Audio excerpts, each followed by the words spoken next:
Phil, the Fiddler. By Junior Horatio Alger. Preface. Among the most interesting and picturesque classes of street children in New York are the young Italian musicians, who wander about our streets with harps, violins, or tambourines, playing wherever they can secure an audience. They become Americanized less easily than children of other nationalities, and both in dress and outward appearance retain their foreign look, while few, even after several years' residence, acquire even a passable knowledge of the English language. In undertaking, therefore, to describe this phase of street life, I found, at the outset, unusual difficulty on account of my inadequate information. But I was fortunate enough to make the acquaintance of two prominent Italian gentlemen, long resident in New York, Mr. A. E. Cerqua, superintendent of the Italian school at the Five Points, and through his introduction, of Mr. G. F. Secchi de Casale, editor of the well-known Eco d'Italia, from whom I obtained full and trustworthy information. A series of articles contributed by Mr. de Casale to his paper, on the Italian street children, in whom he has long felt a patriotic and sympathetic interest, I have found of great service, and I freely acknowledge that, but for the information thus acquired, I should have been unable to write the present volume. My readers will learn with surprise, probably, of the hard life led by these children, and the inhuman treatment which they receive from the speculators who buy them from their parents in Italy. It is not without reason that Mr. de Casale speaks of them as the white slaves of New York. I may add, in passing, that they are quite distinct from the Italian bootblacks and newsboys who are to be found in Chatham Street and the vicinity of the City Hall Park. These last are the children of resident Italians of the poorer class, and are much better off than the musicians. It is from their ranks that the Italian school, before referred to, draws its pupils.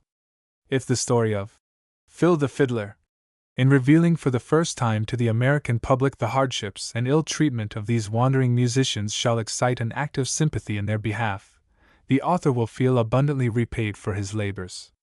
New York, April 2, 1872. Phil the Fiddler. Chapter 1.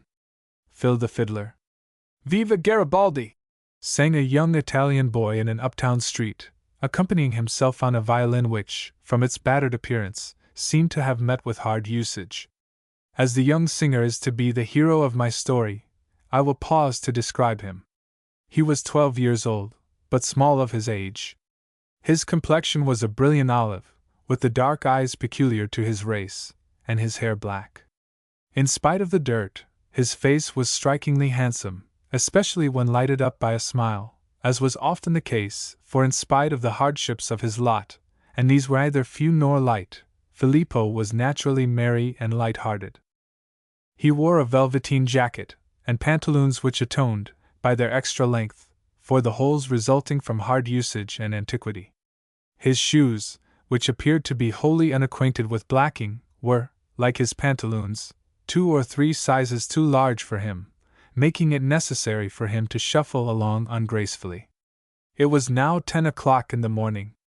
2 hours had elapsed since Filippo, or Phil, as I shall call him, for the benefit of my readers unfamiliar with Italian names, had left the miserable home in Crosby Street, where he and 40 other boys lived in charge of a middle-aged Italian, known as the Padrone.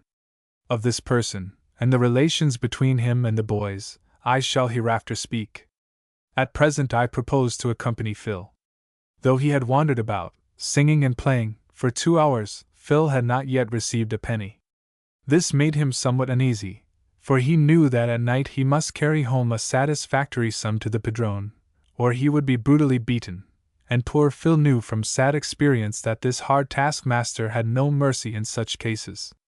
The block in which he stood was adjacent to Fifth Avenue, and was lined on either side with brownstone houses. It was quiet, and but few passed through it during the busy hours of the day. But Phil's hope was that some money might be thrown him from a window of some of the fine houses before which he played, but he seemed likely to be disappointed, for he played 10 minutes without apparently attracting any attention. He was about to change his position, when the basement door of one of the houses opened, and a servant came out, bareheaded, and approached him. Phil regarded her with distrust, for he was often ordered away as a nuisance. He stopped playing, and hugging his violin closely, regarded her watchfully. "You're to come in," said the girl abruptly. "Che cosa volete?" "One," said Phil, suspiciously. "I don't understand your Italian rubbish," said the girl. "You're to come into the house." In general, boys of Phil's class are slow in learning English. After months, and even years sometimes, their knowledge is limited to a few words or phrases. On the other hand, they pick up French readily, and as many of them, en route for America, spend some weeks, or months, in the French metropolis, it is common to find them able to speak the language somewhat. Phil, however, was an exception, and could manage to speak English a little, though not as well as he could understand it. "What for I go?" he asked, a little distrustfully. "My young master wants to hear you play on your fiddle," said the servant. "He's sick, and can't come out." "All right," said Phil, using one of the first English phrases he had caught. "I will go." "Come along, then." Phil followed his guide into the basement, thence up 2 flights of stairs, and along a handsome hall into a chamber. The little fiddler, who had never before been invited into a fine house, looked with admiration at the handsome furniture, and especially at the pictures upon the wall, for, like most of his nation, he had a love for whatever was beautiful, whether in nature or art. The chamber had 2 occupants. One, a boy of 12 years, was lying in a bed, propped up by pillows. His thin, pale face spoke of long sickness, and contrasted vividly with the brilliant brown face of the little Italian boy, who seemed the perfect picture of health. Sitting beside the bed was a lady of middle age and pleasant expression. It was easy to see by the resemblance that she was the mother of the sick boy. Phil looked from one to the other, uncertain what was required of him. "Can you speak English?" asked Mrs. Lee. "Si, signora, a little," answered our hero. "My son is sick, and would like to hear you play a little." "And sing, too," added the sick boy from the bed. Phil struck up the song he had been singing in the street, a song well known to all who have stopped to listen to the boys of his class, with the refrain, "Viva Garibaldi!"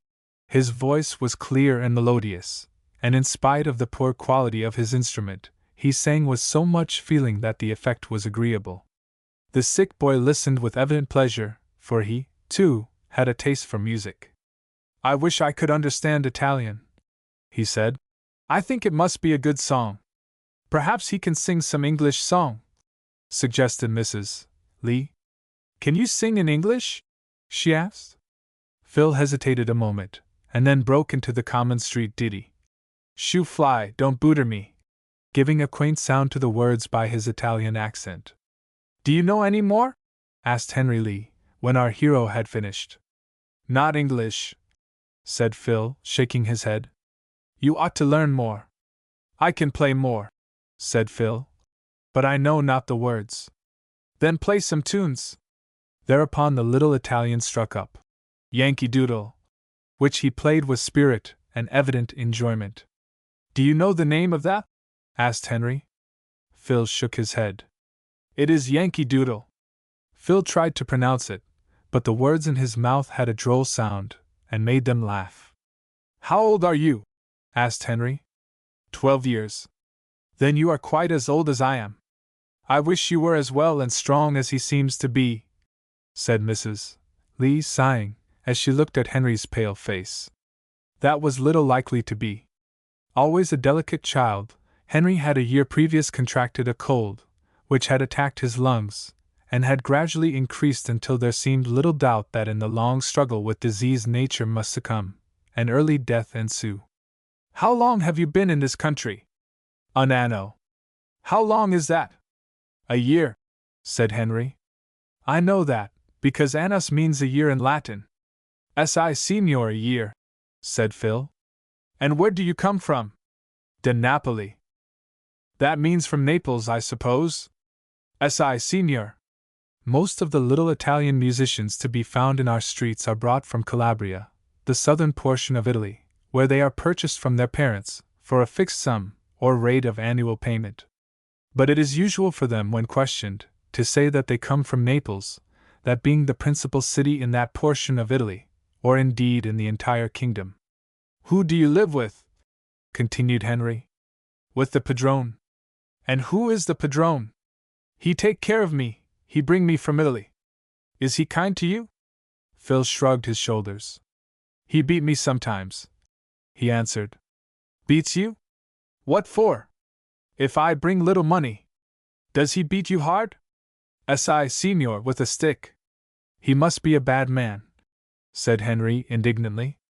How much money must you carry home? $2. But it isn't your fault, if people will not give you money. Non importa. He beat me. He ought to be beaten himself.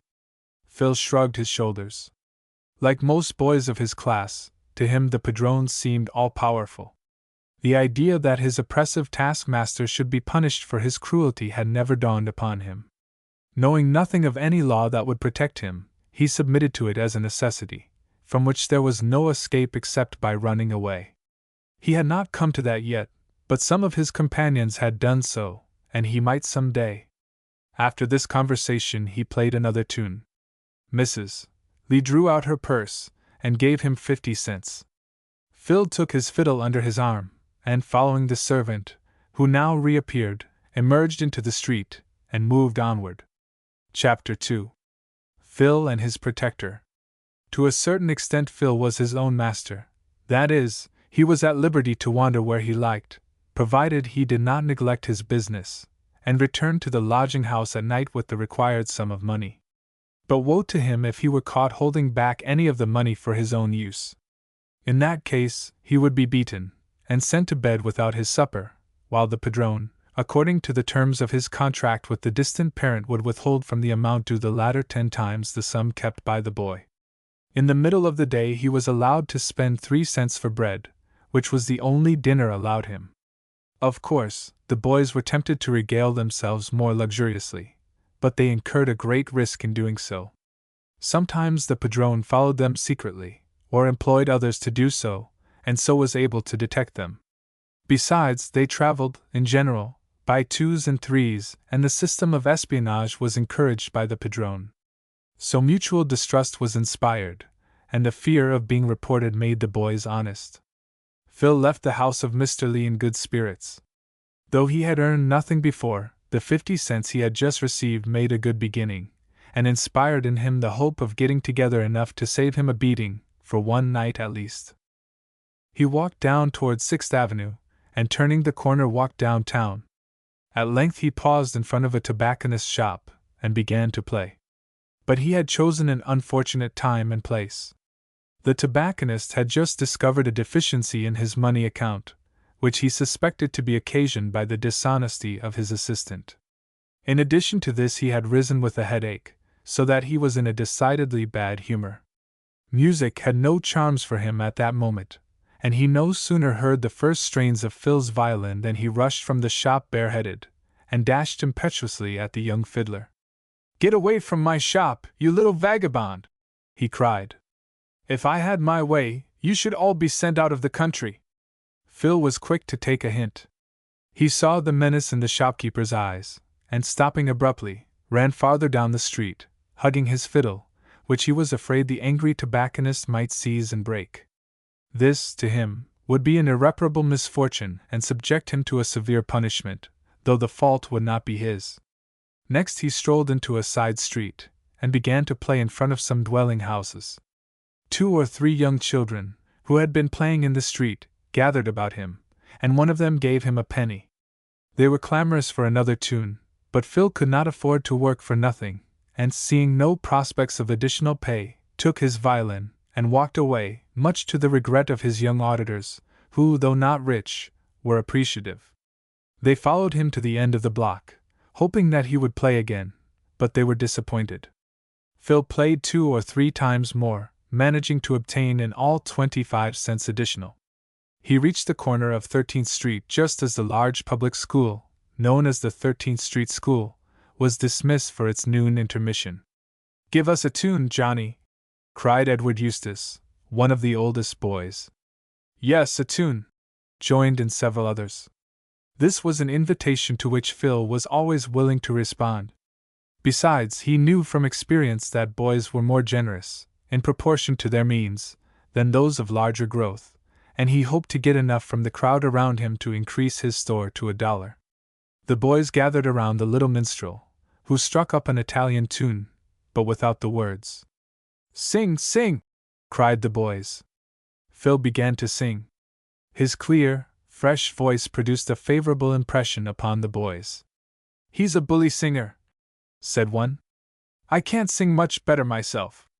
"You sing! Your singing would be enough to scare a dozen tom cats. Then we should be well matched. Look here, Johnny, can't you sing something in English?" Phil, in response to this request, played and sang "Shoo Fly," which, suiting the boy's taste, he was called upon to repeat. The song being finished, Edward Eustace took off his cap and went around the circle. "Now, boys, you have a chance to show your liberality," he said. "I'll start the collection with 5 cents. "That's ahead of me," said James Marcus. "Justice to a large and expensive family will prevent me contributing anything more than 2 cents. "The smallest favors thankfully received," said Edward. "Then take that, and be thankful," said Tom Lane, dropping in a penny.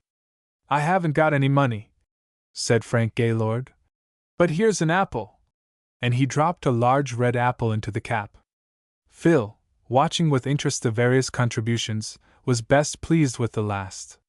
The money he must carry to the padrone. The apple he might keep for himself, and it would vary agreeably his usual meager fare. "The biggest contribution yet," said Edward. "Here, Sprague, you are liberal. What'll you give?" "My note at 90 days. You might fail before it comes due." "Then take 3 cents. 'Tis all I have, I can no more, though poor the offering be." "Oh, don't quote Shakespeare." "It isn't Shakespeare, it's Milton. Just as much one as the other." "Here, Johnny," said Edward, after going the rounds.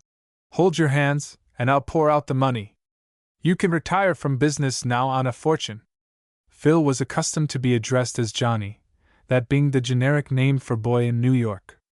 He deposited the money in his pocket, and taking his fiddle, played once more in acknowledgment of the donation.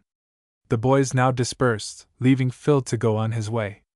He took out the apple with the intention of eating it, when a rude boy snatched it from his hand. "Give it back," said Phil angrily. "Don't you wish you may get it?" said the other, holding it out of his reach. The young musician had little chance of redress. His antagonist was a head taller than himself, and besides, he would not have dared lay down his fiddle to fight, lest it might be broken. "Give it to me," he said, stamping his foot. "I mean to eat it myself," said the other coolly. "It's too good for the likes of you. You're a thief. Don't you call me names, you little Italian ragamuffin, or I'll hit you," said the other menacingly.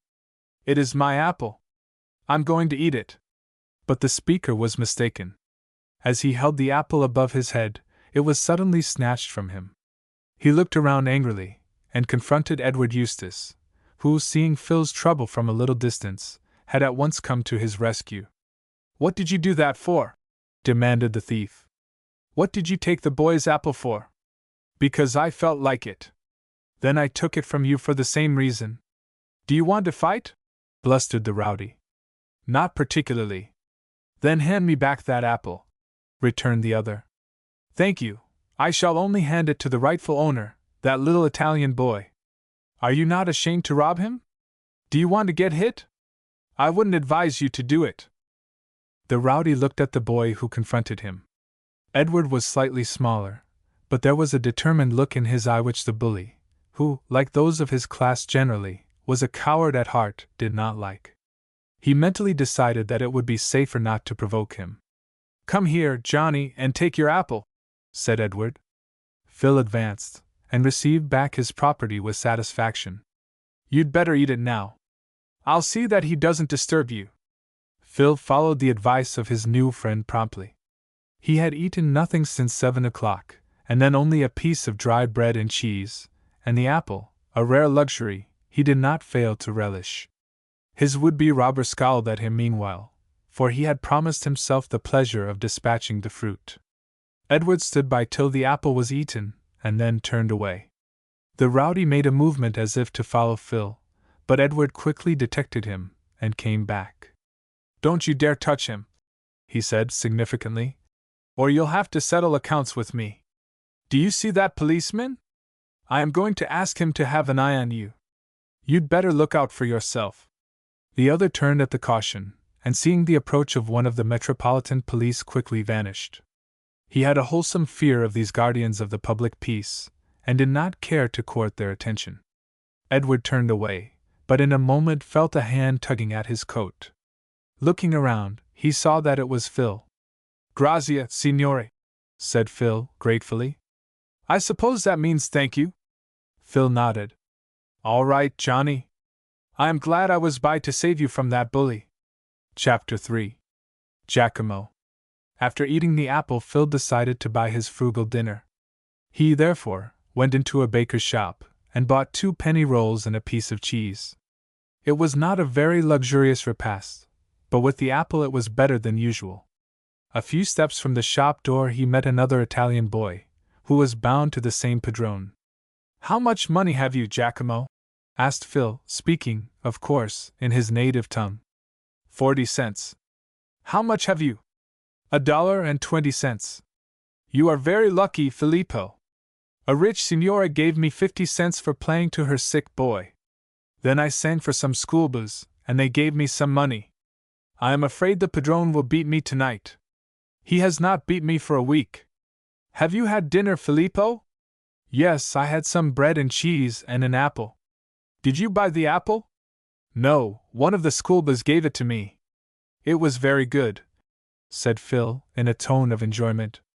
"I had not eaten one for a long time." "Nor I. Do you remember, Filippo, the oranges we had in Italy?" "I remember them well."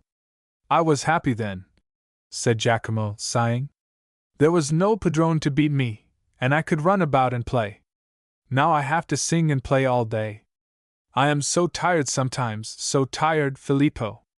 "You are not so strong as I, Giacomo," said Phil, looking with some complacency at his own stout limbs. "Don't you get tired, Filippo?" "Yes, often, but I don't care so much for that. But I don't like the winter. I thought I should die with cold sometimes last winter," said Giacomo, shuddering. "Do you ever expect to go back to Italy, Filippo?" "Sometime. I wish I could go now. I should like to see my dear mother and my sisters." "And your father?" "I don't want to see him," said Giacomo bitterly. "He sold me to the padrone. My mother wept bitterly when I went away, but my father only thought of the money." Filippo and Giacomo were from the same town in Calabria. They were the sons of Italian peasants who had been unable to resist the offers of the padrone, and for less than $100 each had sold his son into the cruelest slavery. The boys were torn from their native hills, from their families, and in a foreign land were doomed to walk the streets from 14 to 16 hours in every 24, gathering money from which they received small benefit. Many times, as they trudged through the streets, weary and hungry, sometimes cold, they thought with homesick sadness of the sunny fields in which their earliest years had been passed, but the hard realities of the life they were now leading soon demanded their attention. Naturally light-hearted, Filippo, or Phil, bore his hard lot more cheerfully than some of his comrades. But Giacomo was more delicate, and less able to bear want and fatigue. His livelier comrade cheered him up, and Giacomo always felt better after talking with Phil. As the 2 boys were walking together, a heavy hand was laid on the shoulder of each, and a harsh voice said, "Is this the way you waste your time, little rascals?" Both boys started, and looking up, recognized the padrone. He was a short man, very dark with fierce black eyes and a sinister countenance. It was his habit to walk about the streets from time to time, and keep a watch, unobserved, upon his young apprentices, if they may be so called. If he found them loitering about, or neglecting their work, they were liable to receive a sharp reminder. The boys were both startled at his sudden appearance, but after the first start, Phil, who was naturally courageous, recovered his self-possession. Not so with Giacomo, who was the more afraid because he knew he had gained but little money thus far. "We are not wasting our time, padrone," said Phil, looking up fearlessly. "We will see about that. How long have you been together?" "Only 5 minutes." "How much money have you, Filippo?" $1.20. Good, you have done well. And how is it with you, Giacomo? I have 40 cents. Then you have been idle, said the padrone, frowning. No, signore, said the boy, trembling. I have played, but they did not give me much money. It is not his fault, said Phil, coming boldly to the defense of his friend. Attend to your own affairs, little scapegrace, said the padrone, roughly. He might have got as much as you. No, padrone, I was lucky. A kind lady gave me 50 cents. That is not my affair. I don't care where you get the money. But if you don't bring home all I expect, you shall feel the stick. These last words were addressed to Giacomo, who understood their import only too well. In the miserable lodging where he herded with 30 or 40 others, scarcely a night passed without the brutal punishment of one or more unfortunate boys, who had been unsuccessful in bringing home enough to satisfy the rapacity of the padrone. But of this an account will hereafter be given. Now go to work, both of you, said the padrone, harshly. The two boys separated.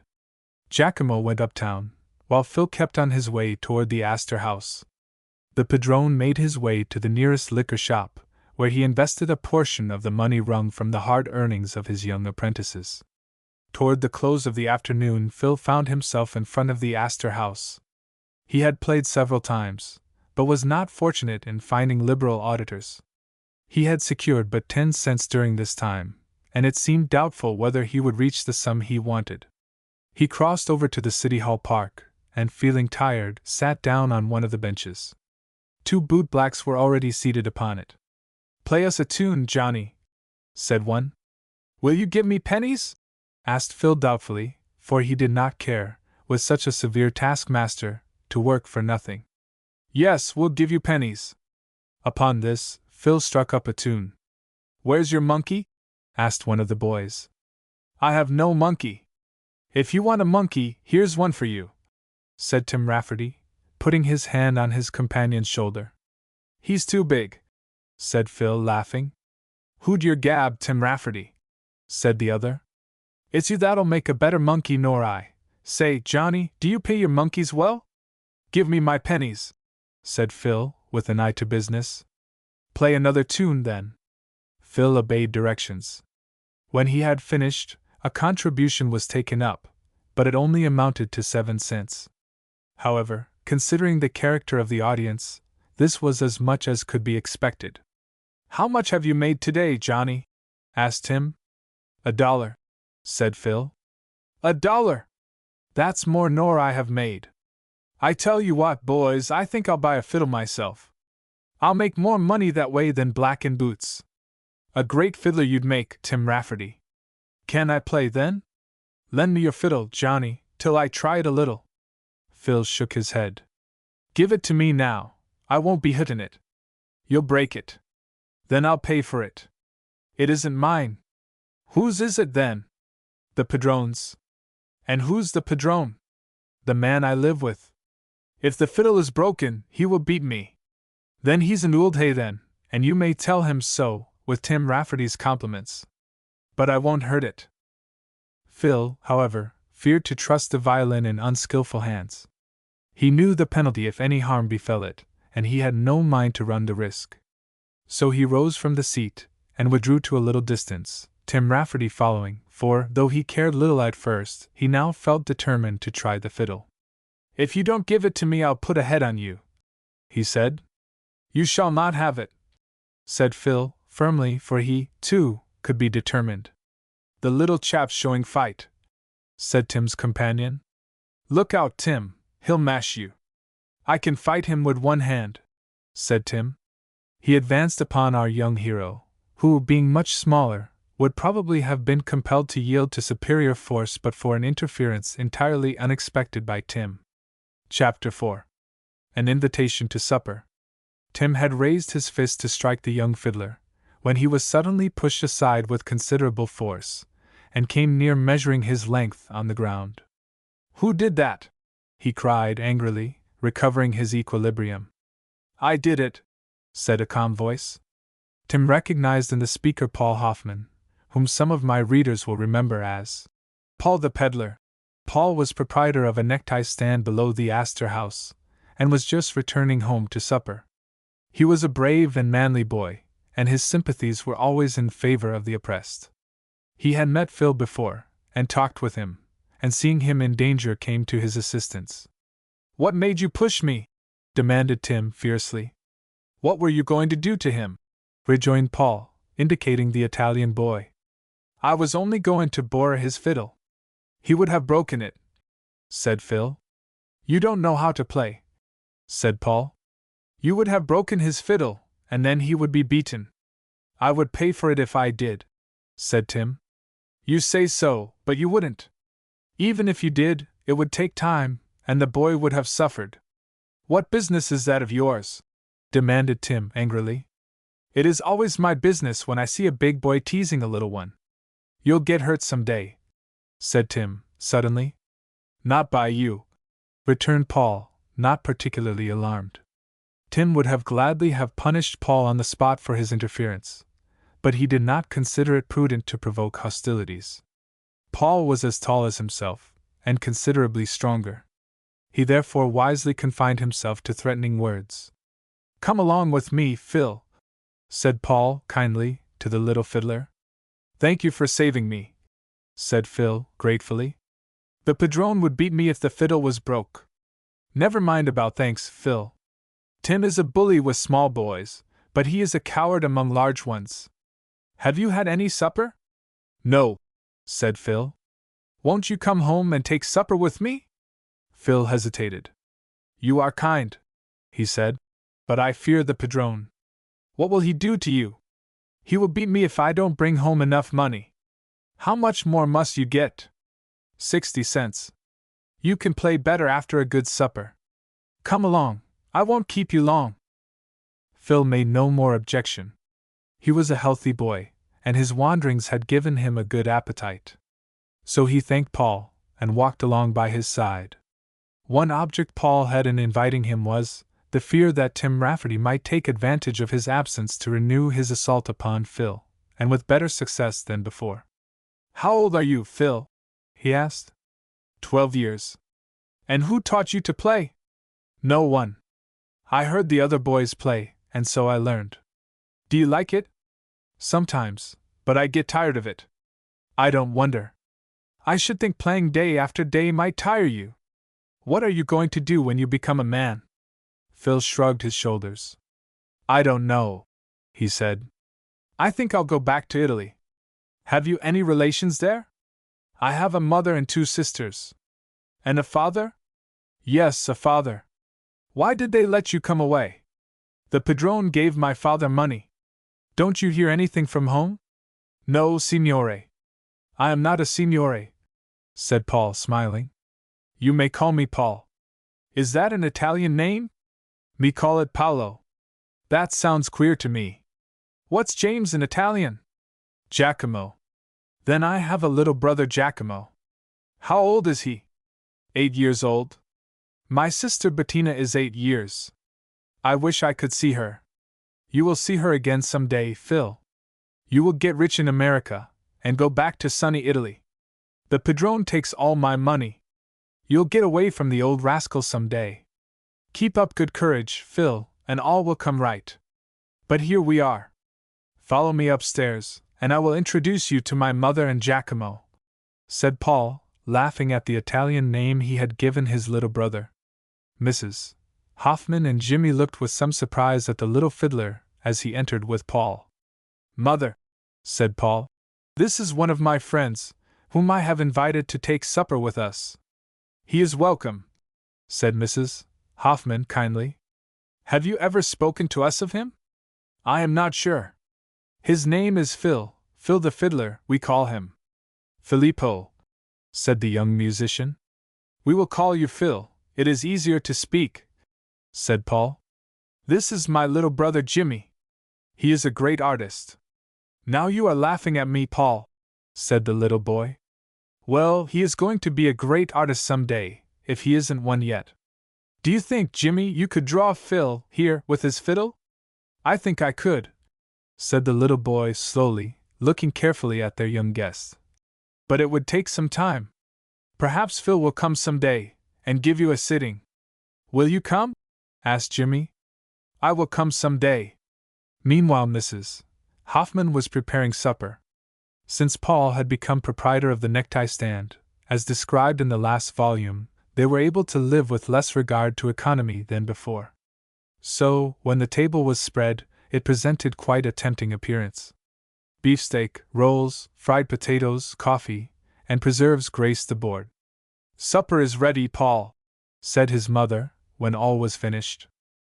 Here, Phil, you may sit here at my right hand, said Paul. I will put your violin where it will not be injured. Phil sat down as directed, not without feeling a little awkward, yet with a sense of anticipated pleasure. Accustomed to bread and cheese alone, the modest repast before him seemed like a royal feast. The meat especially attracted him, for he had not tasted any for months, indeed seldom in his life, for in Italy it is seldom eaten by the class to which Phil's parents belong.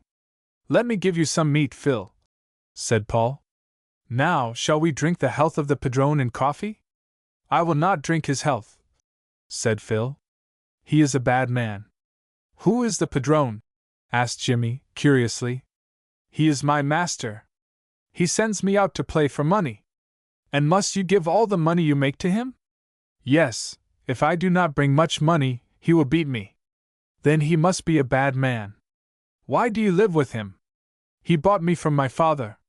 He bought you, repeated Jimmy, puzzled.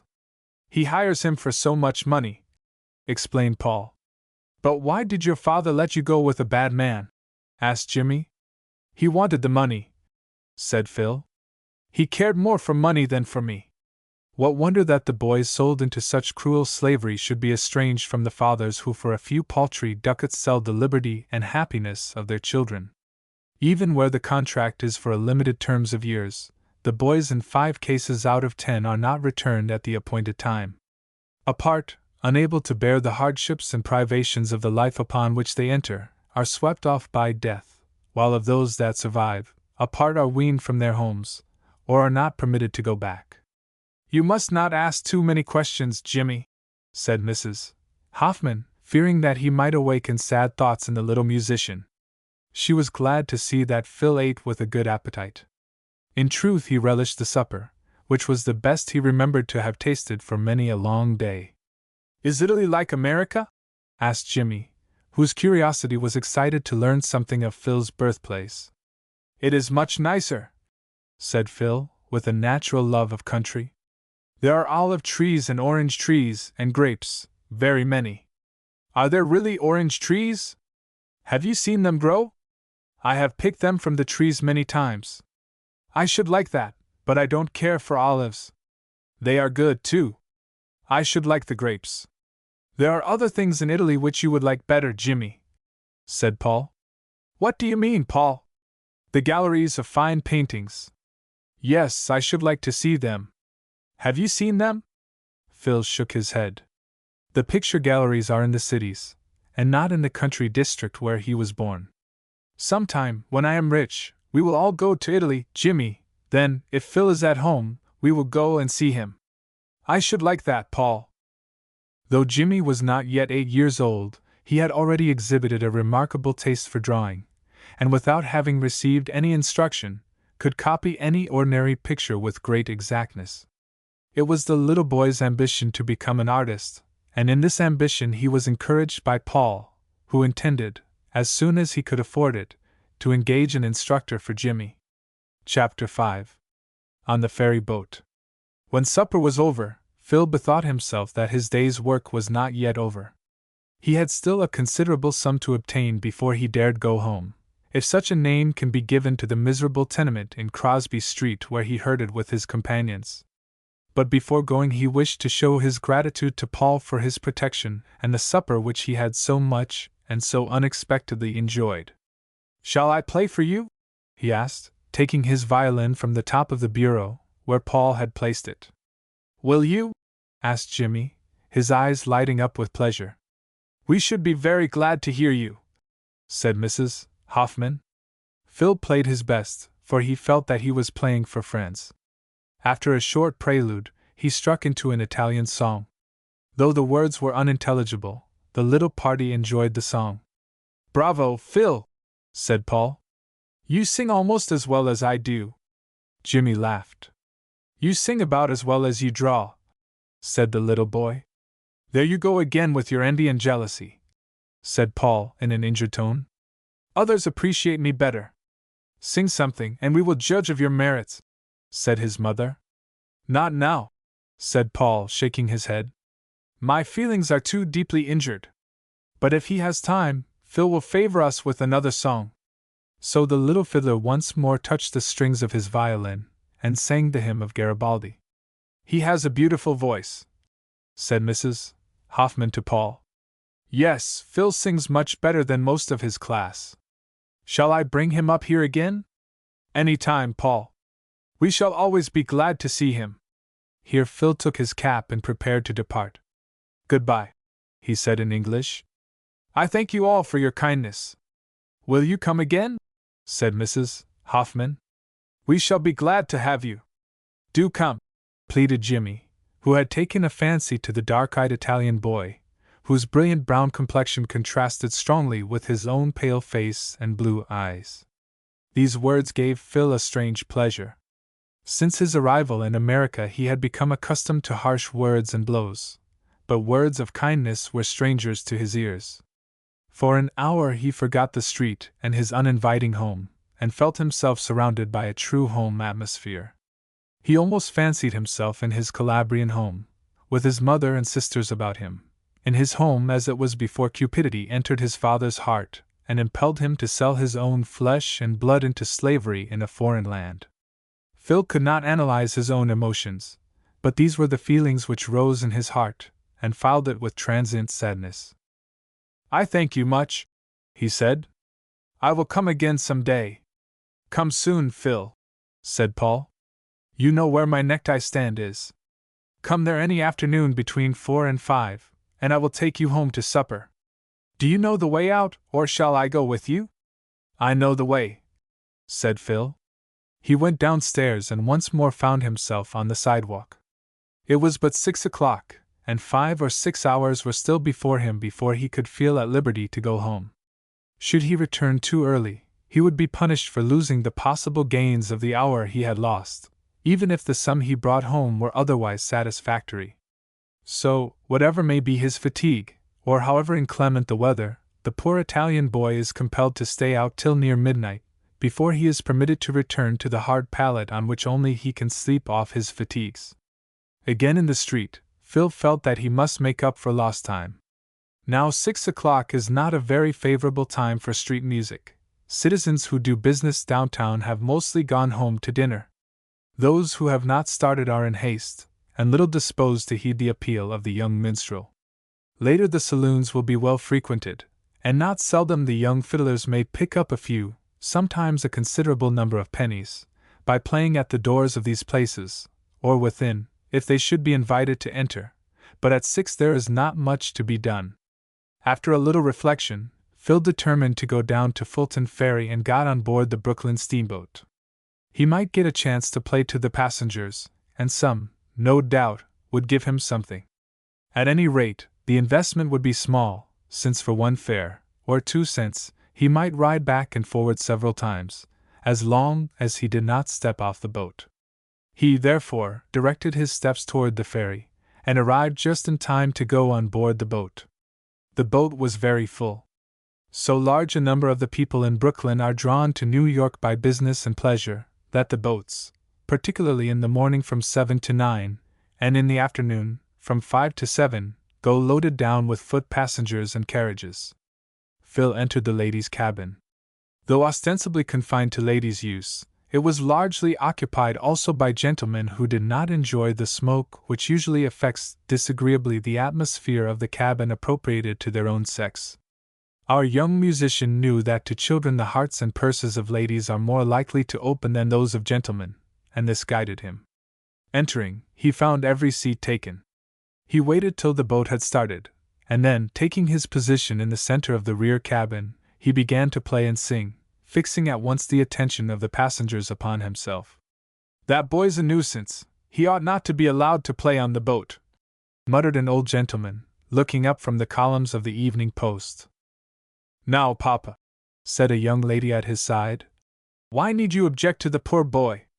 I am sure he sings very nicely. I like to hear him. I don't. You know, Papa, you have no taste for music. Why, you went to sleep at the opera the other evening. I tried to, said her father, in whom musical taste had a very limited development. It was all nonsense to me. He is singing the hymn of Garibaldi. What a sweet voice he has! Such a handsome little fellow, too. He has a dirty face, and his clothes are quite ragged. But he has beautiful eyes, see how brilliant they are. No wonder he is dirty and ragged, it isn't his fault, poor boy. I have no doubt he has a miserable home. I'm going to give him something. Just as you like, Florence. As I am not a romantic young damsel, I shall not follow your example. By this time the song was finished, and Phil, taking off his cap, went the rounds. None of the contributions were larger than 5 cents, until he came to the young lady of whom we have spoken above. She drew a 25-cent piece from her portemonnaie, and put it into Phil's hand, with a gracious smile, which pleased the young fiddler as much as the gift, welcome though that undoubtedly was. Thank you, lady, he said. You sing very nicely, she replied. Phil smiled, and dirty though his face was, the smile lighted it up with rare beauty. Do you often come on these boats? Asked the young lady. Sometimes, but they do not always let me play, said Phil. I hope I shall hear you again. You have a good voice. Thank you, Signorina. You can speak English. I tried to speak with one of you the other day, but he could only speak Italian. I know a few words, Signorina. I hope I shall see you again. And the young lady, prompted by a natural impulse of kindness, held out her hand to the little musician. He took it respectfully, and bending over, touched it with his lips. The young lady, to whom this was quite unexpected, smiled and blushed, by no means offended, but she glanced round her to see whether it was observed by others. Upon my word, Florence, said her father, as Phil moved away, you have got up quite a scene with this little ragged musician. I am rather glad he is not 10 or 12 years older, or there might be a romantic elopement. Now, Papa, you are too bad, said Florence. Just because I choose to be kind to a poor, neglected child, you fancy all sorts of improbable things. I don't know where you get all your foolish romance from, not from me, I am sure. I should think not, said Florence, laughing merrily. Your worst enemy won't charge you with being romantic, Papa. I hope not, said her father, shrugging his shoulders. But the boat has touched the pier. Shall we go on shore, or have you any further business with your young Italian friend? Not today, Papa. The passengers vacated the boat, and were replaced by a smaller number, on their way from Brooklyn to New York. Chapter 6. The Barroom. Phil did not leave the boat. He lingered in the cabin until the passengers were seated, and after the boat was again under way began to play. This time, however, he was not as fortunate as before. While in the midst of a tune, one of the men employed on the boat entered the cabin. At times he would not have interfered with him, but he happened to be in ill humor, and this proved unfortunate for Phil. Stop your noise, boy, he said. Phil looked up. May I not play? No, nobody wants to hear you. The young fiddler did not dare to disobey. He saw that for the present his gains were at an end. However, he had enough to satisfy the rapacity of the padrone, and could afford to stop. He took a seat, and waited quietly till the boat landed. One of the lady passengers, as she passed him on her way out of the cabin, placed 10 cents in his hand. This led him to count up his gains. He found they amounted to precisely $2.50. I need not play any more, he thought. I shall not be beaten tonight. He found his seat so comfortable, especially after wandering about the streets all day, that he remained on the boat for 2 more trips. Then, taking his violin under his arm, he went out on the pier. It was 7:30. He would like to have gone to his lodging, but knew that it would not be permitted. In this respect the Italian fiddler is not as well off as those who ply other street trades. Newsboys and bootblacks are their own masters, and whether their earnings are little or great, reap the benefit of them themselves. They can stop work at 6 if they like, or earlier, but the little Italian musician must remain in the street till near midnight, and then, after a long and fatiguing day, he is liable to be beaten and sent to bed without his supper, unless he brings home a satisfactory sum of money. Phil walked about here and there in the lower part of the city. As he was passing a barroom, he was called in by the barkeeper. "Give us a tune, boy," he said. It was a low barroom, frequented by sailors and a rough set of customers of similar character. The red face of the barkeeper showed that he drank very liberally, and the atmosphere was filled with the fumes of bad cigars and bad liquor. The men were ready for a good time, as they called it, and it was at the suggestion of one of them that Phil had been invited in. "Play a tune on your fiddle, you little ragamuffin," said one. Phil cared little how he was addressed. He was at the service of the public, and what he chiefly cared for was that he be paid for his services. "What shall I play?" he asked. "Anything," hiccuped one.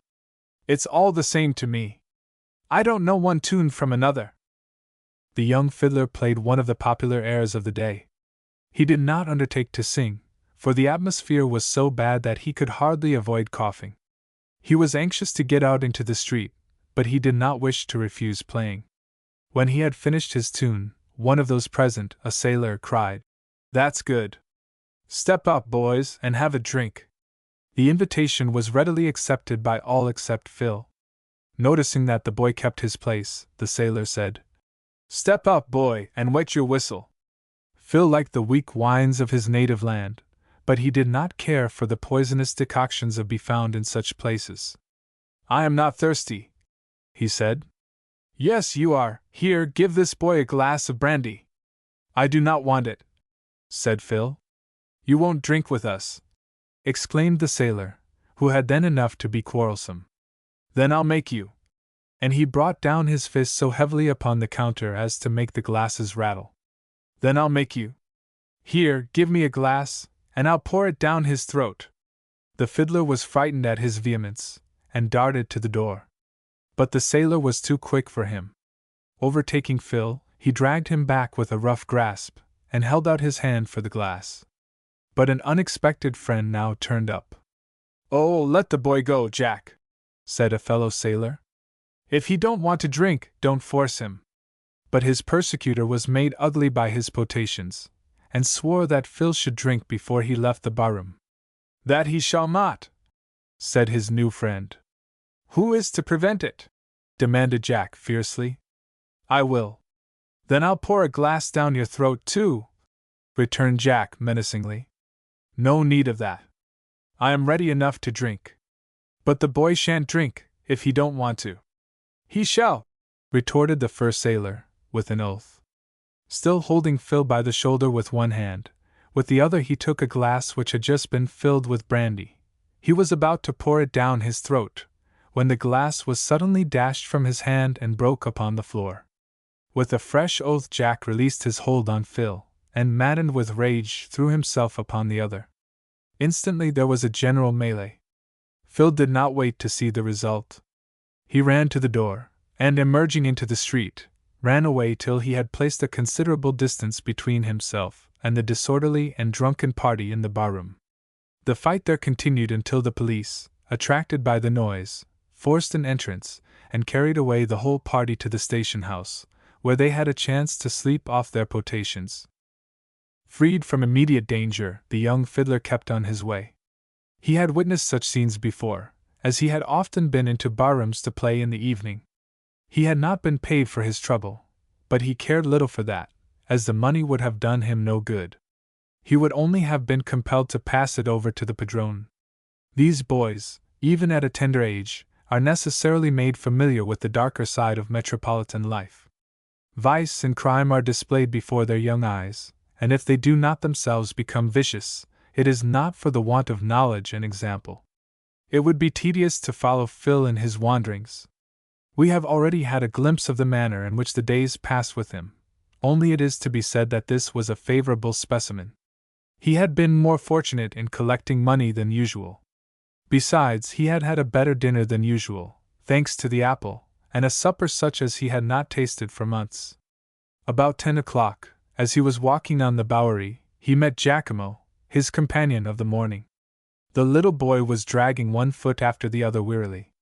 There was a sad look on his young face, for he had not been successful, and he knew too well how he would be received by the padrone. Yet his face lighted up as he saw Phil.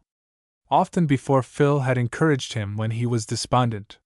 He looked upon our young hero as his only friend, for there was no other of the boys who seemed to care for him, or able to help him.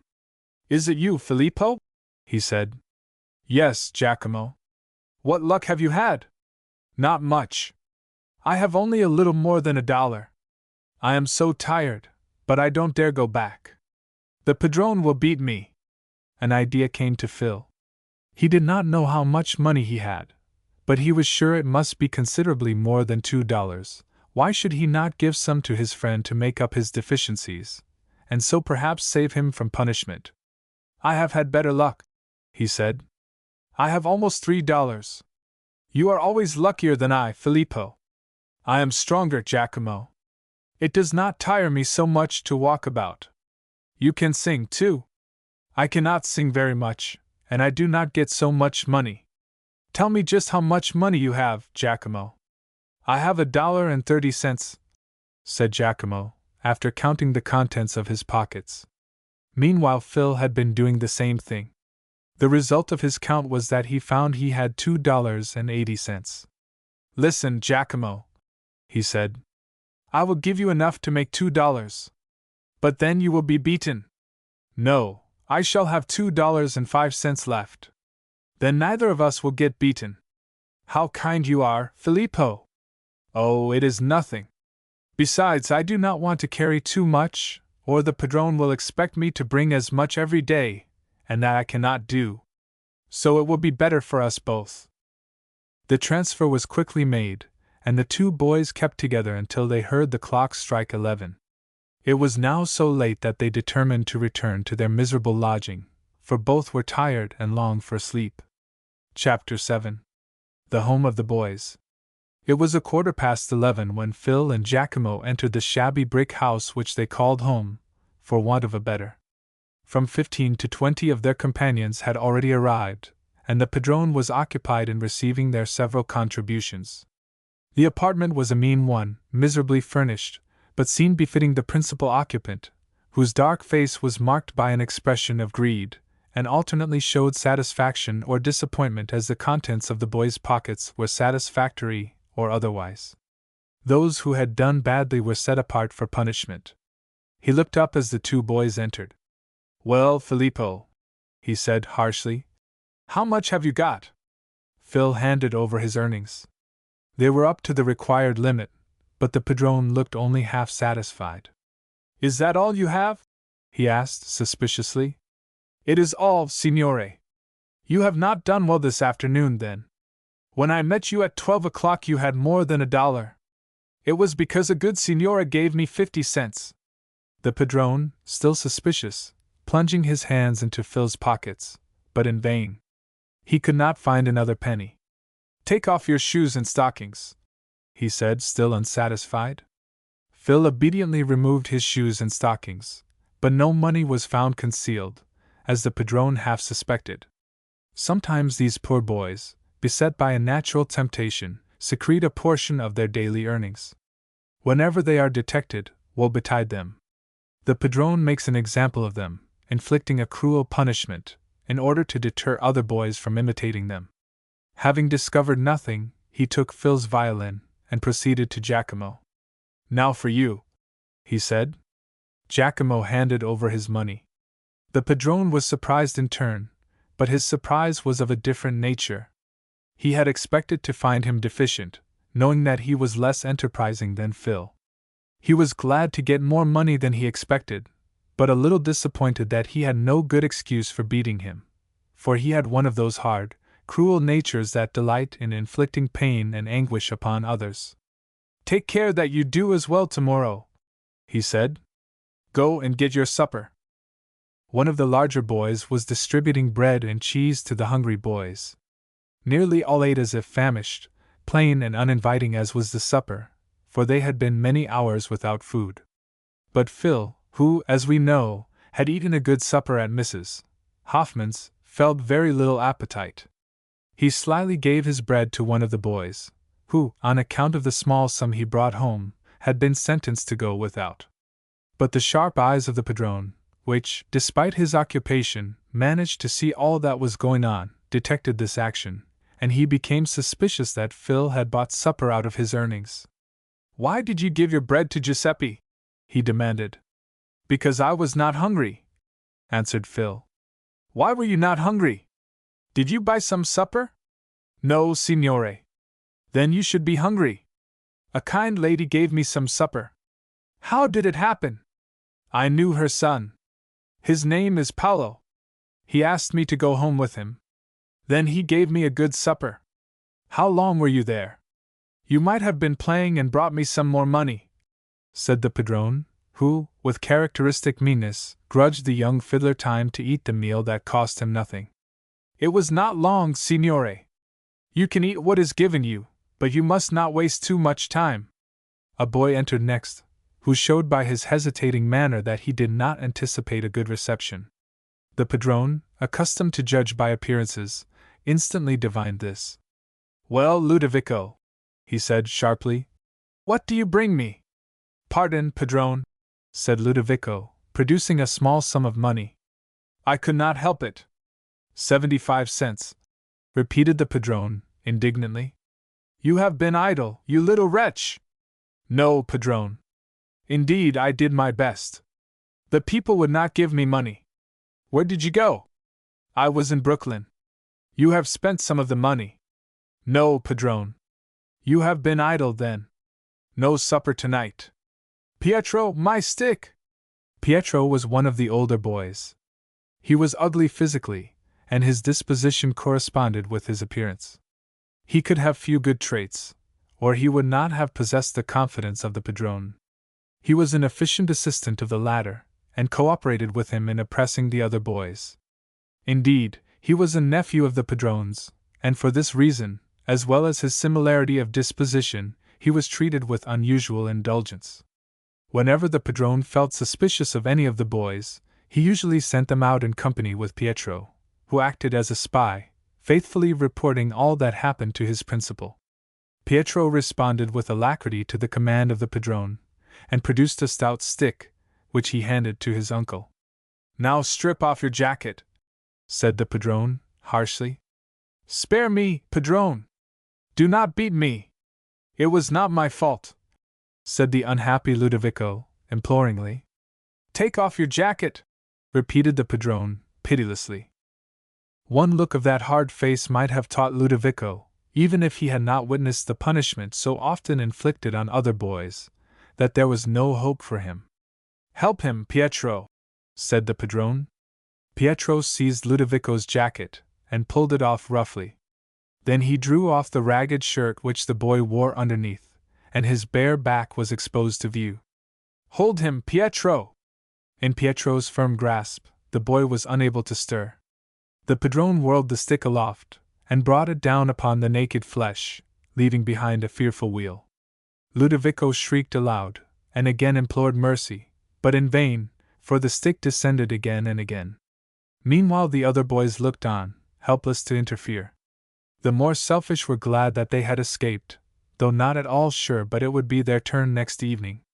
There were others who felt a passive sympathy for their unlucky comrade. Others were filled with indignation at the padrone, knowing how cruel and unjust were his exactions. Among these was Phil. Possessed of a warm and sympathetic heart, he never witnessed these cruel punishments without feeling that he would like to see the padrone suffering such pain as he inflicted upon others. "If I were only a man," he often thought, "I would wrench the stick from his hand, and give him a chance to feel it." But he knew too well the danger of permitting his real sentiments to be reflected in his face. It would only bring upon him a share of the same punishment, without benefiting those who were unfortunate enough to receive it. When Ludovico's punishment was ended, he was permitted to go to bed, but without his supper. Nor was his the only case. 5 other boys were subjected to the same punishment. The stick had no want of exercise on that evening. Here were nearly 40 boys, subjected to excessive fatigue, privation, and brutal treatment daily, on account of the greed of one man. The hours that should have been given in part to instruction, and partly to such recreation as the youthful heart craves, were devoted to a pursuit that did nothing to prepare them for the duties of life. And this white slavery, for it merits no better name, is permitted by the law of two great nations. Italy is in fault in suffering this traffic in her children of tender years, and America is guilty as well in not interfering, as she might, at all events, to abridge the long hours of labor required of these boys, and forcing their cruel guardians to give them some instruction. One by one the boys straggled in. By midnight all had returned, and the boys were permitted to retire to their beds, which were poor enough. This, however, was the least of their troubles. Sound are the slumbers of young, however hard the couch on which it rests, especially when, as with all the young Italian boys, the day has been one of fatigue. Chapter 8. A Cold Day. The events thus far recorded in the life of our young hero took place on a day toward the middle of October, when the temperature was sufficiently mild to produce no particular discomfort in those exposed to it. We advance our story 2 months, and behold Phil setting out for his days wandering out a morning in December, when the keen blast swept through the streets, sending a shiver through the frames even of those who were well protected. How much more, then, must it be felt by the young street musician, who, with the exception of a woolen tippet, wore nothing more or warmer than in the warmer months? Yet Phil, with his natural vigorous frame, was better able to bear the rigor of the winter weather than some of his comrades, as Giacomo, to whom the long hours spent in the streets were laden with suffering and misery. The two boys went about together when they dared to do so, though the padrone objected, but for what reason it did not seem manifest, unless because he suspected that two would plan something prejudicial to his interests. Phil, who was generally more successful than Giacomo, often made up his smaller comrade's deficiencies by giving him a portion of his own gains. It was a raw day. Only those who felt absolutely obliged to be out were to be seen in the streets. But among these were our two little fiddlers. Whatever might be the weather, they were compelled to expose themselves to its severity. However the boys might suffer, they must bring home the usual amount. But at 11 o'clock the prospects seemed rather discouraging. They had but 25 cents between them, nor would anyone stop to listen to their playing. "I wish it were night, Filippo," said Giacomo, shivering with cold. "So do I, Giacomo." "Are you very cold?" "Yes," said the little boy, his teeth chattering. "I wish I were back in Italy. It is never so cold there." "No, Giacomo, you are right. But I would not mind the cold so much, if I had a warm overcoat like that boy," pointing out a boy clad in a thick overcoat, and a fur cap drawn over his ears, while his hands were snugly encased in warm gloves. He, too, looked at the two fiddlers, and he could not help noticing how cold they looked. "Look here, you little chaps, are you cold? You look as if you had just come from Greenland." "Yes," said Phil. "We are cold. Your hands look red enough. Here is an old pair of gloves for one of you. I wish I had another pair. They are not very thick, but they are better than none." He drew a pair of worsted gloves from his pocket, and handed them to Phil. "Thank you," said Phil, but having received them, he gave them to Giacomo. "You are colder than I am, Giacomo," he said. "Take them. But you are cold too, Filippo. I will put my hands in my pockets. Don't mind me." Of course this conversation took place in Italian, for, though Phil had learned considerable English, Giacomo understood but a few words of it. The gloves afforded some protection, but still both boys were very cold. They were in Brooklyn, having crossed the ferry in the morning. They had wandered to a part not closely built up, where they were less sheltered, and experienced greater discomfort. "Can't we go in somewhere and get warm?" pleaded Giacomo. "Here is a grocery store. We will go in there." Phil opened the door and entered. The shopkeeper, a peevish-looking man, with lightish hair, stood behind the counter weighing out a pound of tea for a customer. "What do you want here, you little vagabonds?" he exclaimed, harshly, as he saw the two boys enter. We are cold, said Phil. May we stand by your stove and get warm? Do you think I provide a fire for all the vagabonds in the city? Said the grocer, with a brutal disregard of their evident suffering. Phil hesitated, not knowing whether he was ordered out or not. Clear out of my store, I say, said the grocer harshly. I don't want you in here. Do you understand? At this moment a gentleman of prepossessing appearance entered the store. He heard the grocer's last words, and their inhumanity made him indignant. What do these boys want, Mr. Perkins? He said. They want to spend their time in my shop. I have no room for such vagabonds. We are cold, said Phil. We only want to warm ourselves by the fire. I don't want you here, said the grocer irritably. Mr. Perkins, said the gentleman sharply, have you no humanity? What harm can it do you to let these poor boys get warm by your fire? It will cost you nothing. It will not diminish your personal comfort, yet you drive them out into the cold. The grocer began to perceive that he was on the wrong tack. The gentleman who addressed him was a regular and profitable customer, and he did not like to incur his ill will, which would entail loss. They can stay, Mr. Pomeroy, he said with an ill grace, since you ask it. I do not ask it. I will not accept, as a personal favor, what you should have granted from a motive of humanity, more especially as, after this exhibition of your spirit, I shall not trade here any longer. By this time the grocer perceived that he had made a mistake. I hope you will reconsider that, Mr. Pomeroy, he said abjectly. The fact is, I had no objections to the boys warming themselves, but they are mostly thieves, and I could not keep my eyes on them all the time. I think you are mistaken. They don't look like thieves. Did you ever have anything stolen by one of this class of boys? Not that I know of, said the grocer, hesitatingly. But it is likely they would steal if they got a chance. We have no right to say that of anyone without good cause. We never steal, said Phil, indignantly, for he understood what was said. Of course he says so, sneered the grocer. Come and warm yourselves if you want to. The boys accepted this grudging invitation and drew near the stove. They spread out their hands, and returning warmth proved very grateful to them. Have you been out long? Asked the gentleman who had interceded in their behalf, also drawing near the stove. Since 8, signore. Do you live in Brooklyn? No, in New York. And do you go out every day? Si, signore. How long since you came from Italy? A year. Would you like to go back? He would, said Phil, pointing to his companion. I would like to stay here, if I had a good home. What kind of a home have you? With whom do you live? With the padrone. I suppose that means your guardian? Yes, sir, answered Phil. Is he kind to you? He beats us if we do not bring home enough money. Your lot is a hard one. What makes you stay with him? Don't the boys ever run away? Sometimes. What does the padrone do in that case? He tries to find them.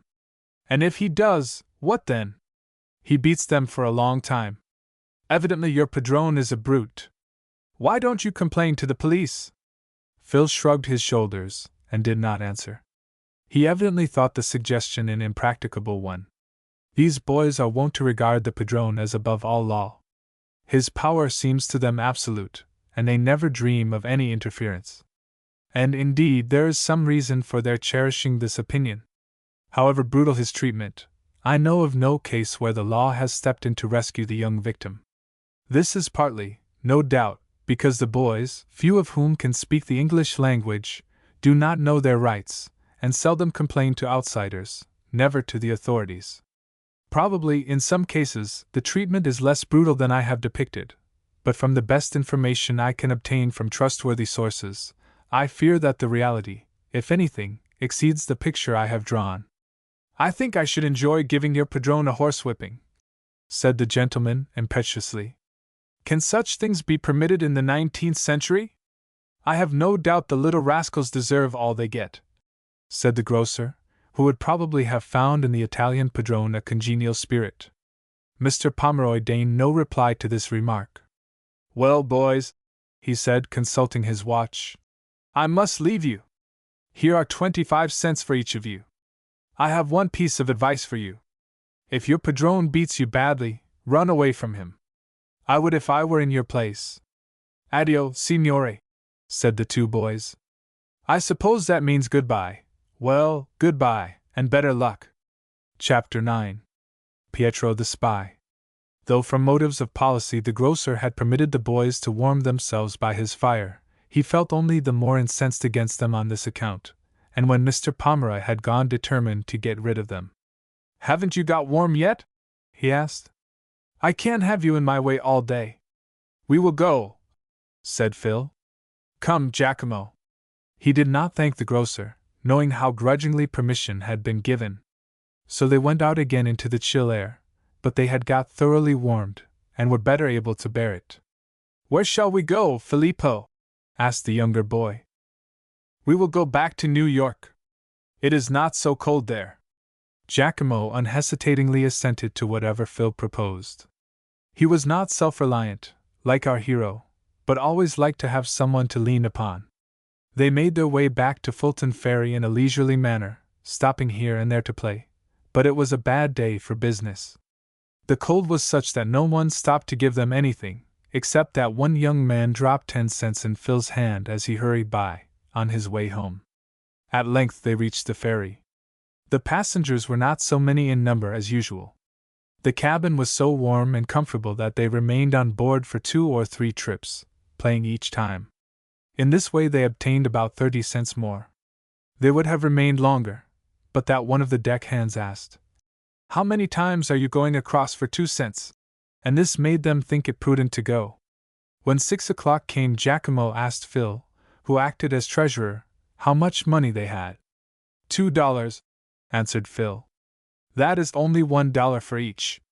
Yes, Giacomo. Then we shall be beaten, said the little boy, with a sigh. I am afraid so. And get no supper. Yes, said Phil.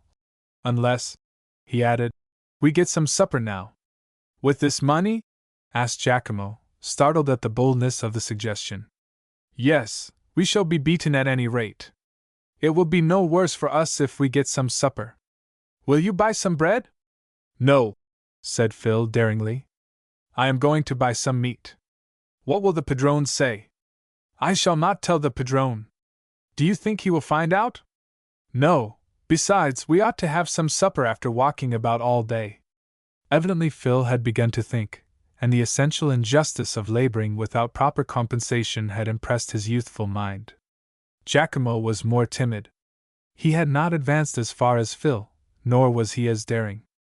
But I have already said that he was guided in a great measure by Phil, and so it proved in this case. Phil, having made up his mind, set about carrying his plan into execution. Only a block distant was a cheap restaurant, where plates of meat were supplied to a poor class of customers at 10 cents per plate. Let us go in here, he said. Giacomo followed, but not without trepidation. He knew that what they were about to do would be a heinous crime in the eyes of the padrone. Even Phil had never ventured upon such direct rebellion before. But Mr. Pomeroy's suggestion that he should run away was beginning to bear fruit in his mind. He had not come to that yet, but he might. Why should he not earn money for his own benefit, as well as for the padrone? True, he was bound to the latter by a legal contract entered into by his father, but Phil, without knowing much about law, had an indistinct idea that the contract was a one-sided one, and was wholly for the advantage of the other party. The tyrant is always in danger of losing his hold upon the victim when the latter begins to think. They entered the restaurant, and sat down at a table. The tables were greasy. The floor was strewed with sawdust. The waiters were dirty, and the entire establishment was neither neat nor inviting. But it was democratic. No customers were sent away because they were unfashionably attired. The only requisite was money enough to defray their bills. Nevertheless, Giacomo felt a little in awe even of the dirty waiters. His frugal meals were usually bought at the baker's shop, and eaten standing in the street. Sitting down at a table, even though it was greasy, seemed a degree of luxury to which he was not entitled. But Phil more easily adapted himself to circumstances. He knew that he had as much right there as any other customer, Presently a waiter presented himself. "Have you ordered?" he asked. "Give me some roast beef," said Phil. "What will you have, Giacomo?" "The same as you, Filippo," said Giacomo in Italian. "What's that?" asked the waiter, thinking he had named some dish. "He will have some roast beef, too." "Will you have some coffee, Giacomo?" "If you have it," answered the smaller boy. So Phil gave the double order, and very soon the coffee and meat were placed before them.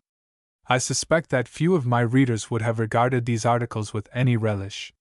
One need not be fastidious to find fault with the dark-hued beverage, which was only a poor imitation of coffee, and the dark fragments of meat, which might have been horseflesh so far as appearance went. But to the two Italian boys it was indeed a feast. The coffee, which was hot, warmed their stomachs, and seemed to them like nectar, while the meat was as palatable as the epicure finds his choicest dishes. While eating, even Giacomo forgot that he was engaged in something unlawful, and his face was lighted up with rare satisfaction. "It is good," said Phil, briefly, as he laid down his knife and fork, after disposing of the last morsel upon his plate. "I wish I could have such a supper every day," said Giacomo. "I will when I am a man," said Phil. "I don't think I shall ever be a man," said Giacomo, shaking his head. "Why not?" asked Phil, regarding him with surprise. "I do not think I shall live." "What makes you think so, Giacomo?" said Phil, startled. "I am not strong, Filippo," said the little boy. "I think I get weaker every day. I long so much to go back to Italy. If I could see my mother once more, I would be willing to die then." "You must not think of such things, Giacomo," said Phil, who, like most healthy boys, did not like to think of death. "You will get strong when summer comes. The weather is bad now, of course." "I don't think I shall, Filippo. Do you remember Matteo?" "Yes, I remember him." Matteo was a comrade who had died 6 months before. He was a young boy, about the size and age of Giacomo. "I dreamed of him last night, Filippo. He held out his hand to me. Well, I think I am going to die like him." "Don't be foolish, Giacomo," said Phil. But though he said this, even he was startled by what Giacomo had told him. He was ignorant, and the ignorant are prone to superstition, so he felt uncomfortable, but did not like to acknowledge it. "You must not think of this, Giacomo," he said. "You will be an old man some day. That's for you, Filippo." "It isn't for me," said the little boy. "Come, let us go," said Phil, desirous of dropping the subject. He went up to the desk, and paid for both, the sum of 30 cents. "Now come," he said. Giacomo followed him out, and they turned down the street, feeling refreshed by the supper they had eaten. But unfortunately they had been observed. As they left the restaurant, they attracted the attention of Pietro, whom chance had brought thither at an unfortunate time. His sinister face lighted up with joy as he realized the discovery he had made. But he wished to make sure that it was as he supposed. They might have gone in only to play and sing. He crossed the street, unobserved by Phil and Giacomo, and entered the restaurant. "Were my 2 brothers here?" he asked, assuming relationship. "2 boys with fiddles?" "Yes, they just went out." "Did they get supper?" "Yes, they had some roast beef and coffee." "Thank you," said Pietro, and he left the restaurant with his suspicions confirmed. "I shall tell the padrone," he said to himself. "They will feel the stick tonight." Chapter 10. French's Hotel. Pietro had one of those mean and malignant natures that are best pleased when they are instrumental in bringing others into trouble. He looked forward to becoming a padrone himself some time, and seemed admirably fitted by nature to exercise the inhuman office. He lost no time, on his return, in making known to his uncle what he had learned. For the boys to appropriate to their own use money which had been received for their services was, in the eyes of the padrone, a crime of the darkest shade.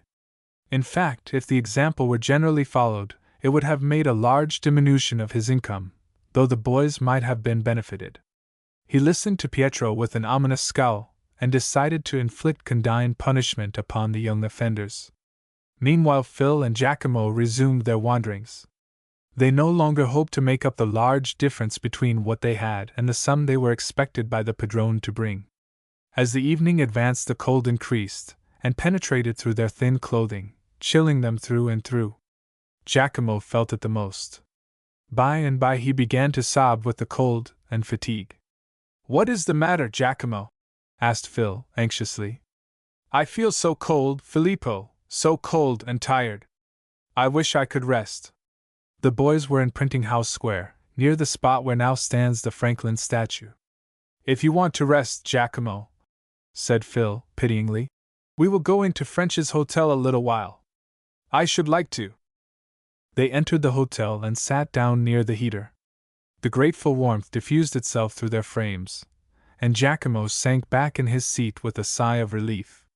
"Do you feel better, Giacomo?" asked his comrade. "Yes, Filippo. I wish I could stay here till it is time to go home." "We will, then. We shall get no more money outside. The padrone will beat us at any rate. It will be no worse for us. Besides, they may possibly ask us to play here. I can play no more tonight, Filippo, I am so tired." Phil knew very little of sickness, or he might have seen that Giacomo was going to be ill. Exposure, fatigue, and privation had been too much for his strength. He had never been robust, and he had been subjected to trials that would have proved hard for one much stronger to bear. When he had once determined to remain in the comfortable hotel, Phil leaned back in his chair also, and decided to enjoy all the comfort attainable. What though there was a beating in prospect? He had before him 2 or 3 hours of rest and relief from the outside cold. He was something of a philosopher, and chose not to let future evil interfere with present good. Near the two boys sat 2 young men, merchants from the interior of New York State, who were making a business visit to the metropolis. "Well, Gardner," said the first, "where shall we go tonight? Why need we go anywhere? I thought you might like to go to some place of amusement." "So I would if the weather were less inclement. The most comfortable place is by the fire." "You are right as to that, but the evening will be long and stupid." "Oh, we can worry it through. Here, for instance, are 2 young musicians," indicating the little fiddlers. "Suppose we get a tune out of them?" "Agreed." "Here, boy, can you play on that fiddle?" "Yes," said Phil. "Well, give us a tune then." "Is that your brother?" "No, he is my comrade.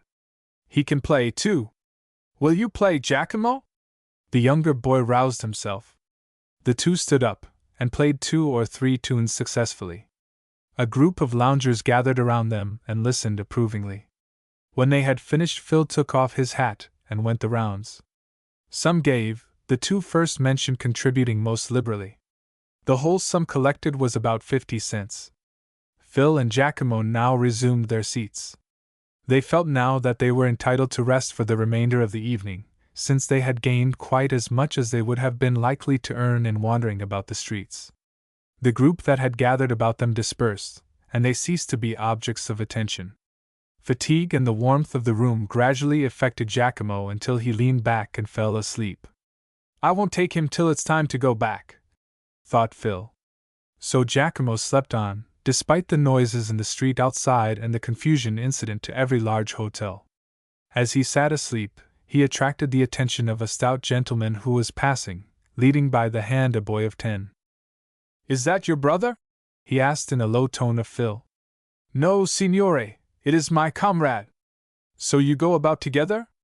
"Yes, sir," answered Phil, bethinking himself to use English instead of Italian. "He seems tired." "Yes, he is not so strong as I am." "Do you play about the streets all day?" "Yes, sir." "How would you like that, Henry?" asked his father to the boy at his side. "I should like to play about the streets all day," said Henry, roguishly, misinterpreting the word play. "I think you would get tired of it.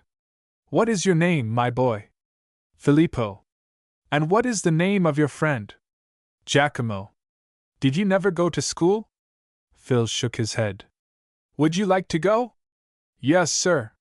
"You would like it better than wandering about the streets all day?" "Yes, sir." "Why do you not ask your father to send you to school?" "My father is in Italy." "And his father also?" Si, signore, answered Phil, relapsing into Italian. What do you think of that, Henry? Asked the gentleman. How should you like to leave me, and go to some Italian city to roam about all day, playing on the violin? I think I would rather go to school. I think you would. Are you often out so late, Filippo? I think that is the name you gave me. Phil shrugged his shoulders. Always, he answered. At what time do you go home? At 11. It is too late for a boy of your age to sit up. Why do you not go home sooner? The padrone would beat me. Who is the padrone? The man who brought me from Italy to America. Poor boys, said the gentleman, compassionately. Yours is a hard life. I hope some time you will be in a better position. Phil fixed his dark eyes upon the stranger, grateful for his words of sympathy. Thank you, he said. Good night, said the stranger kindly. Good night, signore. An hour passed. The city hall clock nearby struck 11. The time had come for returning to their mercenary guardian. Phil shook the sleeping form of Giacomo. The little boy stirred in his sleep, and murmured, Madre. He had been dreaming of his mother, and his far-off Italian home. He woke to the harsh realities of life, 4,000 miles away from that mother and home. Have I slept, Filippo? He asked, rubbing his eyes, and looking about him in momentary bewilderment. Yes, Giacomo. You have slept for 2 hours and more. It is 11 o'clock. Then we must go back. Yes, take your violin, and we will go. They passed out into the cold street, which seemed yet colder by contrast with the warm hotel they just left, and crossing to the sidewalk that skirts the park, walked up Center Street. Giacomo was seized with a fit of trembling. His teeth chattered with the cold. A fever was approaching, although either he nor his companion knew it. Are you cold, Giacomo? Asked Phil, noticing how he trembled. I am very cold. I feel sick, Filippo. You will feel better tomorrow, said Phil, but the thought of the beating which his little comrade was sure to receive saddened him more than the prospect of being treated in the same way himself. They kept on their way, past the Tombs with its gloomy entrance, through the ill-lighted street, scarcely noticed by the policeman whom they passed, for he was accustomed to see boys of their class out late at night, until at last they reached the dwelling of the padrone, who was waiting their arrival with the eagerness of a brutal nature, impatient to inflict pain. Chapter 11. The Boy's Reception. Phil and Giacomo entered the lodging-house, wholly unconscious of the threatening storm. The padrone scowled at them as they entered, but that was nothing unusual. Had he greeted them kindly, they would have had reason to be surprised. Well, he said harshly, how much do you bring? The boys produced $2.50 which he pocketed. Is this all? He asked. It was cold, said Phil, and we could not get more. The padrone listened with an ominous frown. Are you hungry? He asked. Do you want your supper? Phil was puzzled by his manner, for he expected to be deprived of his supper on account of bringing less money than usual. Why should the padrone ask him if he wanted his supper? Though he was not hungry, he thought it best to answer in the affirmative. What would you like? Asked the padrone. Again Phil was puzzled, for the suppers supplied by the padrone never varied, always consisting of bread and cheese. Perhaps, continued the padrone, meeting no answer, you would like to have coffee and roast beef. All was clear now. Phil understood that he had been seen going in or out of the restaurant, though he could not tell by whom. He knew well enough what to expect, but a chivalrous feeling of friendship led him to try to shield his young companion, even at the risk of a more severe punishment to be inflicted upon himself. It was my fault, he said manfully. Giacomo would not have gone in but for me. Wicked, ungrateful boy, exclaimed the padrone, wrathfully. It was my money that you spent. You are a thief. Phil felt that this was a hard word, which he did not deserve. The money was earned by himself, though claimed by the padrone. But he did not venture to say this. It would have been revolutionary. He thought it prudent to be silent. Why do you say nothing? Exclaimed the padrone, stamping his foot. Why did you spend my money? I was hungry. So you must live like a nobleman. Our supper is not good enough for you. How much did you spend? 30 cents. For each? No, signore, for both. Then you shall have each 15 blows, one for each penny. I will teach you to be a thief. Pietro, the stick! Now strip! Padrone, said Phil, generously. Let me have all the blows. It was my fault. Giacomo only went because I asked him. If the padrone had had a heart, this generous request would have touched it, but he was not troubled in that way. He must be whipped too, he said. He should not have gone with you. He is sick, padrone, persisted Phil. Excuse him till he is better. Not a word more, roared the padrone, irritated at his persistence. If he is sick, it is because he has eaten too much, he added with a sneer. Pietro, my stick! The two boys began to strip mechanically, knowing that there was no appeal. Phil stood bare to the waist. The padrone seized the stick and began to belabor him. Phil's brown face showed by its contortions the pain he suffered, but he was too proud to cry out. When the punishment was finished, his back was streaked with red, and looked maimed and bruised. Put on your shirt, commanded the tyrant. Phil drew it on over his bleeding back and resumed his place among his comrades. Now, said the padrone, beckoning to Giacomo. The little boy approached shivering, not so much with cold as with the fever that had already begun to prey upon him. Phil turned pale and sick as he looked at the padrone preparing to inflict punishment. He would gladly have left the room, but he knew that it would not be permitted. The first blow descended heavily upon the shrinking form of the little victim. It was followed by a shriek of pain and terror. What are you howling at? Muttered the padrone, between his teeth. I will whip you the harder.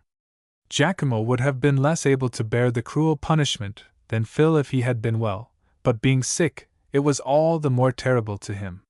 The second blow likewise was followed by a shriek of anguish. Phil looked on with pale face, set teeth, and blazing eyes, as he saw the barbarous punishment of his comrade. He felt that he hated the padrone with a fierce hatred. Had his strength been equal to the attempt, he would have flung himself upon the padrone. As it was, he looked at his comrades, half wishing that they would combine with him against their joint oppressor. But there was no hope of that.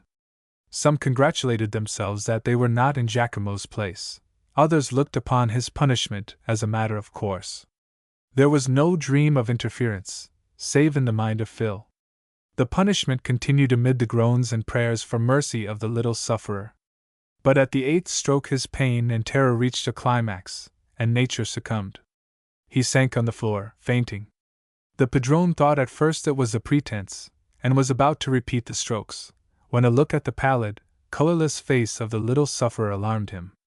It did not excite his compassion, but kindled the fear that the boy might be dying, in which case the police might interfere and give him trouble.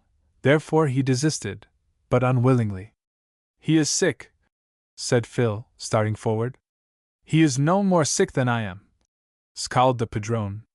Pietro, some water! Pietro brought a glass of water, which the padrone threw in the face of the fallen boy. The shock brought him partially to. He opened his eyes, and looked around vacantly. What is the matter with you? Demanded the padrone, harshly. Where am I? Asked Giacomo, bewildered. But as he asked this question, his eyes met the dark look of his tyrant, and he clasped his hands in terror. Do not beat me, he pleaded. I feel sick. He is only shamming, said Pietro, who was worthy to be the servant and nephew of such a master. But the padrone thought it would not be prudent to continue the punishment. Help him put on his clothes, Pietro, he said. I will let you off this time, little rascal, but take heed that you never again steal a single cent of my money. Giacomo was allowed to seek his uncomfortable bed. His back was so sore with the beating he had received that he was compelled to lie on his side. During the night the feverish symptoms increased, and before morning he was very sick. The padrone was forced to take some measures for his recovery, not from motives of humanity, but because Giacomo's death would cut off a source of daily revenue, and this, in the eyes of the mercenary padrone, was an important consideration. Phil went to bed in silence. Though he was suffering from the brutal blows he had received, the thought of the punishment and suffering of Giacomo affected him more deeply than his own. As I have said, the two boys came from the same town in southern Italy. They had known each other almost from infancy, and something of a fraternal feeling had grown up between them. In Phil's case, since he was the stronger, it was accompanied by the feeling that he should be a protector to the younger boy, who, on his side, looked up to Phil as stronger and wiser than himself. Though only a boy of 12, what had happened led Phil to think seriously of his position and prospects. He did not know for how long his services had been sold to the padrone by his father, but he felt sure that the letter of the contract would be little regarded as long as his services were found profitable. What hope, then, had he of better treatment in the future? There seemed no prospect except of continued oppression and long days of hardship, unless, and here the suggestion of Mr. Palmer occurred to him, unless he ran away. He had known of boys doing this before. Some had been brought back, and of course, were punished severely for their temerity, but others had escaped, and had never returned. What had become of them Phil did not know, but he rightly concluded that they could not be any worse off than in the service of the padrone. Thinking of all this, Phil began to think it probable that he, too, would some day break his bonds and run away. He did not fix upon any time. He had not got as far as this. But circumstances, as we shall find in our next chapter, hastened his determination, and this, though he knew it not, was the last night he would sleep in the house of the padrone. Chapter 12. Giacomo's Presentiments. Phil woke up the next morning feeling lame and sore. His back bore traces of the flogging he had received the night before. As his eyes opened, they rested upon 20 boys lying about him, and also upon the dark, unsightly walls of the shabby room, and the prospect before him served to depress even his hopeful temperament. But he was not permitted to meditate long. Pietro opened the door, and called out in harsh tones, "Get up, all of you, or the padrone will be here with his stick!" The invitation was heard and obeyed. The boys got up, yawning and rubbing their eyes, having a wholesome dread of their tyrant and his stick, which no tenderness of heart ever made him reluctant to use. Their toilet did not require long to make. The padrone was quite indifferent whether they were clean or not, and offered them no facilities for washing. When they were dressed, they were supplied with a frugal breakfast, a piece of bread and cheese each.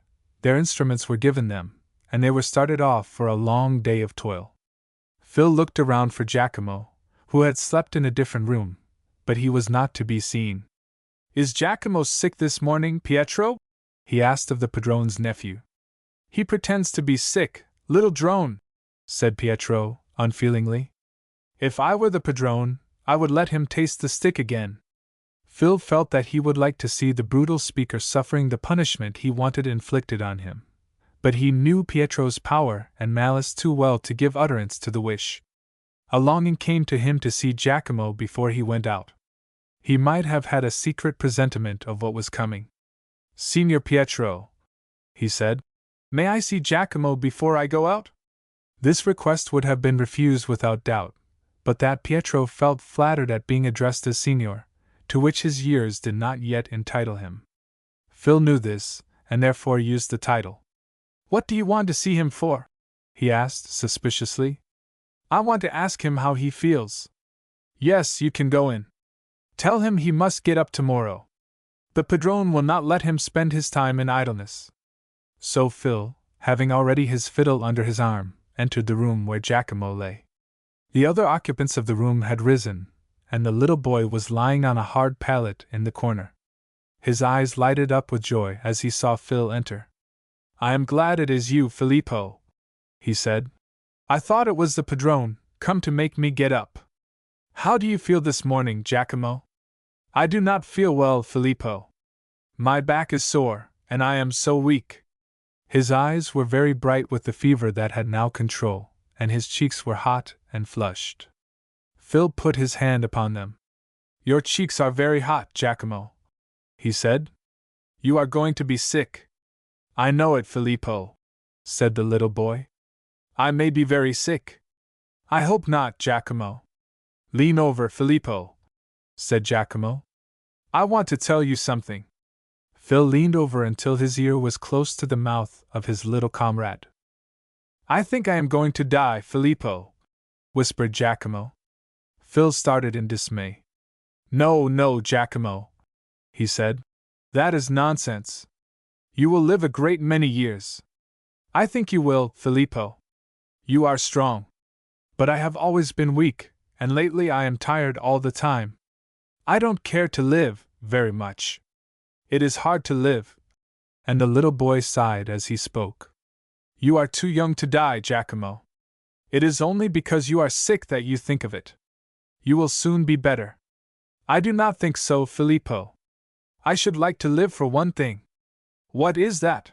Asked Phil, gazing with strange wonder at the patient, sad face of the little sufferer, who seemed so ready to part with the life which, in spite of his privations and hardships, seemed so bright to him. I should like to go back to my home in Italy, and see my mother again before I die. She loved me. The almost unconscious emphasis which he laid on the word, she, showed that in his own mind he was comparing her with his father, who had sold him into such cruel slavery. If you live, Giacomo, you will go back and see her some day. I shall never see her again, Filippo, said the little boy sadly. If you ever go back to Italy, when you are older, will you go and see her, and tell her that I thought of her when I was sick, and wanted to see her? Yes, Giacomo, said Phil, affected by his little companion's manner. Filippo, called Pietro in harsh tones. I must go, said Phil, starting to his feet. Kiss me before you go, said Giacomo. Phil bent over and kissed the feverish lips of the little boy, and then hurried out of the room. He never saw Giacomo again, and this, though he knew it not, was his last farewell to his little comrade. So Phil commenced his wanderings. He was free in one way: he could go where he pleased. The padrone did not care where he picked up his money, as long as he brought home a satisfactory amount. Phil turned to go uptown, though he had no definite destination in view. He missed Giacomo, who lately had wandered about in his company, and felt lonely without him. Poor Giacomo, he thought. I hope he will be well soon. Avast there, boy, someone called.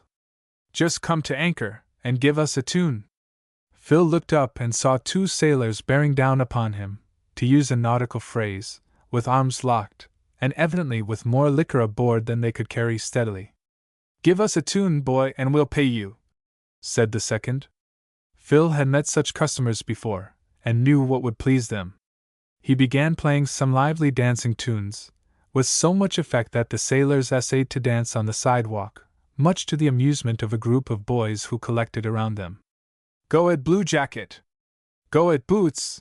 Exclaimed the boys, designating them by certain prominent articles of dress. The applause appeared to stimulate them to further efforts, and they danced and jumped high in air, to the hilarious delight of their juvenile spectators. After a time such a crowd collected that the attention of a passing policeman was attracted. What's all this disturbance? He demanded, in tones of authority. We're stretching our legs a little, shipmate, said the first sailor. Then you'd better stretch them somewhere else than in the street. I thought this was a free country, hiccuped the second. You'll find it isn't if I get hold of you, said the officer. Want to fight? Demanded the second sailor, belligerently. Boy, stop playing, said the policeman. I don't want to arrest these men unless I am obliged to do it. Phil stopped playing, and this put a stop to the dance. Finding there was no more to be seen, the crowd also dispersed. With arms again interlocked, the sailors were about to resume their walk, forgetting to pay the piper. But Phil was not at all bashful about presenting his claims. He took off his cap, and going up to the jolly pair said, I want some pennies. Sailors are free with their money. Parsimony is not one of their vices. Both thrust their hands into their pockets, and each drew out a handful of scrip, which they put into Phil's hands, without looking to see how much it might be. That's all right, boy, isn't it? Inquired the first. All right, answered Phil, wondering at their munificence. He only anticipated a few pennies, and here looked to be as much as he was generally able to secure in a day. As soon as he got a good chance he counted it over, and found 4 half-dollars, 3/4, and 4 tens, in all $3.15. At this rate, probably, the sailor's money would not last long. However, this was none of Phil's business. It was only 9 o'clock in the forenoon, and he had already secured enough to purchase immunity from blows at night. Still, there was one thing unsatisfactory about it. All this money was to go into the hands of the padrone. Phil himself would reap none of the benefit, unless he bought his dinner, as he had purchased supper the evening before.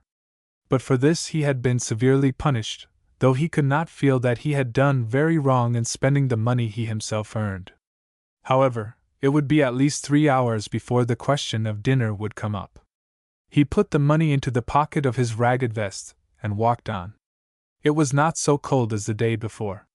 The thermometer had risen 25 degrees during the night, a great change, but not unusual in our variable climate. Phil rather enjoyed this walk, notwithstanding his back was a little lame. He walked up the Bowery to the point where 3rd and 4th Avenues converge into it. He kept on the left-hand side, and walked up 4th Avenue, passing the Cooper Institute and the Bible House, and a little further on, Stewart's magnificent marble store. On the block just above stood a book and periodical store, kept, as the sign indicated, by Richard Burnton. Phil paused a moment to look in at the windows, which were filled with a variety of attractive articles. Suddenly he was conscious of his violin being forcibly snatched from under his arm. He turned quickly, and thought he recognized Tim Rafferty, to whom the reader was introduced in the 3rd chapter of this story. Chapter 13. Phil finds a capitalist. To account for Phil's unexpected loss, I must explain that Tim Rafferty, whose ordinary place of business was in or near the City Hall Park, had been sent uptown on an errand. He was making his way back leisurely, when, just as he was passing Burnton's bookstore, he saw Phil looking in at the window. He immediately recognized him as the little Italian fiddler who had refused to lend him his fiddle, as described in a previous chapter. In his attempt he was frustrated by Paul Hoffman.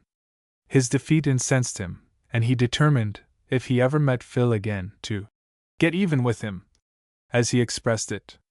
It struck him that this was a good opportunity to borrow his fiddle without leave.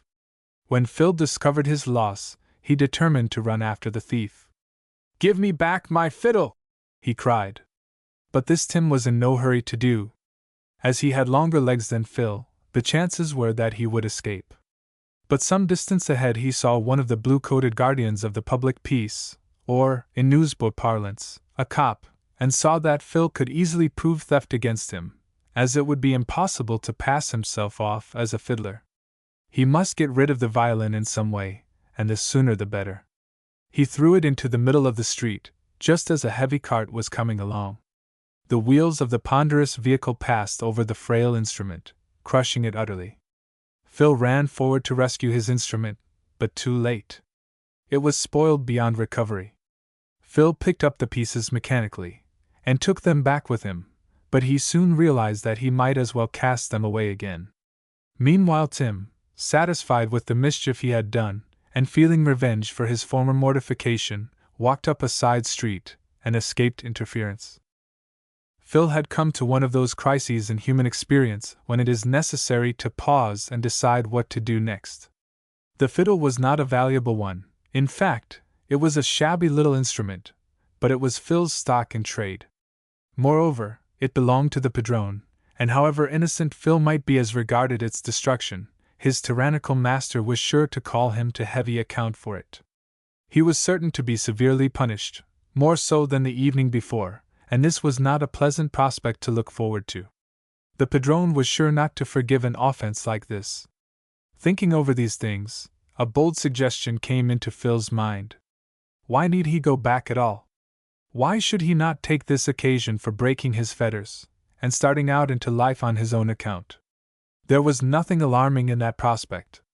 He was not afraid but that he could earn his own living, and fare better than he did at present, when out of his earnings and those of his comrades the padrone was growing rich. Other boys had run away, and though some had been brought back, others had managed to keep out of the cruel clutches of their despotic master. It did not take Phil long to come to a decision. He felt that he should never have a better chance. He had $3 in his pocket thanks to the generosity of the sailors, and this would last him some time. It would enable him to get out of the city, which would be absolutely necessary, since, if he remained, the padrone would send Pietro for him and get him back. There was only one regret he had at leaving the padrone. It would part him from his little comrade, Giacomo. Giacomo, at least, would miss him. He wished the little boy could have gone with him, but this, under present circumstances, was impossible. By staying he would only incur a severe punishment, without being able to help his comrade. It was still but 9 o'clock. He had plenty of time before him, as he would not be missed by the padrone until he failed to make his appearance at night. Having no further occasion to go uptown, he decided to turn and walk down into the business portion of the city. He accordingly made his way leisurely to the City Hall Park, when he suddenly bethought himself of Paul Hoffman, who had served as his friend on a former occasion. Besides Giacomo, Paul was the only friend on whom he could rely in the city. Paul was older and had more experience than he, and could, no doubt, give him good advice as to his future plans. He crossed the park and Broadway, and kept along on the west side of the street until he reached the necktie stand kept by Paul. The young street merchant did not at first see him, being occupied with a customer, to whom he finally succeeded in selling 2 neckties. Then looking up, he recognized the young fiddler. "How are you, Phil?" he said in a friendly manner. "Where have you kept yourself? I have not seen you for a long time." "I have been fiddling," said Phil. "But I don't see your violin now. What has become of it?" "It is broken, destroyed," said Phil. "How did that happen?" Phil described the manner in which his violin had been stolen. "Do you know who stole it?" "It was that boy who tried to take it once in the park." "When I stopped him?" "Yes. I know him. It is Tim Rafferty. He is a mean boy. I will pay him up for it." "I do not care for it now," said Phil. "But what will your padrone say when you come home without it?" "He would beat me, but I will not go home." "What will you do?" "I will run away." "Good for you, Phil." "I like your spunk," said Paul heartily. "I wouldn't go back to the old villain if I were you." "Where are you going?" "Away from New York. If I stay here, the padrone would catch me." "How much did you earn with your fiddle when you had it?" $2 if it was a good day." "That is excellent. I'll tell you what, Phil, if you could stay in the city, I would invite you to come and live with us. You could pay your share of the expense, say $3 or $4 a week, and keep the rest of your money to buy clothes, and to save." "I should like it," said Phil. "But if I stay in the city, the padrone would get hold of me." "Has he any legal right to your services?" asked Paul. Phil looked puzzled. He did not understand the question. "I mean, did your father sign any paper giving you to him?" "Yes," said Phil, comprehending now. "Then I suppose he could take you back." "You think you must go away from the city then, Phil?" "Yes." "Where do you think of going?" "I do not know." "You might go to Jersey, to Newark, which is quite a large city, only 10 miles from here." "I should like to go there." "I don't think the padrone would send there to find you." "But how are you going to make your living? You have lost your fiddle." "I can sing." "But you would make more money with your fiddle." "Si, signore." "Don't talk to me in Italian, Phil, I no understand it." Phil laughed. "You can speak English much better than most Italian boys." "Some cannot speak at all. Some speak French, because we all stayed in Paris some time before we came to America." "Parlez-vous français?" "Oui, monsieur, un peu." "Well, I can't. Those 3 words are all the French I know." "But I say, Phil, you ought to have a fiddle." "I should like to have one. I should make more money." "How much would one cost?" "I don't know." "I'll tell you what I will do, Phil," said Paul, after a moment's thought. "I know a pawnbroker's shop on Chatham Street where there is a fiddle for sale. I don't think it will cost very much, not more than $5. You must buy it." "I have not $5, said Phil. "Then I will lend you the money." "You shall buy it, and when you have earned money enough you shall come back to New York some day and pay me." "Thank you," said Phil, gratefully. I will surely pay you. Of course you will, Phil, said Paul confidently. I can see by your face that you are honest. I don't believe you would cheat your friend. I would not cheat you, Senior Paul. I see, Phil, you are bound to make an Italian of me. You may just call me Paul, and don't mind about the senior. Now I'll tell you what I propose. I cannot leave my business for an hour and a half. You can go where you please, but come back at that time, and I will take you home to dinner with me. On the way back I will stop with you at the Chatham Street store and ask the price of the violin. Then, if it doesn't cost too much, I will buy it. All right, said Phil. You must come back at 12 o'clock, Phil. I will come. Phil strolled down to the Battery, feeling a little strange without his violin. He was elated with the thought of his coming freedom, and for the first time since he landed in America the future looked bright to him. Chapter 14. The Tambourine Girl. Arriving at Trinity Church, Phil turned into Wall Street, looking about him in a desultory way, for he was at present out of business. Men and boys were hurrying by in different directions, to and from banks and insurance offices, while here and there a lawyer or lawyer's clerk might be seen looking no less busy and preoccupied. If Phil had had $3,000 instead of $3, he, too, might have been interested in the price of gold and stocks. But his financial education had been neglected, and he could not have guessed within 20 the day's quotations for either. As he walked along, his attention was suddenly drawn to a pair of Italians, a man and a girl of 12, the former turning a hand organ, the latter playing a tambourine. There was nothing unusual in the group, but Phil's heart beat quick, for in the girl he thought he recognized a playmate from the same village in which he was born and bred. Lucia! He called, eagerly approaching the pair. The girl turned quickly, and seeing the young fiddler, let fall her tambourine in surprise. Filippo! She exclaimed, her eyes lighting up with the joy with which we greet a friend's face in a strange land. Why did you drop your tambourine, Celerata? Demanded the man, harshly. Lucia, a pretty, brown-faced girl, did not lose her joyful look even at this rebuke. She stooped and picked up the tambourine, and began to play mechanically, but continued to speak to Filippo. How long are you in the city? Asked Phil, speaking, of course, in his native language. Only 2 weeks, answered Lucia. I am so glad to see you, Filippo.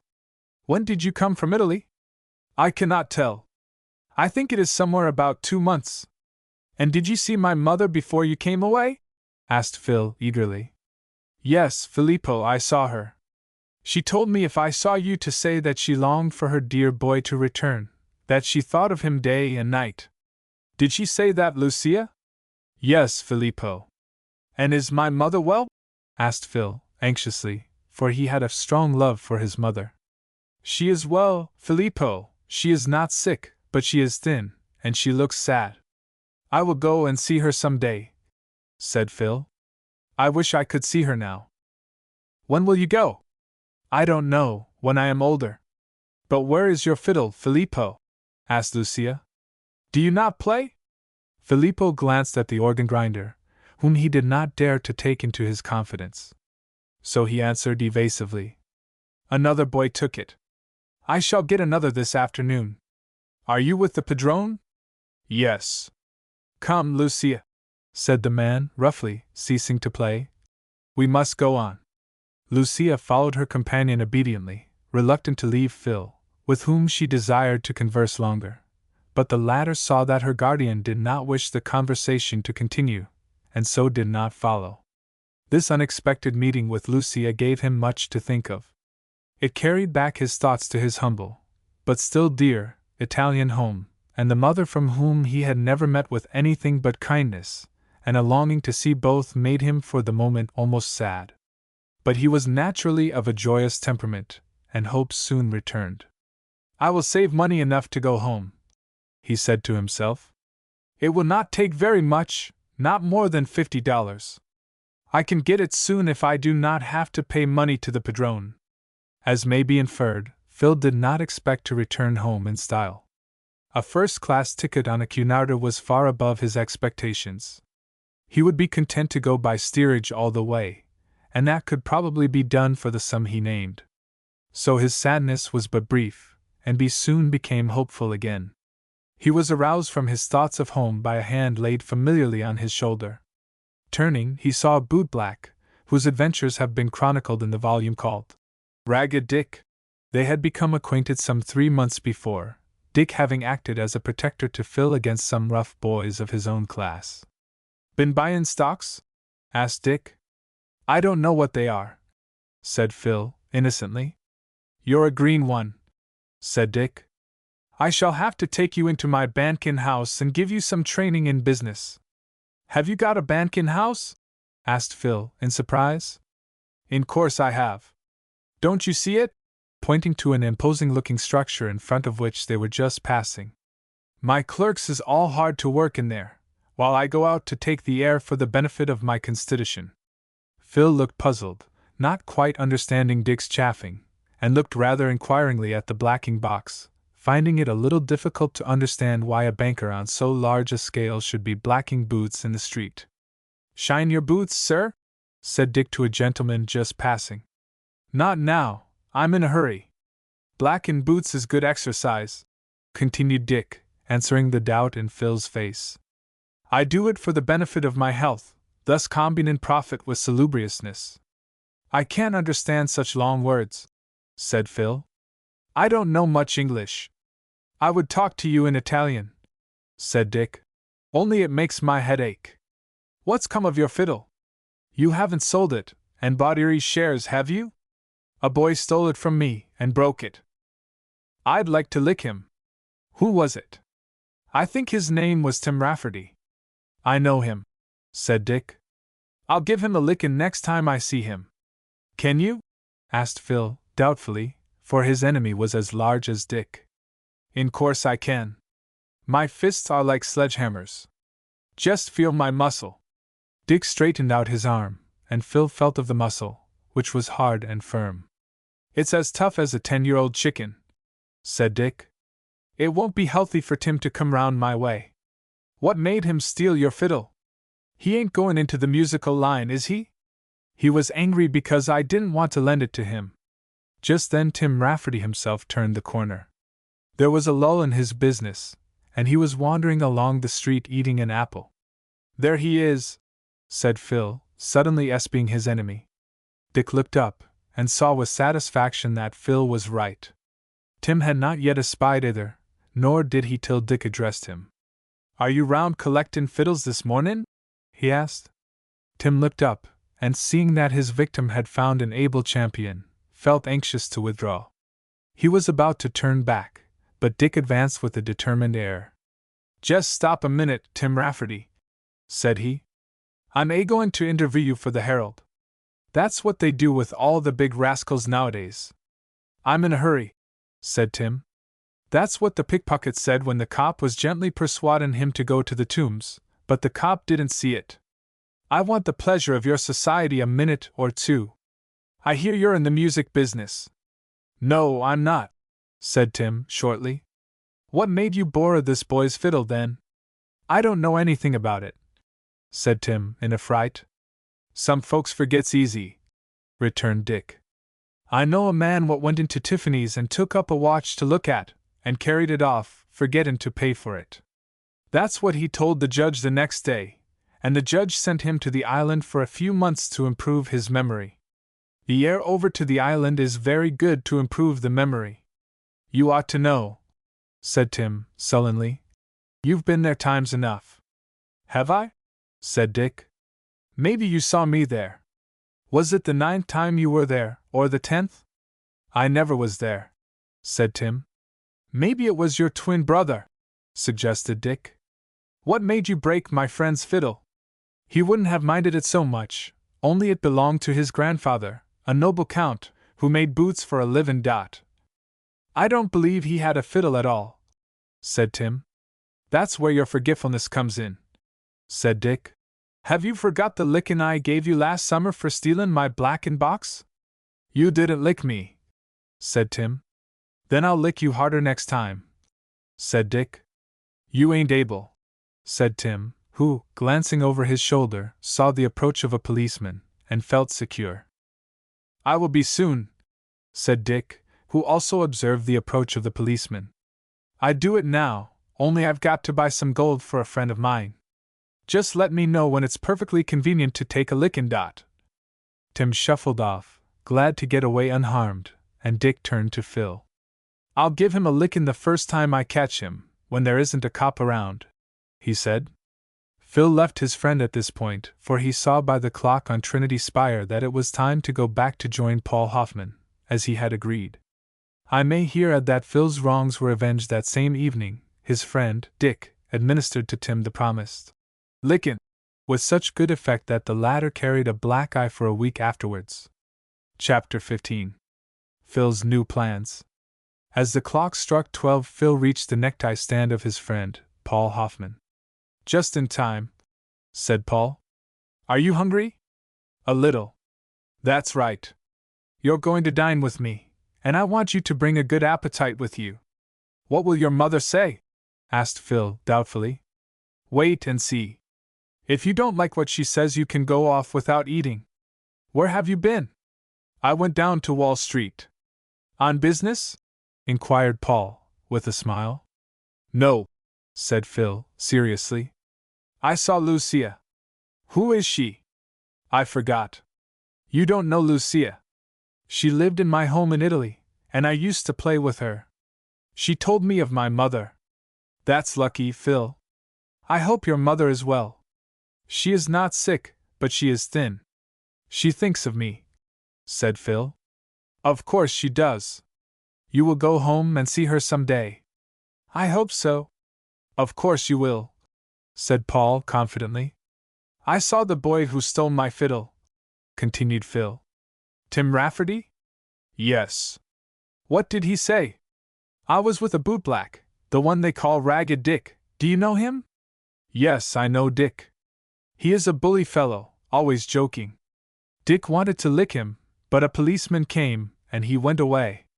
"Does Dick know that he stole your fiddle?" "Yes." "Then he will be sure to punish him. It will save me the trouble." The walk was not long. Soon they were at Paul's door. "I have brought company to dinner, Mother," said Paul, entering first. "I am glad to see you, Phil," said Mrs. Hoffman. "Why have you not come before?" "How is that, Phil? Will you stay now?" said Paul. Mrs. Hoffman looked at Paul inquiringly. Phil was afraid he would not be welcome, he exclaimed. "He is always welcome," said Mrs. Hoffman. "Where is your fiddle?" asked Jimmy. "A boy took it," said Phil, "and threw it into the street, and a wagon went over it and broke it." Jimmy was quite indignant for his friend, when the story had been told. "It's lucky for Tim Rafferty that he is not here," said Paul, "or he might suffer." "If I was a big boy I'd lick him," said Jimmy belligerently. "I never saw you so warlike before, Jimmy," said Paul. To Phil this sympathy seemed pleasant. He felt that he was in the midst of friends, and friends were not so plentiful as not to be valued. "What are you going to have for dinner, Mother?" asked Paul. "I am sorry, Paul, that I have no warm meat. I have some cold roast beef, some hot potatoes, and an apple pudding." "You needn't apologize, Mother. That's good enough for anybody. It's as good as Phil gets at his boarding house, I am sure. He has got rather tired of it, and isn't going to stay." "Are you going to leave the padrone?" asked Mrs. Hoffman with interest. "Si, Signora," said Phil. "Will he let you go?" "I shall run away," said Phil. "You see, Mother, Phil would be sure of a beating if he went home without his fiddle. Now he doesn't like to be beaten, and the padrone gives harder beatings than you do, Mother." "I presume so," said Mrs. Hoffman, smiling. "I do not think I am very severe." "No, you spoil the rod and spare the child. Is Phil going to stay in the city?" "No, the padrone would get hold of him if he did. He is going to New Jersey to make his fortune. But he will need a fiddle. I am going to lend him money enough to buy one. I know a pawnbroker who has one for sale. I think I can get it for $3 or $4. When Phil gets it, he is going around giving concerts." "How much can you make in a day, Phil?" "Sometimes I make $2, answered Phil. That is excellent, especially when you are your own padrone. You will be able to save up money. You will have to buy a pocketbook, Phil. Where will you sleep, Phil? Asked Jimmy, interested. Phil shrugged his shoulders. He had not thought of that question particularly. I don't know, he said. I can sleep anywhere. Of course he will stop at the first-class hotels, Jimmy, said Paul, like all men of distinction. I shouldn't wonder if he married an heiress in 6 months, and went back to Italy on a bridal tour. He is too young to be married, said Jimmy, who, it will be perceived, understood everything literally. I don't know but he is, said Paul, but he isn't too old to be hungry. So, Mother, whenever dinner is ready we shall be. It is all ready except peeling the potatoes, Paul. We can do that ourselves.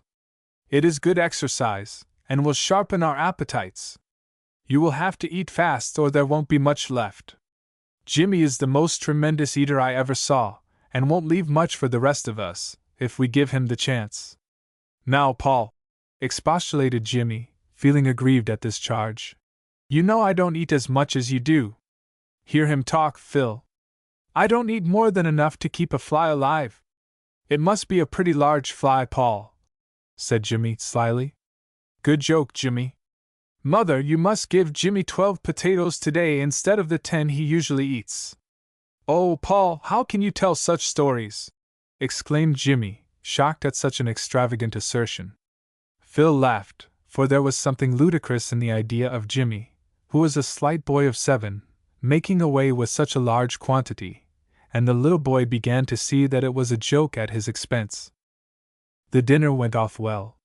All had a good appetite, and did full justice to Mrs. Hoffman's cookery. The pudding in particular was pronounced a success. It was so flaky and well seasoned, and the sauce, flavored with lemon, was so good, that everyone except Mrs. Hoffman took a second piece.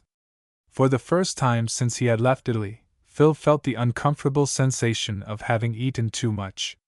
However, with the discomfort was the pleasant recollection of a good dinner, and to the mind of the little fiddler the future brightened, as it is very apt to do under such circumstances, and he felt ready to go out and achieve his fortune. Why won't you stop with us tonight, Phil, and start on your journey tomorrow? Asked Mrs. Hoffman. I am sure Jimmy would be glad of your company. Yes, Phil, stay, said Paul. Phil hesitated. It was a tempting invitation, but on the other hand, if he remained in the city till the next day he might be in danger from the padrone. He expressed this fear. I am afraid the padrone would catch me, he said. No, he won't. You can go out with me and buy the fiddle now, and then come back and play to Mother and Jimmy. Tomorrow morning I will go with you to the Jersey City ferry myself, and if we meet the padrone, I'll give him a hint to be off. Phil still hesitated, but finally yielded to the united request. But it was now 1 o'clock, and Paul must be back to his business. Phil took his cap and went with him to purchase the fiddle, promising to come back directly. They went into Chatham Street, and soon halted before a small shop, in front of which were 3 gilt balls, indicating that it was a pawnbroker's shop. Entering, they found themselves in a small apartment, about 12 feet front by 20 in depth, completely filled with pawnable articles in great variety, a large part, however, consisting of clothing, for when the poor have occasion to raise money at a pawnbroker's, they generally find little in their possession to pawn except their clothing. Here was a shawls pawned for a few shillings by a poor woman whose intemperate husband threw the burden of supporting 2 young children upon her. Next to it was a black coat belonging to a clerk, who had been out of employment for 3 months, and now was out of money also. Here was a child's dress, pawned by the mother in dire necessity to save the child from starving. There was a plain gold ring, snatched by a drunken husband from the finger of his poor wife, not to buy food, but to gratify his insatiable craving for drink. Over this scene of confusion presided a little old man with blear eyes and wrinkled face, but with a sharp glance, fully alive to his own interests. He was an Englishman born, but he had been 40 years in America. He will be remembered by those who have read Paul the Peddler. Though nearly as poverty-stricken in appearance as his poorest customers, the old man was rich, if reports were true. His business was a very profitable one, allowing the most exorbitant rates of interest, and being a miser, he spent almost nothing on himself, so that his hoards had increased to a considerable amount. He looked up sharply, as Paul and Phil entered, and scanned them closely with his ferret-like eyes. Chapter 16. The Fashionable Party. Eliakim Henderson, for this was the pawnbroker's name, did not remember Paul, though on one occasion our hero had called upon him. Nearly all his customers came to pawn articles, not to purchase, and Eliakim naturally supposed that the two boys had come on this errand. Before entering, Paul said to Phil, "Don't say anything, leave me to manage." As they entered, Phil espied a fiddle hanging up behind the counter, and he saw at a glance that it was better than the one he had been accustomed to play upon. But to his surprise, Paul did not refer to it at first. "What will you give me on this coat?" asked Paul, indicating the one he had on. He had no intention of selling it, but preferred to come to the fiddle gradually, that the pawnbroker might not think that was his main object, and so charge an extra price. Eliakim scanned the garment critically. It was nearly new and in excellent condition, and he coveted it. "I will give you $1, said he, naming a price low enough to advance upon. "That is too little," said Paul, shaking his head. "I might give you 50 cents more, but I should lose if you didn't redeem it." "I don't think you would. I paid $10 for it." "But it is old." "No, it isn't. I have only had it a few weeks." "How much do you want on it?" asked Eliakim, scanning Paul sharply, to see how much he seemed in want of money. "I don't want any today. If I should want some next week, I will come in." "It will be older next week," said Eliakim, not wanting to lose the bargain, for he hoped it would not be redeemed. "Never mind, I can get along till then." "Can I do no business with you this morning?" asked Eliakim, disappointed. "I don't know," said Paul, looking carelessly around. "My friend here would like a fiddle, if he can get one cheap." "What do you ask for that one up there?" Eliakim took down the fiddle with alacrity. He had had it on hand for a year without securing a customer. It had originally been pawned by a poor musician, for $1.25, but the unfortunate owner had never been able to redeem it. Among his customers, the pawnbroker had not found one sufficiently musical to take it off his hands. Here was a slight chance, and he determined to effect a sale if he could. "It is a splendid instrument," he said enthusiastically, brushing off the dust with a dirty cotton handkerchief. "I have had many chances to sell it." "Why didn't you sell it then?" demanded Paul, who did not believe a word of this. "Because it was only pawned. I kept it for the owner." "Oh, well, if you can't sell it, it doesn't matter. It is for sale now," said Eliakim, quickly. "He has not come for it, and I shall keep it no longer.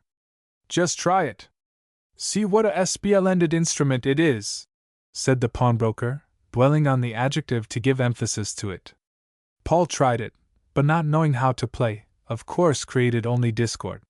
He did not offer it to Phil, because the young Italian boy would have made it sound too well and so enhanced the price. "It don't sound very well," said he indifferently, "but I suppose it will do to learn on. What do you want for it?" $5, said Eliakim, studying the face of Paul, to observe the effect of his announcement. $5, repeated Paul. "Take it back then, and wait till A.T. Stewart wants one. I haven't got $5 to throw away." But the pawnbroker did not expect to get his first price. He named it, in order to have a chance to fall. "Stay," he said, as Paul made a motion to leave. "What will you give me for it?" "I'll give you $1.50, said Paul, turning back. $1.50, exclaimed Eliakim, holding up both hands in horror. "Do you want to ruin me?" "No, I think you want to ruin me. I am willing to pay a fair price. You may have it for $3.50. No doubt you'd be glad to get that. Come, Phil, we'll go." "Stay, you may have it for $3, though I shall lose by it." "So should I, if I paid you that price. I can wait till some other time." But Eliakim did not intend to let this chance slip. He had found the fiddle rather unsaleable, and feared if he lost his chance of disposing of it, it might remain on his hands for a year more. He was willing, therefore, to take less than the profit he usually calculated upon in the sale of articles which remained unredeemed. "You may have it for $2.50, he said. As far as Paul could judge, though he did not know much about the price of violins, this was a reasonable price. But he knew that Eliakim must have got it for considerably less, or he would not so soon have come down to this sum. He did not hesitate, therefore, to try to get it a little cheaper. "I'll give you $2.25, he said, "and not a penny more." Eliakim tried hard to get 10 cents more, but Paul saw that he was sure of his purchase, and remained obdurate. So, after a pretense of putting up the fiddle, the pawnbroker finally said, "You may have it, but I tell you that I shall lose money." "All right," said Paul. "Hand it over." "Where is the money?" asked Eliakim, cautiously. Paul drew from his pocket a $2 bill and 25 cents in currency, and received the fiddle. The pawnbroker scrutinized the money closely, fearing that it might be bad, but finally, making up his mind on that point, deposited it in his money drawer. "Well, Phil, we may as well go," said Paul. "We've got through our business." The pawnbroker heard this, and a sudden suspicion entered his mind that Paul had been too sharp for him. "I might have got 25 cents more," he thought regretfully, and this thought disturbed the complacency he felt at first. "Well, Phil, how do you like it?" asked Paul, as they emerged into the street. "Let me try it," said Phil eagerly. He struck up a tune, which he played through, his face expressing the satisfaction he felt. "Is it as good as your old one?" "It is much better," said Phil. "I will pay you for it." And he drew out the money the sailors had given him in the morning. "No, Phil," said his friend. "You may need that money. Keep it, and pay me when you have more. But I shall be away. You will come to the city some day. When you do, you will know where to find me. Now go and play a tune to Jimmy. He is waiting for you. If you remain in the streets, your old enemy, Tim Rafferty, may want to borrow your fiddle again." "You are very kind to me, Paolo," said Phil, raising his dark eyes with a sudden impulse of gratitude. "It's nothing, Phil," said Paul modestly. "You would do the same for me if I needed it." "Yes, I would," said Phil. "But I am poor, and I cannot help you." "You won't be poor always, Phil," said Paul cheerfully. "Nor either, I hope. I mean to be a merchant sometime on a bigger scale than now. As for you, you will be a great player, and give concerts at the Academy of Music." Phil laughed, but still seemed pleased at the prophecy. "Well, Phil, I must bid you goodbye for a little while, or my clerks will be cheating me. I will see you at supper." "Addio, Paolo," said Phil. "Addio," said Paul, laughing. "Wouldn't I make a good Italian?" Paul returned to his stand, and Phil took the direction of Mrs. Hoffman's rooms. While on his way, he heard the sound of a hand organ, and, looking across the way, saw, with some uneasiness, his old enemy Pietro, playing to a crowd of boys. "I hope he won't see me," said Phil to himself. He was afraid Pietro would remember his old violin, and seeing the difference in the instrument he now had, inquire how he got it. He might, if not satisfied on this point, take Phil home with him, which would be fatal to his plans. He thought it prudent, therefore, to turn down the next street, and get out of sight as soon as possible. Fortunately for him, Pietro had his back turned, so that he did not observe him. Nothing would have pleased him better than to get the little fiddler into trouble, for, besides being naturally malicious, he felt that an exhibition of zeal in his master's service would entitle him to additional favors at the hands of the padrone, whom he hoped some day to succeed. "Oh, what a beautiful fiddle!" said Jimmy, in admiration, as Phil reappeared. "Do you think I could play on it?" Phil shook his head, smiling. "Don't let Jimmy have it. He would only spoil it," said Mrs. Hoffman. "I don't think he would succeed as well in music as in drawing." "Will you play something?" asked Jimmy. Phil willingly complied, and for half an hour held Jimmy entranced with his playing. The little boy then undertook to teach Phil how to draw, but at this Phil probably cut as poor a figure as his instructor would have done at playing on the violin. So the afternoon wore away, happily for all three, and at 5 Paul made his appearance. When supper was over, Phil played again, and this attracting the attention of the neighbors, Mrs. Hoffman's rooms were gradually filled with visitors, who finally requested Phil to play some dancing tunes. Finding him able to do so, an impromptu dance was got up, and Mrs. Hoffman, considerably to her surprise, found that she was giving a dancing party.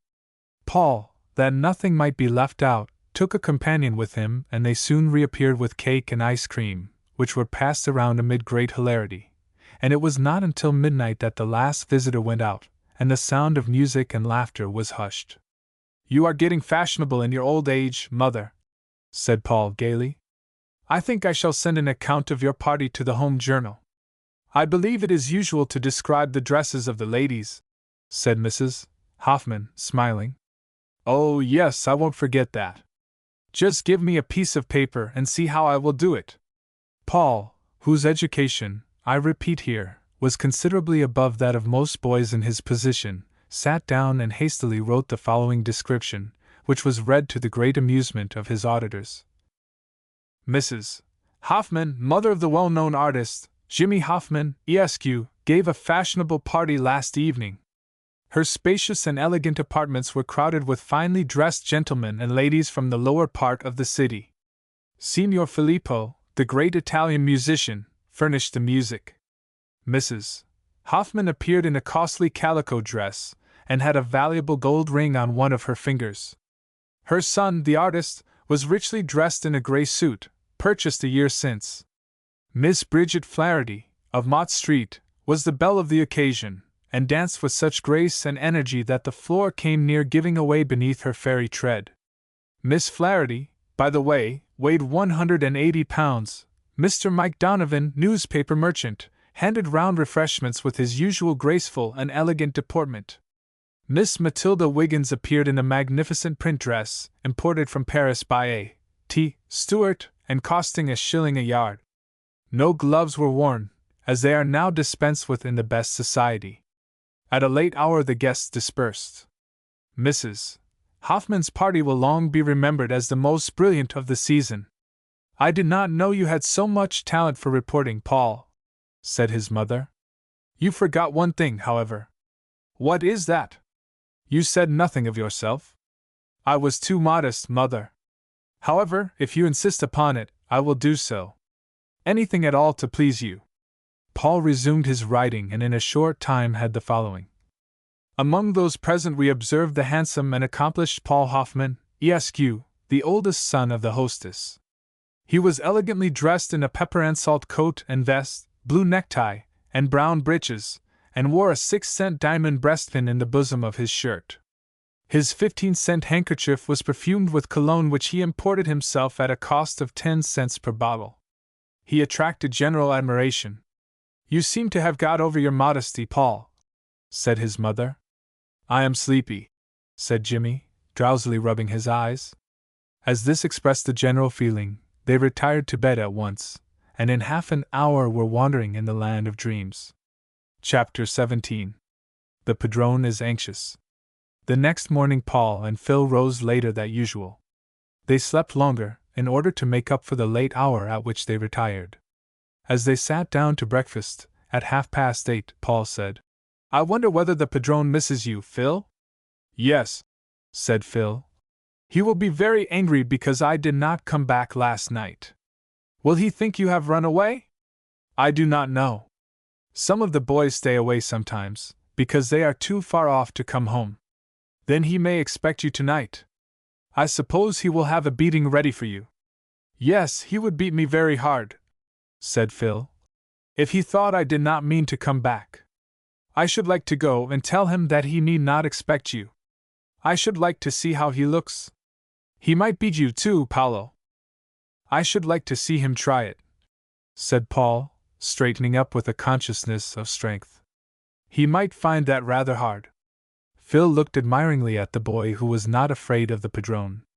Like his comrades, he had been accustomed to think of the Padrone as possessed of unlimited power, and never dreamed of anybody defying him, or resisting his threats. Though he had determined to run away, his soul was not free from the tyranny of his late taskmaster, and he thought with uneasiness and dread of the possibility of his being conveyed back to him. "Well, mother," said Paul, glancing at the clock as he rose from the breakfast table. "It is almost 9 o'clock, rather a late hour for a business man like me." "You are not often so late, Paul. It is lucky that I am my own employer, or I might run the risk of being discharged. I am afraid the excuse that I was at Mrs. Hoffman's fashionable party would not be thought sufficient. I guess I won't have time to stop to shave this morning." "You haven't got anything to shave," said Jimmy. "Don't be envious, Jimmy. I counted several hairs this morning." "Well, Phil, are you ready to go with me? Don't forget your fiddle." "When shall we see you again, Philip?" said Mrs. Hoffman. "I do not know," said the little minstrel. "Shall you not come to the city sometimes?" "I am afraid the padrone would catch me," said Phil. "Whenever you do come, Phil," said Paul, "come right to me. I will take care of you. I don't think the padrone will carry us both off, and he would have to take me if he took you." "Goodbye, Philip," said Mrs. Hoffman, offering her hand. "I hope you will prosper." "So do I, Phil," said Jimmy. Phil thus took with him the farewells and good wishes of two friends who had been drawn to him by his attractive face and good qualities. He could not help wishing that he might stay with them permanently, but he knew that this could not be. To remain in the same city with the padrone was out of the question. Meanwhile we return to the house which Phil had forsaken, and inquire what effect was produced by his non-appearance. It was the rule of the establishment that all the boys should be back by midnight. Phil had generally returned an hour before that time. When, therefore, it was near midnight, the padrone looked uneasily at the clock. "Have you seen Filippo?" he asked, addressing his nephew. "No, signore," answered Pietro. "Filippo has not come in." "Do you think he has run away?" asked the padrone, suspiciously. "I don't know," said Pietro. "Have you any reason to think he intended to run away?" "No," said Pietro. "I should not like to lose him. He brings me more money than most of the boys. He may come in yet. When he does," said the padrone, frowning, "I will beat him for being so late. Is there any boy that he would be likely to tell, if he meant to run away?" "Yes," said Pietro, with a sudden thought. "There is Giacomo." "The sick boy?" "Yes. Filippo went in this morning to speak to him. He might have told him then." "That is true. I will go and ask him." Giacomo still lay upon his hard pallet, receiving very little attention. His fever had increased, and he was quite sick. He rolled from one side to the other in his restlessness. He needed medical attention, but the padrone was indifferent, and none of the boys would have dared to call a doctor without his permission. As he lay upon his bed, the padrone entered the room with a hurried step. "Where is Giacomo?" he demanded, harshly. "Here I am, Signore Padrone," answered the little boy, trembling, as he always did when addressed by the tyrant. "Did Filippo come and speak with you this morning, before he went out?" "Si, signore." "What did he say?" "He asked me how I felt." "What did you tell him?" "I told him I felt sick." "Nothing more?" "I told him I thought I should die." "Nonsense," said the padrone, harshly. "You are a coward. You have a little cold, that is all." "Did he say anything about running away?" "No, signore." "Don't tell me a lie," said the tyrant, frowning. "I tell you the truth, Signore Padrone. Has not Filippo come home?" "No. I do not think he has run away," said the little boy. "Why not?" "I think he would tell me." "So you two are friends, are you?" "Si, signore, I love Filippo," answered Giacomo, speaking the last words tenderly, and rather to himself than to the padrone. He looked up to Phil, though little older than himself, with a mixture of respect and devotion, leaning upon him as the weak are prone to lean upon the strong. "Then you will be glad to hear," said the padrone, with a refinement of cruelty, "that I shall beat him worse than last night for staying out so late." "Don't beat him, padrone," pleaded Giacomo, bursting into tears.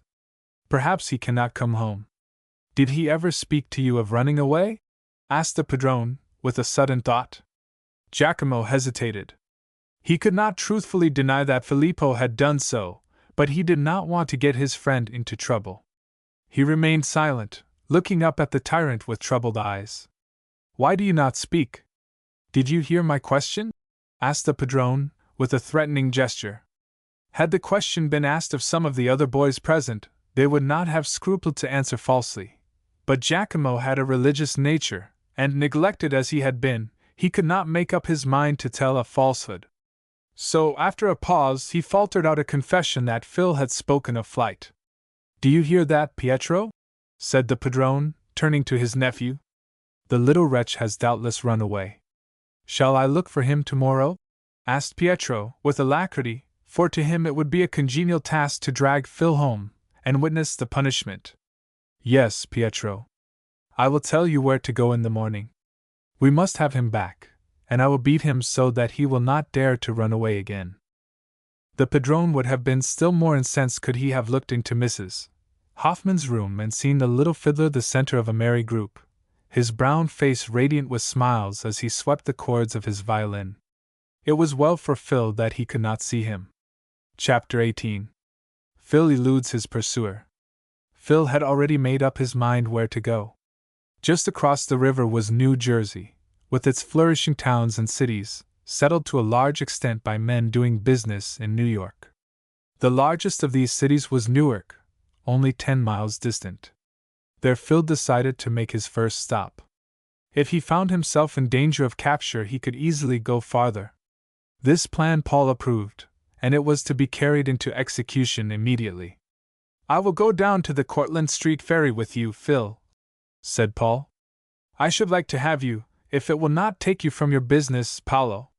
My business can wait, said Paul. I mean to see you safe out of the city. The padrone may be in search of you already. I think he will send Pietro to find me, said Phil. Who is Pietro? Phil explained that Pietro was the padrone's nephew and assisted in oppressing the boys. I hope he will send him, said Paul.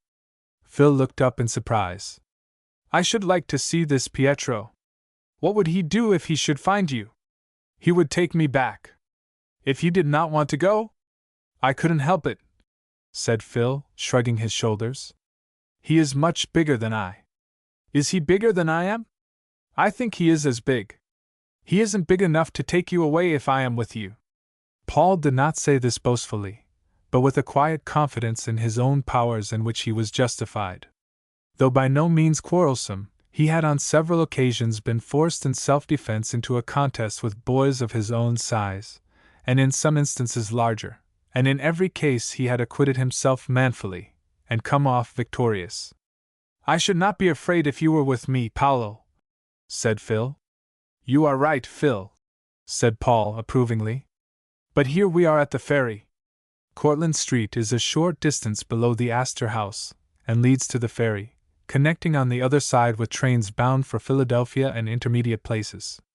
Paul paid the regular toll, and passed through the portal with Phil. Are you going with me? Asked the little fiddler, in surprise. Only to Jersey City, Phil. There might be some of your friends on board the boat. I want to see you safe on the cars. Then I must leave you. You are very kind, Paolo. You are a good little chap, Phil, and I mean to help you.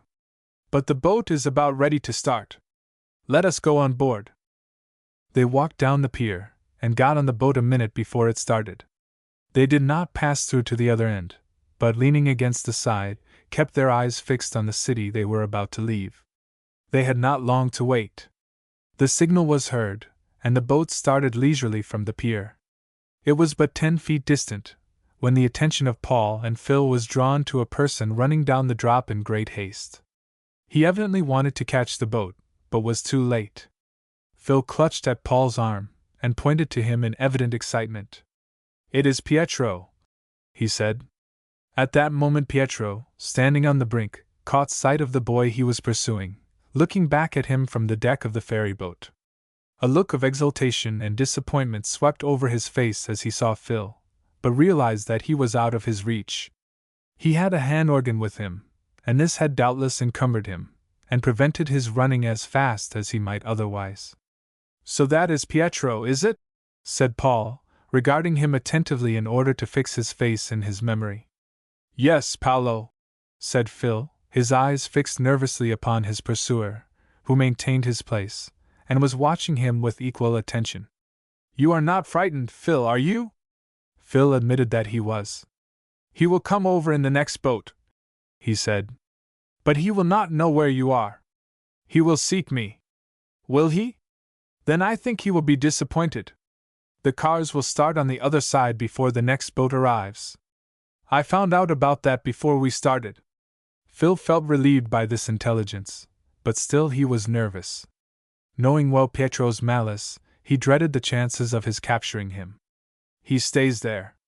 He does not go away," said Phil. "It will do him no good, Phil. He is like a cat watching a canary bird beyond his reach.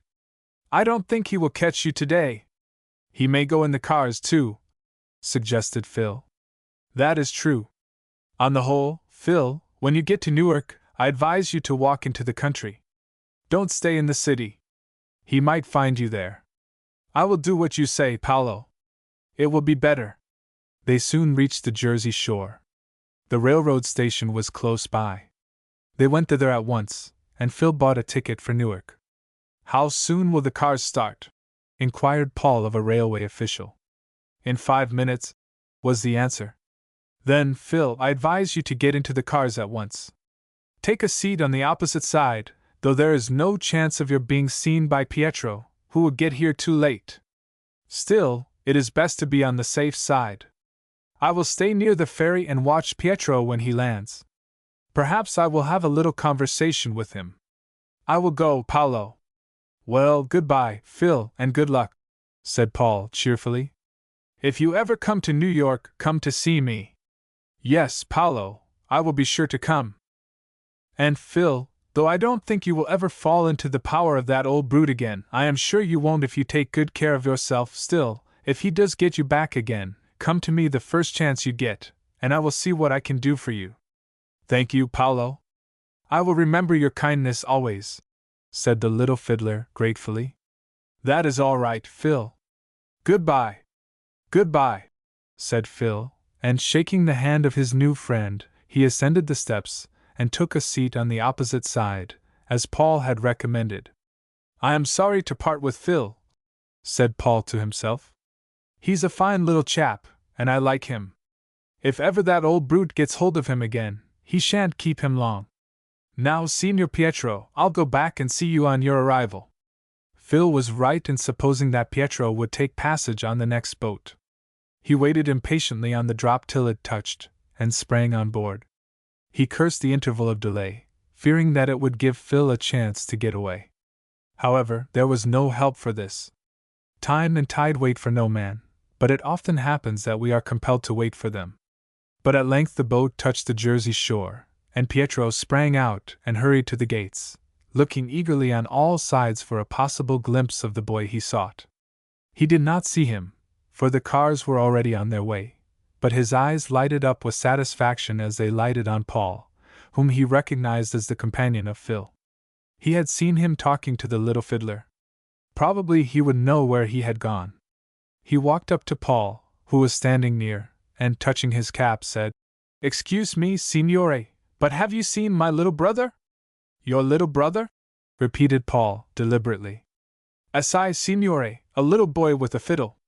He was so high." And Pietro indicated the height of Phil correctly by his hand. "There was a boy came over in the boat with me," said Paul. Yes, he is the one, signore," said Pietro eagerly. "And he is your brother?" "Assai, signore." "That's a lie," thought Paul. "I should know it even if Phil had not told me. Phil is a handsome little chap, he wouldn't have such a villainous-looking brother as you." "Can you tell me where he has gone?" asked Pietro eagerly. "Didn't he tell you where he was going?" asked Paul in turn. "I think he means to run away," said Pietro. "Did you see where he went?" "Why should he want to run away?" asked Paul, who enjoyed tantalizing Pietro, who he saw was chafing with impatience.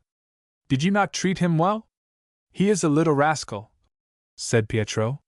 He is treated well, but he is a thief. And you are his brother, repeated Paul, significantly. Did you see where he went? Asked Pietro, getting angry. I want to take him back to his father. How should I know? Returned Paul coolly. Do you think I have nothing to do but to look after your brother? Why didn't you tell me that before? Said Pietro, incensed. Don't get mad, said Paul, indifferently. It won't do you any good.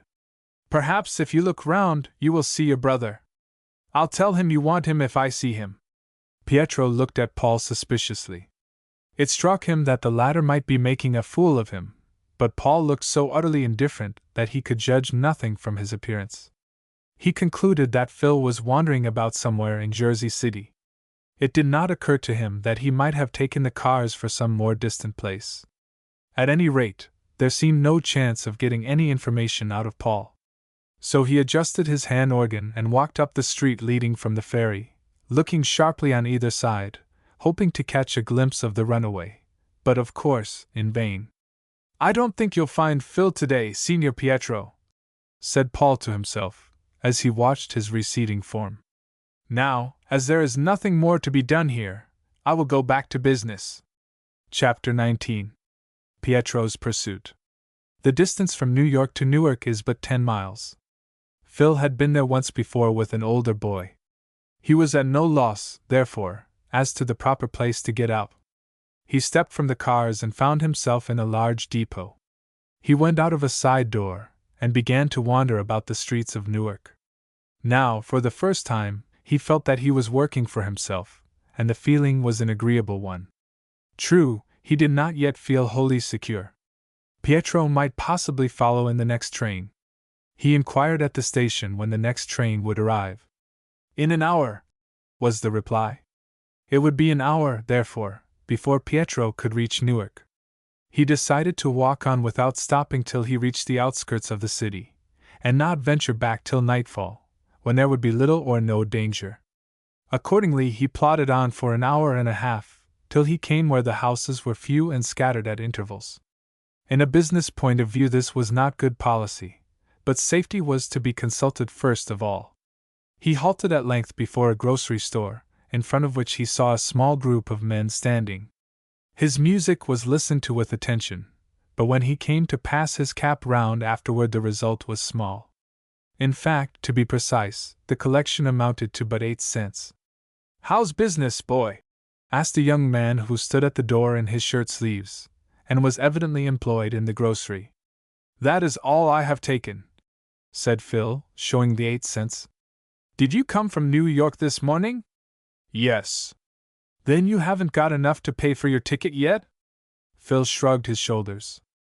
"I don't believe you'll make your fortune out here." Phil was of precisely the same opinion, but kept silent. "You would have done better to stay in New York." To this also Phil mentally assented, but there were imperative reasons, as we know, for leaving the great city. It was already 12:30, and Phil began, after his walk, to feel the cravings of appetite. He accordingly went into the grocery and bought some crackers and cheese, which he sat down by the stove and ate. "Are you going farther?" asked the same young man who had questioned him before. "I shall go back to Newark tonight," said Phil. "Let me try your violin." "Can you play?" asked Phil, doubtfully, for he feared that an unpracticed player might injure the instrument. "Yes, I can play. I've got a fiddle at home myself." Our hero surrendered his fiddle to the young man, who played passably. "You've got a pretty good fiddle," he said. "I think it's better than mine. Can you play any dancing tunes?" Phil knew one or two, and played them. "If you were not going back to Newark, I should like to have you play with me this evening. I don't have anybody to practice with. I would not know where to sleep," said Phil, hesitatingly. "Oh, we've got beds enough in our house. Will you stay?" Phil reflected that he had no place to sleep in Newark except such as he might hire, and decided to accept the offer of his new friend. "This is my night off from the store," he said. "I haven't got to come back after supper. Just stay around here till 6 o'clock. Then I'll take you home and give you some supper, and then we'll play this evening. Phil had no objection to this arrangement. In fact, it promised to be an agreeable one for him. As he was sure of a supper, a bed and breakfast, there was no particular necessity for him to earn anything more that day. However, he went out for an hour or two, and succeeded in collecting 25 cents. He realized, however, that it was not so easy to pick up pennies in the country as in the city, partly because population is sparser and partly because, though there is less privation in the country, there is also less money. A little before 6, Phil's new friend, whose name he ascertained was Edwin Grover, washed his hands, and putting on his coat, said, "Come along, Phil." Phil, who had been sitting near the stove, prepared to accompany him. "We haven't got far to go," said Edwin, who was 18. "I am glad of that, for the sooner I get to the supper table the better." After 5 minutes' walk they stopped at a comfortable 2-story house near the roadside. "That's where I put up," said Edwin. He opened the door and entered, followed by Phil, who felt a little bashful, knowing that he was not expected. "Have you got an extra plate, Mother?" asked Edwin. "This is a professor of the violin, who is going to help me make some music this evening." "He is welcome," said Mrs. Grover, cheerfully. "We can make room for him. He is an Italian, I suppose? What is your name?" "Filippo." "I will call you Philip. I suppose that is the English name. Will you lay down your violin and draw up to the fire?" "I am not cold," said Phil. "He is not cold, he is hungry, as Allendorf says," said Edwin, who had written a few French exercises according to Allendorf's system. "Is supper almost ready?" "It will be ready at once. There is your father coming in at the front gate, and Henry with him." Mr. Grover entered, and Phil made the acquaintance of the rest of the family. He soon came to feel that he was a welcome guest, and shared in the family supper, which was well cooked and palatable. Then Edwin brought out his fiddle, and the two played various tunes. Phil caught 1 or 2 new dancing tunes from his new friend, and in return taught him an Italian air. 3 or 4 people from a neighboring family came in, and a little impromptu dance was got up. So the evening passed pleasantly, and at 10:30 they went to bed, Phil sleeping in a little room adjoining that in which the brothers Edwin and Harry slept. After breakfast the next morning Phil left the house, with a cordial invitation to call again when he happened to be passing. Before proceeding with his adventures, we must go back to Pietro. He, as we know, failed to elicit any information from Paul likely to guide him in his pursuit of Phil. He was disappointed. Still, he reflected that Phil had but a quarter of an hour's start of him, scarcely that, indeed, and if he stopped to play anywhere, he would doubtless easily find him. There was danger, of course, that he would turn off somewhere, and Pietro judged it best to inquire whether such a boy had passed. Seeing 2 boys playing in the street, he inquired, "Have you seen anything of my little brother?" "What does he look like?" inquired one. "He is not quite so large as you. He had a fiddle with him." "No, I haven't seen him." "Have you, Dick?" "Yes," said the other. "There was a boy went along with a fiddle." This was true, but, as we know, it was not Phil. "Did you see where he went?" demanded Pietro eagerly. "Straight ahead," was the reply. Lured by the delusive hope these words awakened, Pietro went on. He did not stop to play on his organ. He was too intent on finding Phil. At length, at a little distance before him, he saw a figure about the size of Phil, playing on the violin. He hurried forward elated, but when within a few yards he discovered to his disappointment that it was not Phil, but a little fiddler of about his size. He was in the employ of a different padrone. He was doubtless the one the boy had seen. Disappointed, Pietro now turned back, and bent his steps to the ferry. But he saw nothing of Phil on the way. "I would like to beat him, the little wretch!"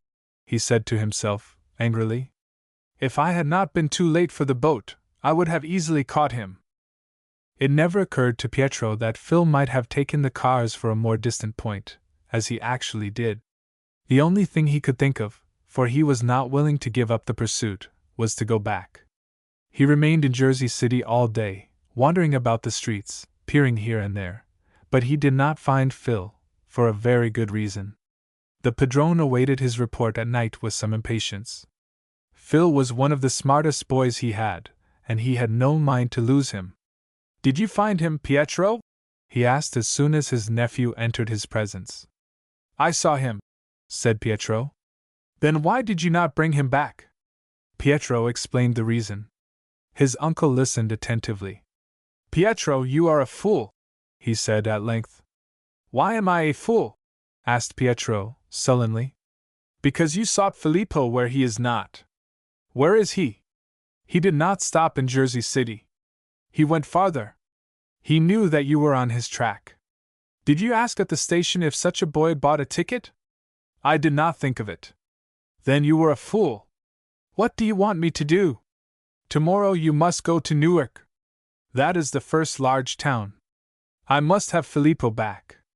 "I will go," said Pietro briefly. He was mortified at the name applied to him by his uncle, as well as by the fact of Phil's having thus far outwitted him. He secretly determined that when he did get him into his power he would revenge himself for all the trouble to which he had been put, and there was little doubt that he would keep his word. Chapter 20. Pietro's Disappointment. Though Phil had not taken in much money during the first day of independence, he had more than paid his expenses. He started on the second day with a good breakfast and good spirits. He determined to walk back to Newark, where he might expect to collect more money than in the suburbs. If he should meet Pietro, he determined not to yield without a struggle. But he felt better now than at first, and less afraid of the padrone. 9 o'clock found him again in Newark. He soon came to a halt, and began to play. A few paused to listen, but their interest in music did not extend so far as to affect their pockets. Phil passed around his hat in vain. He found himself likely to go unrewarded for his labors. But just then he noticed a carriage with open door, waiting in front of a fashionable dry goods store. 2 ladies had just come out and taken their seats preparatory to driving off, when Phil stepped up bareheaded and held his cap.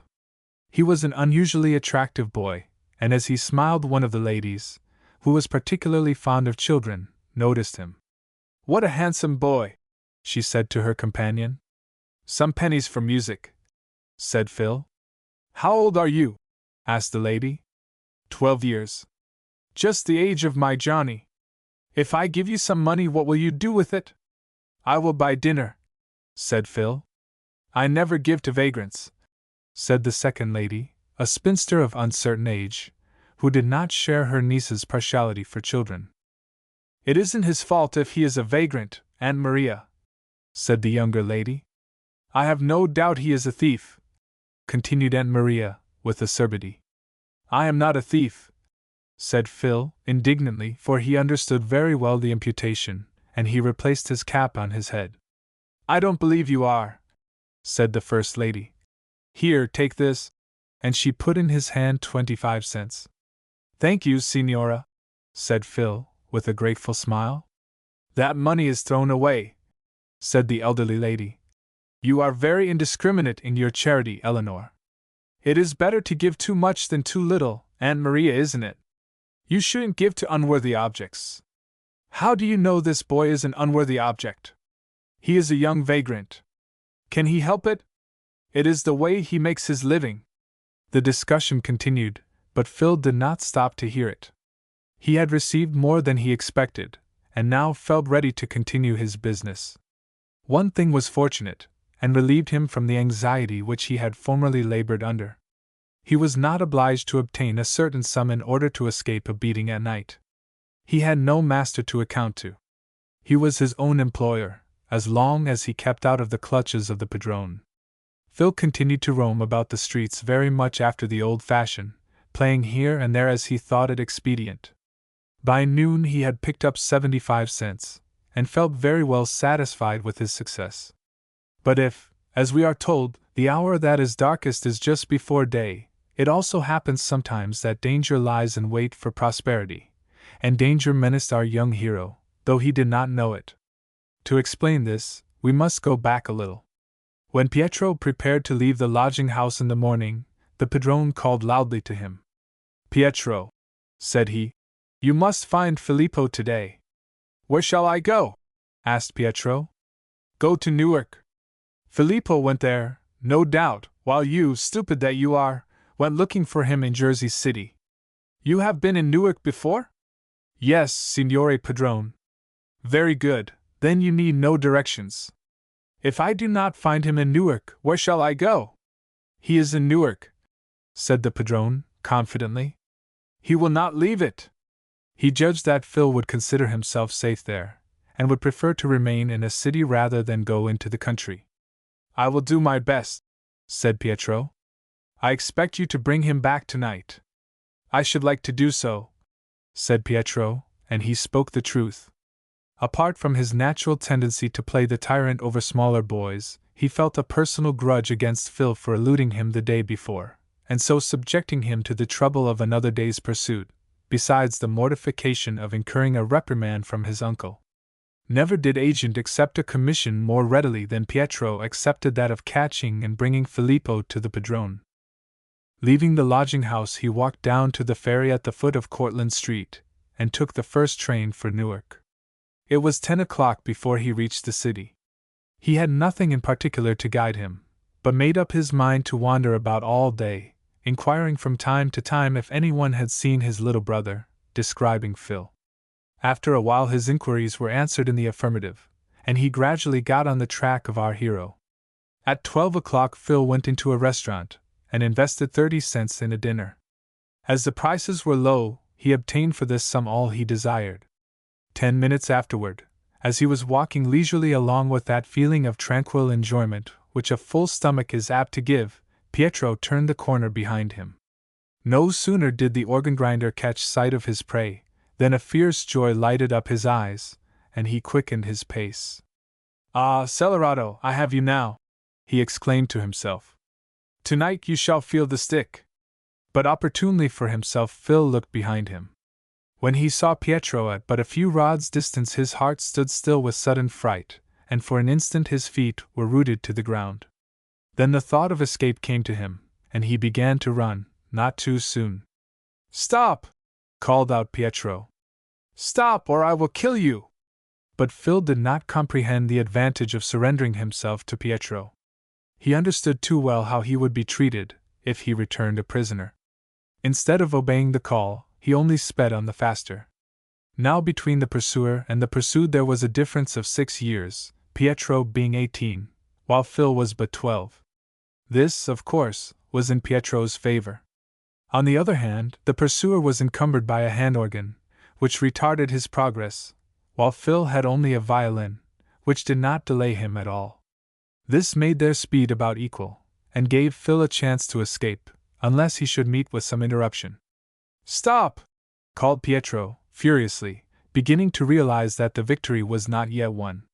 Phil looked over his shoulder, and seeing that Pietro was no nearer, took fresh courage.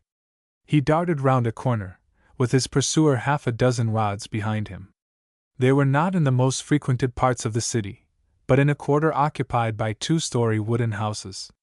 Seeing a front door open, Phil, with a sudden impulse, ran hastily in, closing the door behind him. A woman with her sleeves rolled up, who appeared to have taken her arms from the tub, hearing his step, came out from the back room. What do you want? She demanded, suspiciously. Save me! Cried Phil, out of breath. Someone is chasing me. He is bad. He will beat me. The woman's sympathies were quickly enlisted. She had a warm heart, and was always ready to give aid to the oppressed. Whist, darlint, run upstairs, and hide under the bed. I'll send him off with a flea in his ear, whoever he is. Phil was quick to take the hint. He ran upstairs, and concealed himself as directed. While he was doing it, the lower door, which he had shut, was opened by Pietro. He was about to rush into the house, but the muscular form of Phil's friend stood in his way. Out with ye! Said she, flourishing a broom, which she had snatched up. Is that the way you enter a dacent woman's house, ye spalpeen? I want my brother, said Pietro, drawing back a little before the Amazon who disputed his passage. Go and find him, thin, said Bridget Maguire, and keep out of my house. But he is here, said Pietro angrily. I saw him come in. Then, one of the family is enough, said Bridget. I don't want another. Lave here wid you. Give me my brother then, said Pietro, provoked. I don't know anything of your brother. If he looks like you, he's a beauty, sure, returned Mrs. Maguire. Will you let me look for him? Faith, and I won't. You may call him if you please. Pietro knew that this would do very little good, but there seemed nothing else to do. Filippo, he called. Come here. The padrone has sent for you. What was ye sayin'? Demanded Bridget, not comprehending the Italian. I told my brother to come. Then you can go out and wait for him, said she. I don't want you in the house. Pietro was very angry. He suspected that Phil was in the rear room, and was anxious to search for him. But Bridget Maguire was in the way, no light, delicate woman, but at least 40 pounds heavier than Pietro. Moreover, she was armed with a broom, and seemed quite ready to use it. Phil was fortunate in obtaining so able a protector. Pietro looked at her, and had a vague thought of running by her, and dragging Phil out if he found him. But Bridget was planted so squarely in his path that this course did not seem very practicable. Will you give me my brother? Demanded Pietro, forced to use words where he would willingly have used blows. I haven't got your brother. He is in this house. Then he may stay here, but you shan't, said Bridget, and she made a sudden demonstration with the broom, of so threatening a character that Pietro hastily backed out of the house, and the door was instantly bolted in his face. Chapter 21. The Siege. When the enemy had fairly been driven out of the house, Mrs. Maguire went upstairs in search of Phil. Our hero had come out from his place of concealment, and stood at the window. Where is Pietro? He asked, as his hostess appeared in the chamber. I drove him out of the house, said Bridget triumphantly.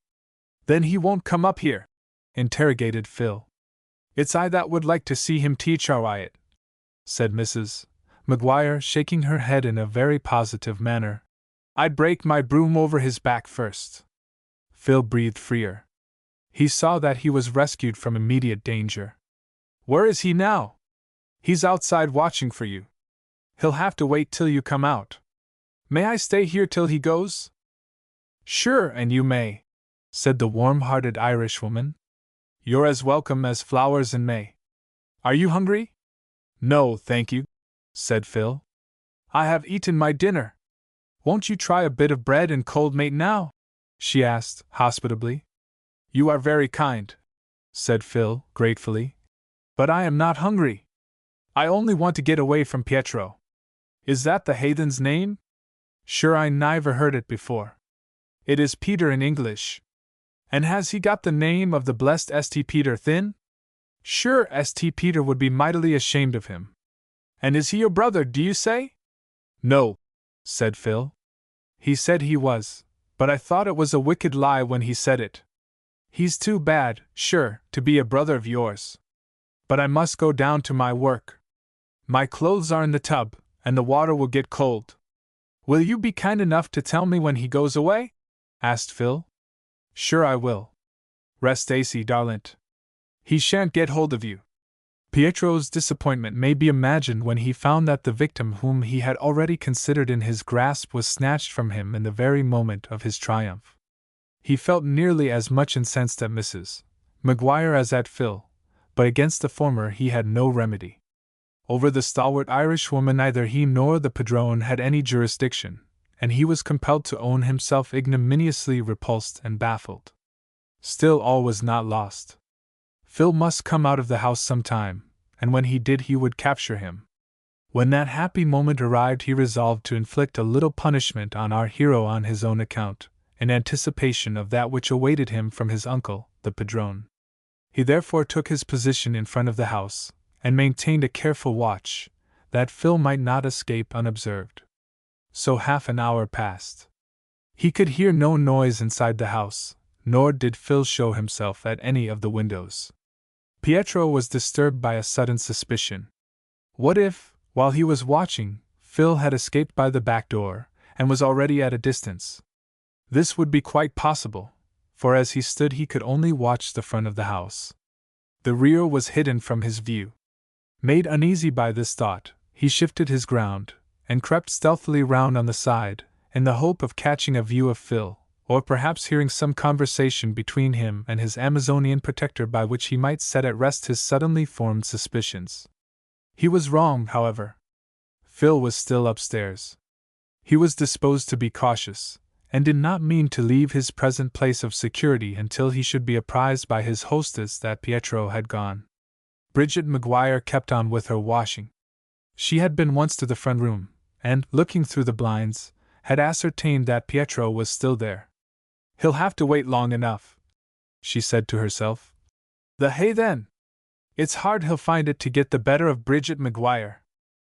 She was still at her tub when through the opposite window on the side of the house she caught sight of Pietro creeping stealthily along, as we have described.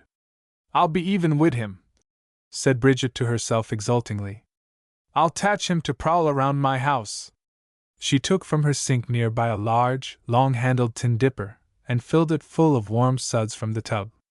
Then stealing to the window, she opened it suddenly, and as Pietro looked up, suddenly launched the contents in his face, calling forth a volley of imprecations, which I would rather not transfer to my page. Being in Italian, Bridget did not exactly understand their meaning, but guessed it. "Is it there ye are?" she said in affected surprise. "Why did you do that?" demanded Pietro, finding enough English to express his indignation. "Why did I do it?" repeated Bridget. "How would I know that you were crapin' under my windy? It serves you right anyhow. I don't want you here." "Send out my brother then," said Pietro. "There's no brother of yours inside," said Mrs. Maguire. "It's a lie," said Pietro, angrily stamping his foot. "Do you want it, Aegean?" asked Bridget, filling her dipper once more from the tub, causing Pietro to withdraw hastily to a greater distance. "Don't you tell Bridget Maguire that she lies. My brother is in the house," reiterated Pietro doggedly. "He is no brother of yours, he says so." "He lies," said Pietro. "Sure, and it's somebody else lies, I'm thinkin'," said Bridget. "Is he in the house?" demanded Pietro, finding it difficult to argue with Phil's protector. "I don't see him," said Bridget, shrewdly, turning and glancing round the room. "I'll call the police," said Pietro, trying to intimidate his adversary. "I wish you would," she answered promptly. "It would save me the trouble. I'll make a charge against you for thryin' to break into my house. Maybe you want to steal something." Pietro was getting disgusted. Mrs. Maguire proved more unmanageable than he anticipated. It was tantalizing to think that Phil was so near him, and yet out of his reach. He anathematized Phil's protector in his heart, and I am afraid it would have gone hard with her if he could have had his wishes fulfilled. He was not troubled to think what next to say, for Bridget suddenly terminated the interview by shutting down the window with the remark, "Go away from here! I don't want you looking in at my windy." Pietro did not, however, go away immediately. He moved a little further to the rear, having a suspicion that Phil might escape from the door at the back. While he was watching here, he suddenly heard the front door open and shut with a loud sound. He ran to the front, thinking that Phil might be taking flight from the street door, but it was only a ruse of Mrs. Maguire, who rather enjoyed tantalizing Pietro. He looked carefully up and down the street, but, seeing nothing of Phil, he concluded he must still be inside. He therefore resumed his watch, but in some perplexity as to where he ought to stand, in order to watch both front and rear. Phil occasionally looked guardedly from the window in the second story, and saw his enemy, but knew that as long as he remained indoors he was safe. It was not very agreeable remaining in the chamber alone, but it was a great deal better than falling into the clutches of Pietro, and he felt fortunate to have found so secure a place of refuge. Pietro finally posted himself at the side of the house, where he could command a view of both front and rear, and there maintained his stand nearly underneath the window at which his intended prisoner was standing. As Phil was watching him, suddenly he heard steps, and Bridget Maguire entered the chamber. She bore in her hand the same tin dipper before noticed, filled with steaming hot water. Phil regarded her with some surprise. "Would you like to see some fun now?" she asked, her face covered by a broad smile. Yes, said Phil. Open the windy AC, so he won't hear. Phil obeyed directions, and managed not to attract the attention of his besieger below, who chanced at the moment to be looking toward the door in the rear. Now, said Bridget, take this dipper and give him the benefit of it. Don't let him see you do it, cautioned his protector. Phil took the idea and the dipper at once. Phil, holding the dipper carefully, discharged the contents with such good aim that they drenched the watching Pietro. The water being pretty hot, a howl of pain and rage rose from below, and Pietro danced about frantically. Looking up, he saw no one, for Phil had followed directions and drawn his head in immediately. But Mrs. Maguire, less cautious, looked out directly afterward. Will ye go now, or will ye stand just where I throw the hot water? In reply, Pietro indulged in some rather emphatic language, but being in the Italian language, in which he was more fluent, it fell unregarded upon the ears of Mrs. Maguire. I told you to go, she said. I've got some more water inside. Pietro stepped back in alarm. He had no disposition to take another warm shower bath, and he had found out to his cost that Bridget Maguire was not a timid woman, or easily frightened. But he had not yet abandoned the siege. He shifted his ground to the front of the house, and took a position commanding a view of the front door. Chapter 22. The siege is raised. Though Phil was the besieged party, his position was decidedly preferable to that of Pietro. The afternoon was passing, and he was earning nothing. He finally uncovered his organ and began to play. A few gathered around him, but they were of that class with whom money is not plenty. So after a while, finding no pennies forthcoming, he stopped suddenly, but did not move on, as his auditors expected him to. He still kept his eyes fixed on Mrs. Maguire's dwelling. He did this so long as to attract observation. You'll know the house next time, mister, said a sharp boy. Pietro was about to answer angrily, when a thought struck him. Will you do something for me? He asked. How much? Inquired the boy, suggestively. 5 cents, answered Pietro, understanding his meaning. It isn't much, said the boy, reflectively. Tell me what you want. Though Pietro was not much of a master of English, he contrived to make the boy understand that he was to go round to the back door and tell Mrs. Maguire that he, Pietro, was gone.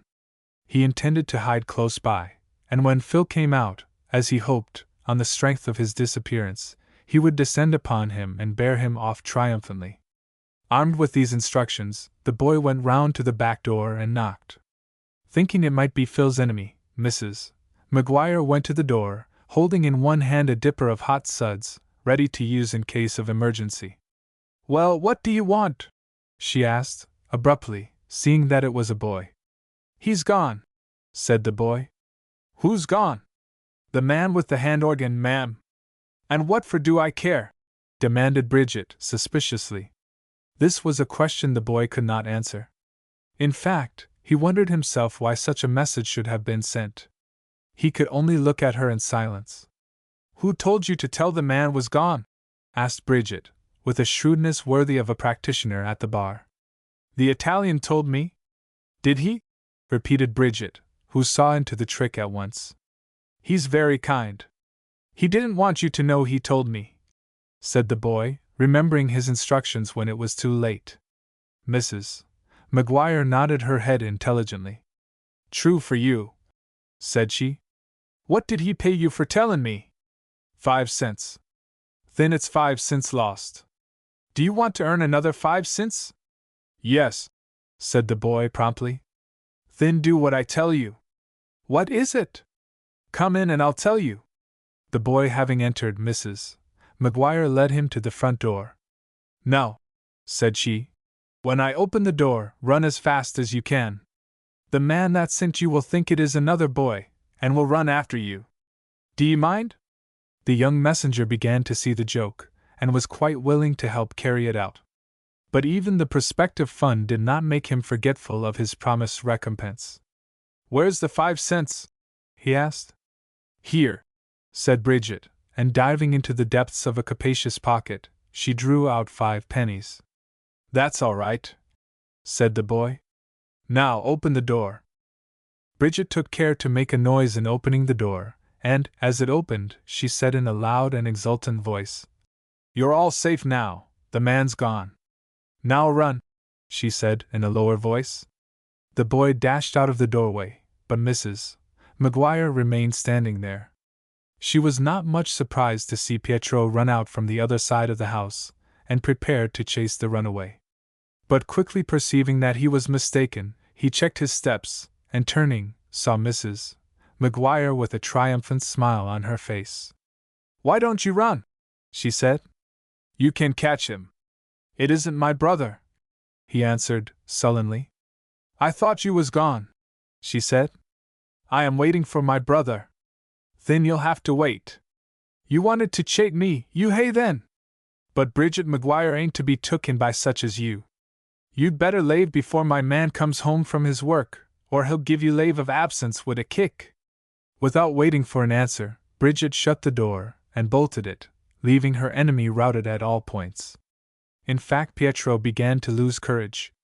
He saw that he had a determined foe to contend with. He had been foiled thus far in every effort to obtain possession of Phil. But the more difficult the enterprise seemed, the more anxious he became to carry it out successfully.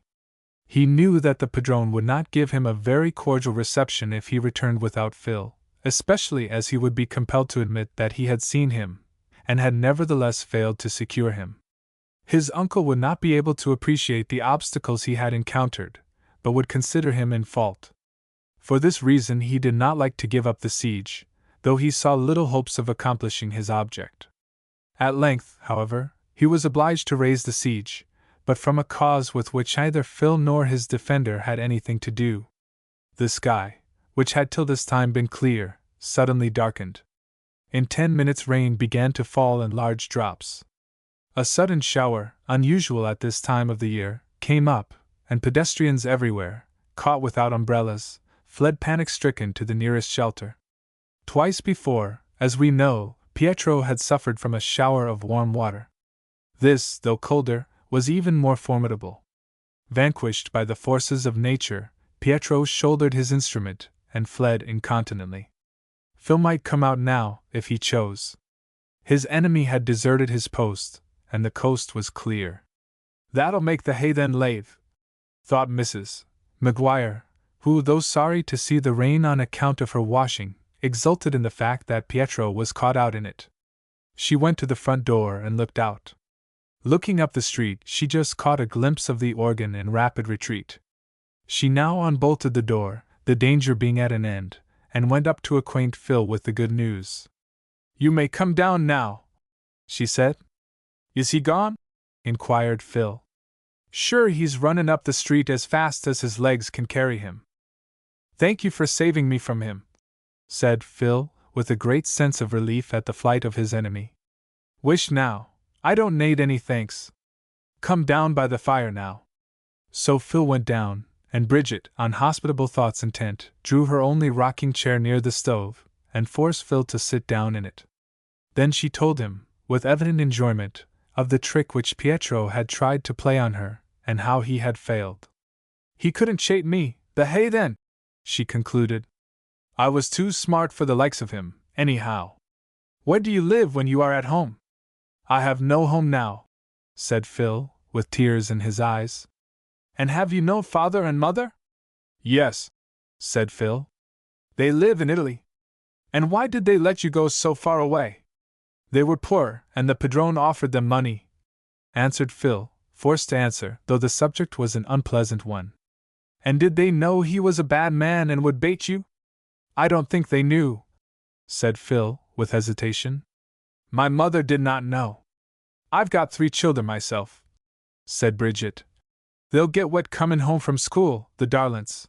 But I wouldn't let them go with any man to a far country, if he'd give me all the gowd in the world." "And where does that man live that tries you so bad?" "In New York." "And does Peter, or whatever the heathen's name is, live there too?" "Yes, Pietro lives there. The padrone is his uncle, and treats him better than the rest of us. He sent him after me to bring me back." And what is your name? Is it Peter like his? No, my name is Filippo. It's a queer name. American boys call me Phil. That's better. It's a Christian name, and the other isn't. Before I married my man, I lived 5 years at Mrs. Robertson's, and she had a boy they called Phil. His whole name was Philip. That's my name in English. Then why don't you call it so, instead of Filippo? What good is the O anyhow? In my country they put the O before the name, instead of to the tail end of it. My mother was an O'Connor. But it's likely every country has its own ways. Phil knew very little of Ireland, and did not fully understand Mrs. Maguire's philosophical remarks. Otherwise they might have amused him, as they may possibly amuse my readers. I cannot undertake to chronicle the conversation that took place between Phil and his hostess. She made numerous inquiries, to some of which he was able to give satisfactory replies, to others not. But in half an hour there was an interruption, and a noisy one. 3 stout, freckled-faced children ran in at the back door, dripping as if they had just emerged from a shower bath. Phil moved aside to let them approach the stove. Forthwith Mrs. Maguire was engaged in motherly care, removing a part of the wet clothing, and lamenting for the state in which her sturdy offspring had returned. But presently order was restored, and the bustle was succeeded by quiet. "Play us a tune," said Pat, the oldest. Phil complied with the request, and played tune after tune, to the great delight of the children, as well as of Mrs. Maguire herself. The result was that when, shortly after, on the storm subsiding, Phil proposed to go, the children clamored to have him stay, and he received such a cordial invitation to stop till the next morning that he accepted, nothing loath. So till the next morning our young hero is provided for. Chapter 23. A Pitched Battle. Has my youthful reader ever seen a dog slinking home with downcast look and tawl between his legs? It was with very much the same air that Pietro in the evening entered the presence of the padrone. He had received a mortifying defeat, and now he had before him the difficult task of acknowledging it. "Well, Pietro," said the padrone, harshly, "where is Filippo?" "He is not with me," answered Pietro, in an embarrassed manner. "Didn't you see him then?" demanded his uncle, hastily. For an instant Pietro was inclined to reply in the negative, knowing that the censure he would incur would be less. But Phil might yet be taken, he probably would be, sooner or later, Pietro thought, and then his falsehood would be found out, and he would in consequence lose the confidence of the padrone.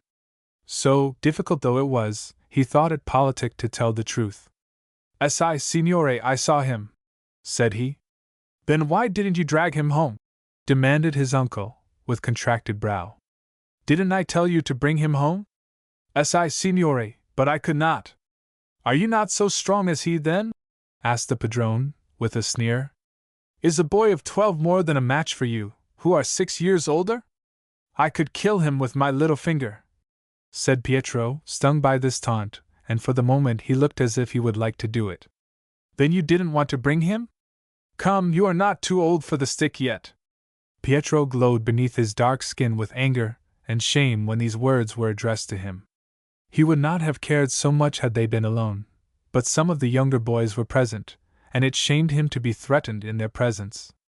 "I will tell you how it happened," he said, suppressing his anger as well as he could, "and you will see that I was not in fault." "Speak on, then," said his uncle, but his tone was cold and incredulous. Pietro told the story, as we know it. It will not be necessary to repeat it. When he had finished, his uncle said, with a sneer, "So you were afraid of a woman? I am ashamed of you." "What could I do?" pleaded Pietro. "What could you do?"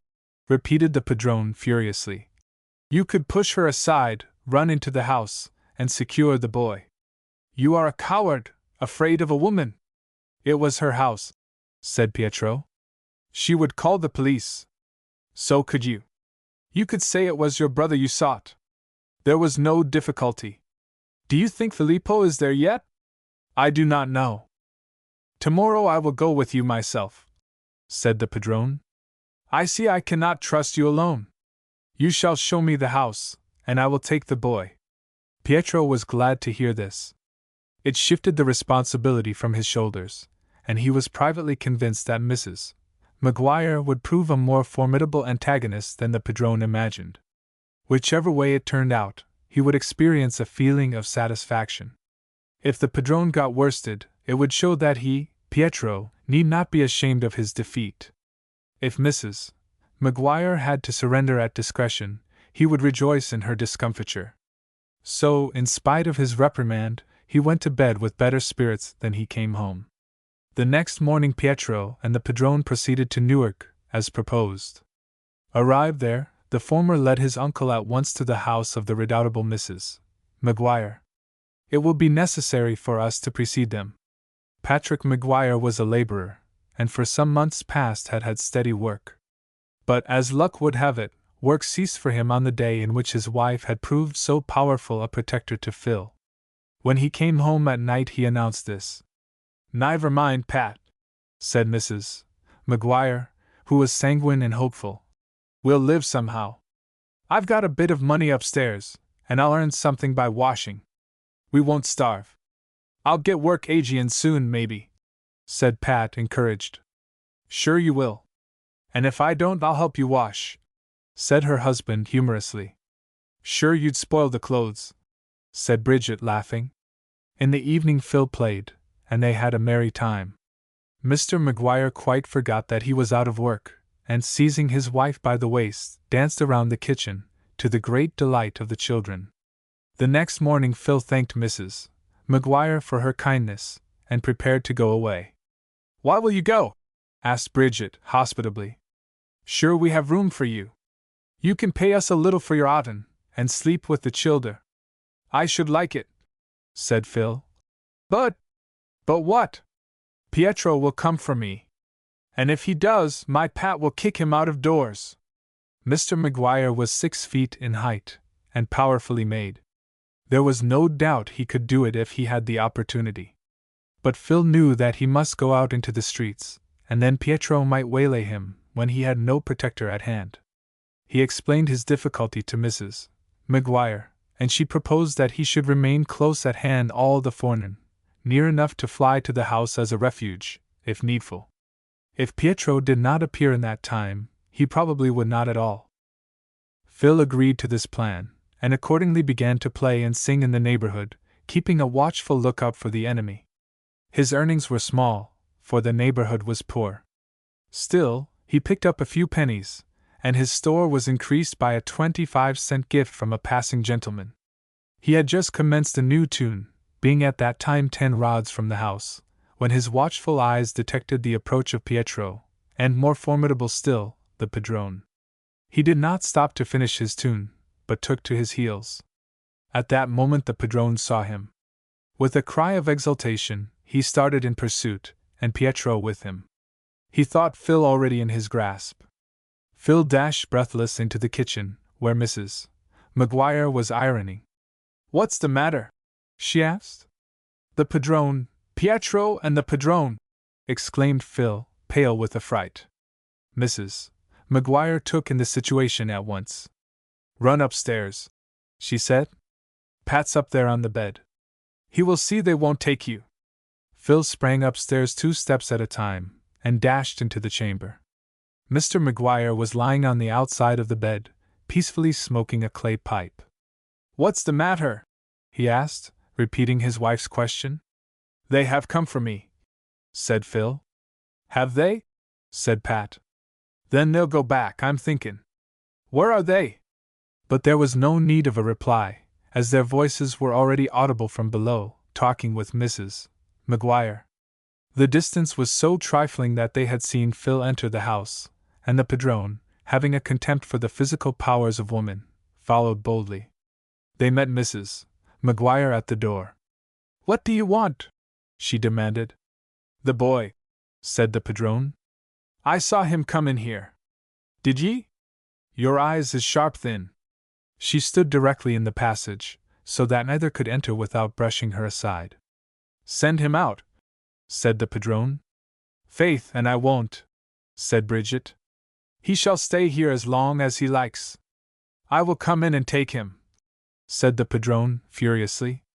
I wouldn't advise ye to teach her, Wyatt, said Mrs. Maguire coolly. Move aside, woman, or I will make you, said the Italian angrily. I'll stay where I am.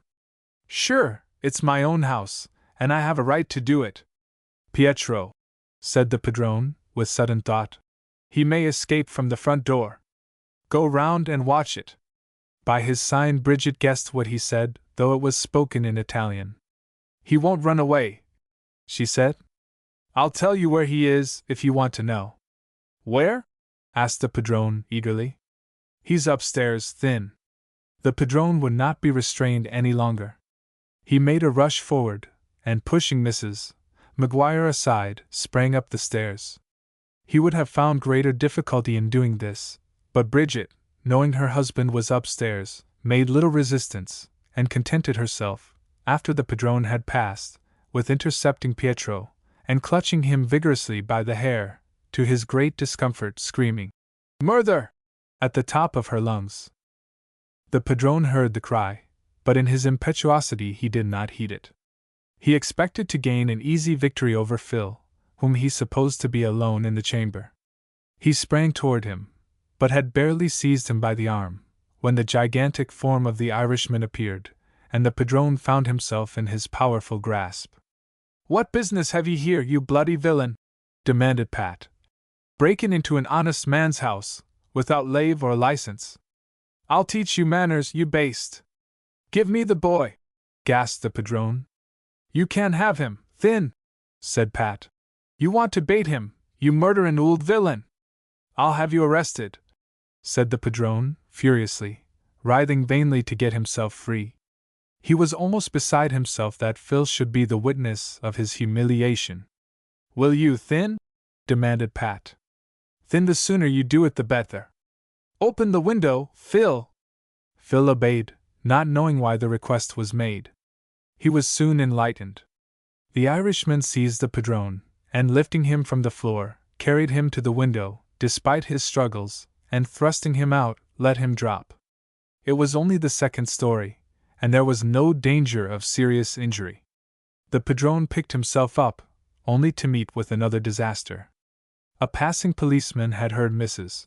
Maguire's cries, and on hearing her account had arrested Pietro, and was just in time to arrest the padrone also, on the charge of forcibly entering the house. As the guardian of the peace marched off with Pietro on one side and the padrone on the other, Mrs.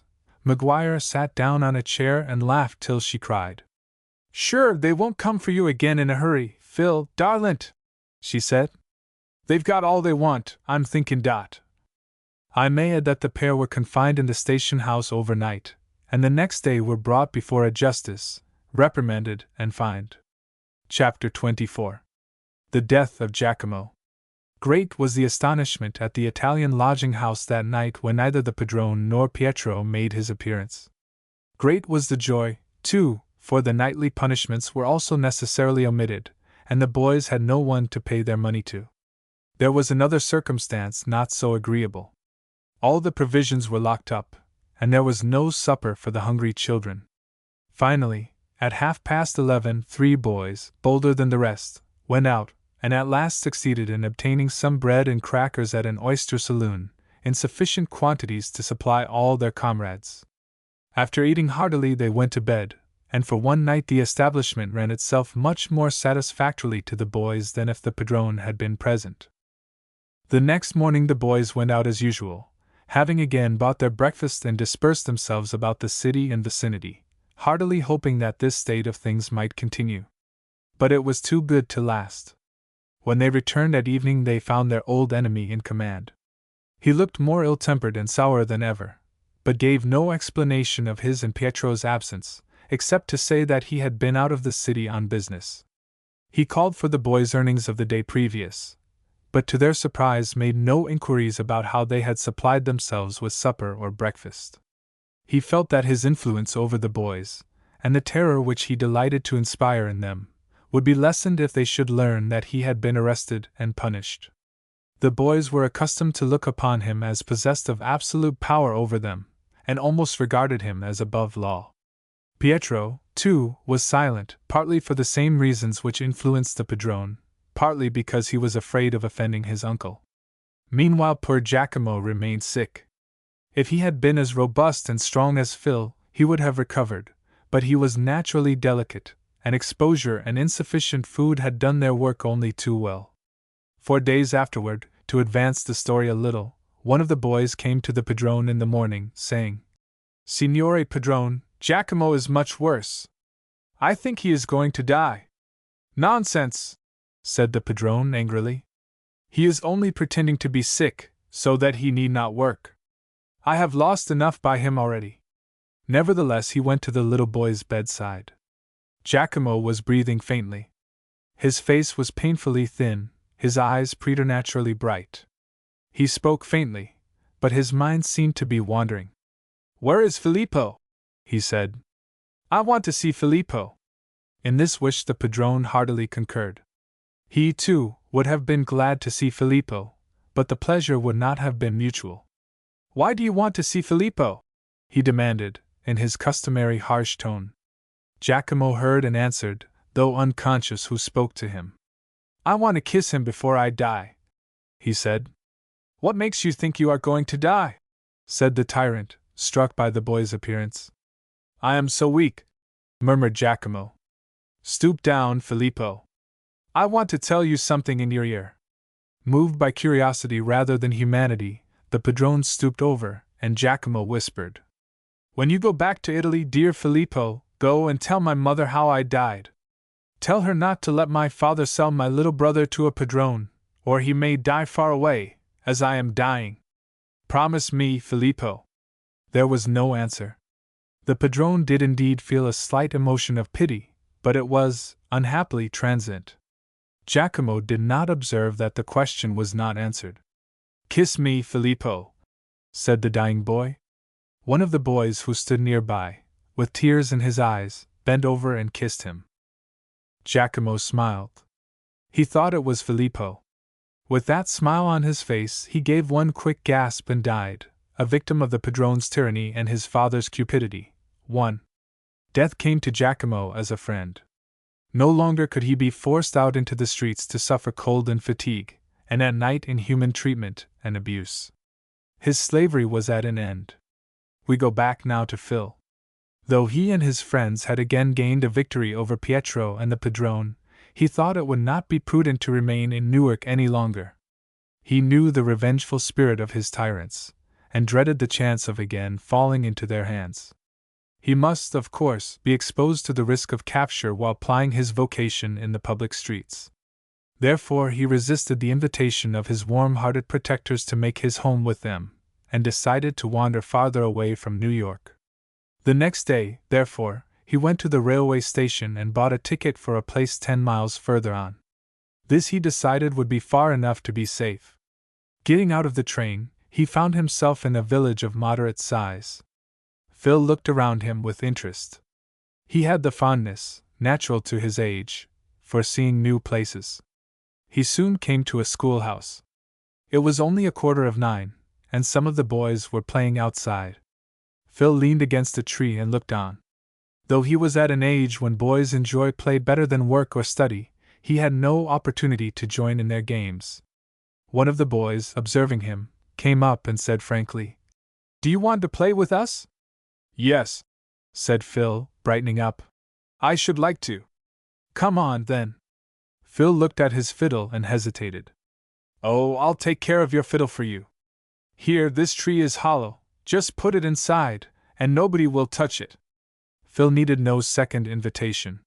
Sure of the safety of his fiddle, which was all important to him since it procured for him his livelihood, he joined in the game with zest.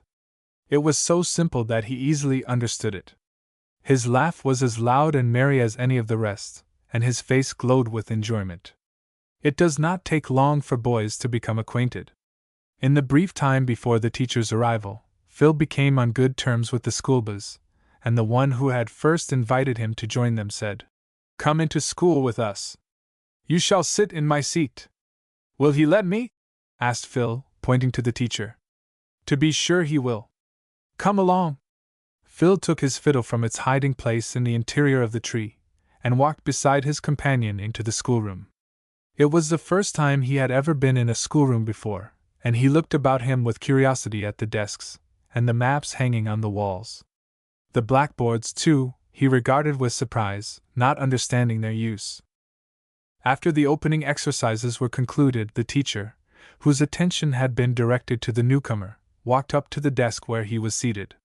Phil was a little alarmed, for, associating him with his recollections of the padrone, he did not know but that he would be punished for his temerity in entering without the teacher's invitation. But he was soon reassured by the pleasant tone in which he was addressed. "What is your name, my young friend?" "Filippo." "You are an Italian, I suppose?" "Si, signore." "Does that mean yes, sir?" "Yes, sir," answered Phil, remembering to speak English. "Is that your violin?" "Yes, sir." "Where do you live?" Phil hesitated. "I am traveling," he said at last. "You are young to travel alone. How long have you been in this country?" "A year." "And have you been traveling about all that time?" "No, signore. I have lived in New York." "I suppose you have not gone to school?" "No, signore." "Well, I am glad to see you here. I shall be glad to have you stay and listen to our exercises." The teacher walked back to his desk, and the lessons began. Phil listened with curiosity and attention. For the first time in his life he felt ashamed of his own ignorance, and wished he, too, might have a chance to learn, as the children around him were doing.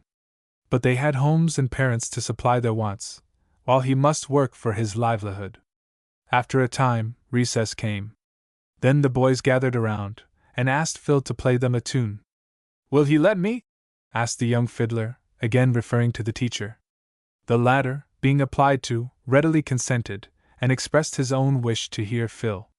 So the young minstrel played and sang several tunes to the group of children who gathered around him.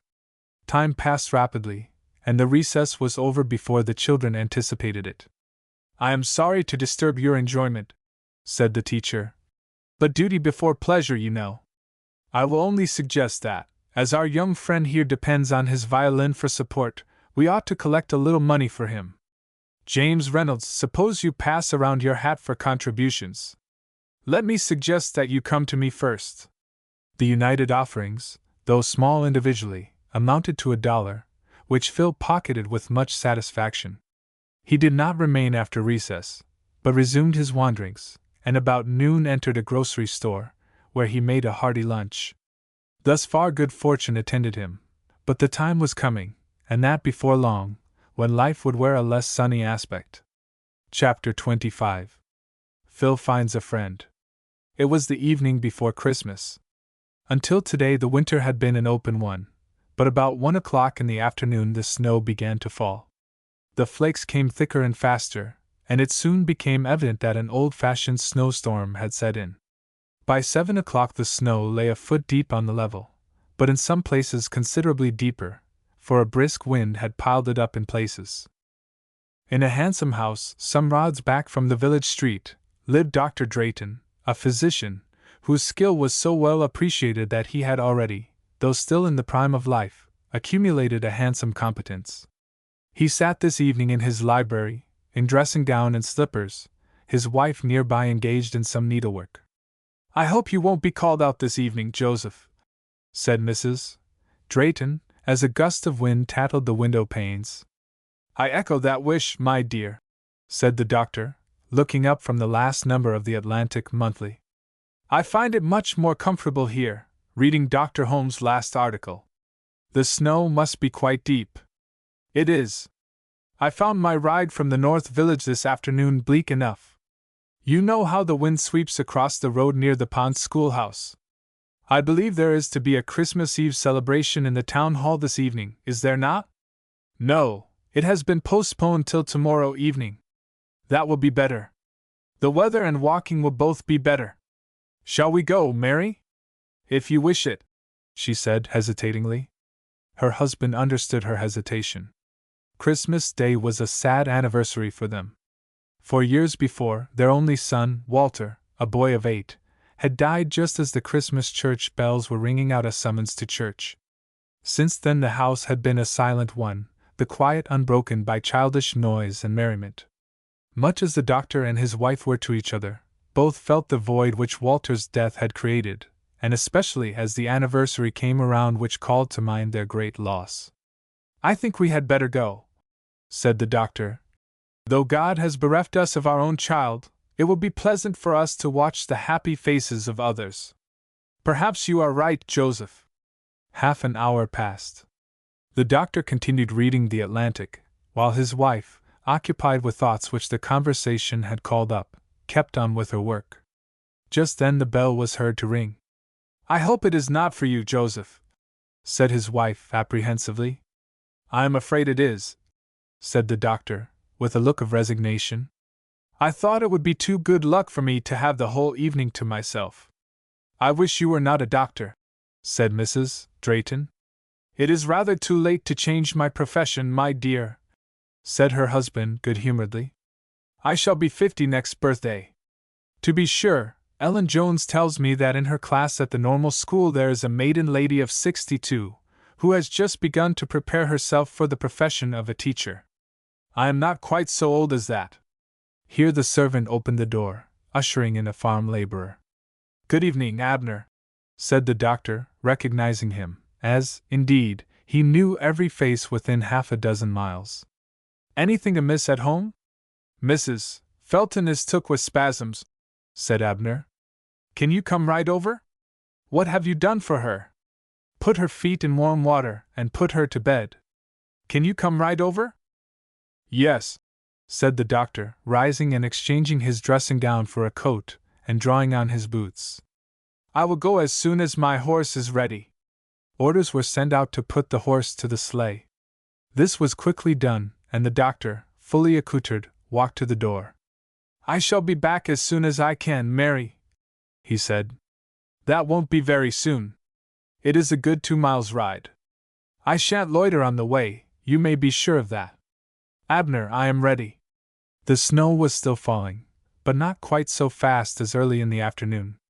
The wind, however, blew quite as hard, and the doctor found all his wrappings needful. At intervals on the road he came to deep drifts of snow through which the horse had some difficulty in drawing the sleigh, but at length he arrived at the door of his patient. He found that the violence of her attack was over, and, satisfied of this, left a few simple directions, which he considered sufficient. Nature would do the rest. "Now for home," he said to himself. "I hope this will be my last professional call this evening. Mary will be impatient for my return." He gave the reins to his horse, who appeared to feel that he was bound homeward, and traveled with more alacrity than he had come. He, too, no doubt shared the doctor's hope that this was the last service required of him before the morrow. Dr. Drayton had completed rather more than half his journey, when, looking to the right, his attention was drawn to a small, dark object, nearly covered with snow. Instinctively he reined up his horse. "Good heavens!" he exclaimed. "It must be a boy. God grant he is not frozen!" He leaped from his sleigh, and lifted the insensible body. "It is an Italian boy, and here is his violin. The poor child may be dead," he said to himself in a startled tone. "I must carry him home, and see what I can do for him." So he took up tenderly our young hero, for our readers will have guessed that it was Phil, and put both him and his violin into the sleigh. Then he drove home with a speed which astonished even his horse, who, though anxious to reach his comfortable stable, would not voluntarily have put forth so great an exertion as was now required of him. I must explain that Phil had for the last 10 days been traveling about the country, getting on comfortably while the ground was bare of snow. Today, however, had proved very uncomfortable. In the city the snow would have been cleared off, and would not have interfered so much with traveling. He had bought some supper at a grocery store, and, after spending an hour there, had set out again on his wanderings. He found the walking so bad that he made up his mind to apply for a lodging at a house not far back, but a fierce dog, by his barking, had deterred him from the application. The road was lonely, and he had seen no other house since. Finally, exhausted by the effort of dragging himself through the deep snow, and stiff with cold, he sank down by the side of the road, and would doubtless have frozen had not the doctor made his appearance opportunely. Mrs. Drayton was alarmed when her husband entered the sitting room, bearing Phil's insensible form. She jumped to her feet in alarm. "Who is it, Joseph?" she asked. "A poor Italian boy, whom I found by the side of the road." "Is he dead?" asked the doctor's wife, quickly. "I think not. I will restore him if there is any life left in him." It was fortunate for Phil that he had been discovered by a skillful physician, who knew the most effectual means of bringing him to. The flame of life was burning low, and a little longer exposure would have closed the earthly career of our young hero. But he was spared, as we hope, for a happy and useful career. By the application of powerful restoratives, Phil was at length brought round. His chilled limbs grew warm, and his heart began to beat more steadily and strongly. A bed was brought down to the sitting room, and he was placed in it. "Where am I?" he asked faintly, when he opened his eyes. "You are with friends, my boy. Don't ask questions now. In the morning you may ask as many as you like." Phil closed his eyes languidly, and soon fell into a sound sleep. Nature was doing her work well and rapidly. In the morning Phil woke up almost wholly restored. As he opened his eyes, he met the kind glances of the doctor and his wife. "How do you feel this morning?" asked the doctor. "I feel well," said Phil, looking around him with curiosity. "Do you think you could eat some breakfast?" asked Dr. Drayton, with a smile. "Yes, sir," said Phil. "Then, my lad, I think I can promise you some as soon as you are dressed. But I see from your looks you want to know where you are and how you came here. Don't you remember the snowstorm yesterday?" Phil shuddered. He remembered it only too well. "I found you lying by the side of the road about 8:30 in the evening. I suppose you don't remember my picking you up?" "No, sir." "You were insensible. I was afraid at first you were frozen. But I brought you home, and thanks to Providence, you are all right again." "Where is my fiddle?" asked Phil, anxiously. "It is safe. There it is on the piano." Phil was relieved to see that his faithful companion was safe. He looked upon it as his stock in trade, for without it he would not have known how to make his livelihood. He dressed quickly, and was soon seated at the doctor's well-spread table. He soon showed that, in spite of his exposure and narrow escape from death, he had a hearty appetite. Mrs. Drayton saw him eat with true motherly pleasure, and her natural love of children drew her toward our young hero, and would have done so even had he been less attractive. "Joseph," she said, addressing her husband, "I want to speak to you a moment." He followed her out of the room. "Well, my dear?" he said. "I want to ask a favor. It is granted in advance. Perhaps you will not say so when you know what it is. I can guess it. You want to keep this boy. Are you willing? I would have proposed it if you had not. He is without friends and poor. We have enough and to spare. We will adopt him in place of our lost Walter." "Thank you, Joseph. It will make me happy. Whatever I do for him, I will do for my lost darling." They went back into the room. They found Phil with his cap on and his fiddle under his arm. "Where are you going, Philip?" asked the doctor. "I am going into the street." "I thank you for your kindness. Would you not rather stay with us?" Phil looked up, uncertain of his meaning. "We had a boy once, but he is dead. Will you stay with us and be our boy?" Phil looked in the kind faces of the doctor and his wife, and his face lighted up with joy at the unexpected prospect of such a home, with people who would be kind to him. "I will stay," he said. "You are very kind to me." So our little hero had drifted into a snug harbor. His toils and privations were over. And for the doctor and his wife it was a glad day also. On Christmas Day 4 years before they had lost a child. On this Christmas, God had sent them another to fill the void in their hearts. Chapter 26. Conclusion. It was a strange thing for the homeless fiddler to find himself the object of affectionate care and solicitude, to feel, when he woke up in the morning, no anxiety about the day's success. He could not have found a better home. Naturally attractive, and without serious faults, Phil soon won his way to the hearts of the good doctor and his wife. The house seemed brighter for his presence, and the void in the heart of the bereaved mother was partially filled. Her lost Walter would have been of the same age as Phil, had he lived. For his sake she determined to treat the boy, who seemed cast by Providence upon her protection, as a son. To begin with, Phil was carried to the village tailor, where an ample wardrobe was ordered for him. His old clothes were not cast aside, but kept in remembrance of his appearance at the time he came to them. It was a novel sensation for Phil, when, in his new suit, with a satchel of books in his hand, he set out for the town school. It is needless to say that his education was very defective, but he was far from deficient in natural ability, and the progress he made was so rapid that in a year he was on equal footing with the average of boys at his age. He was able at that time to speak English as fluently as his companions, and, but for his dark eyes and clear brown complexion, he might have been mistaken for an American boy. His popularity with his schoolfellows was instant and decided. His good humor and lively disposition might readily account for that, even if his position as the adopted son of a prominent citizen had no effect. But it was understood that the doctor, who had no near relatives, intended to treat Phil in all respects as a son, even to leaving him his heir.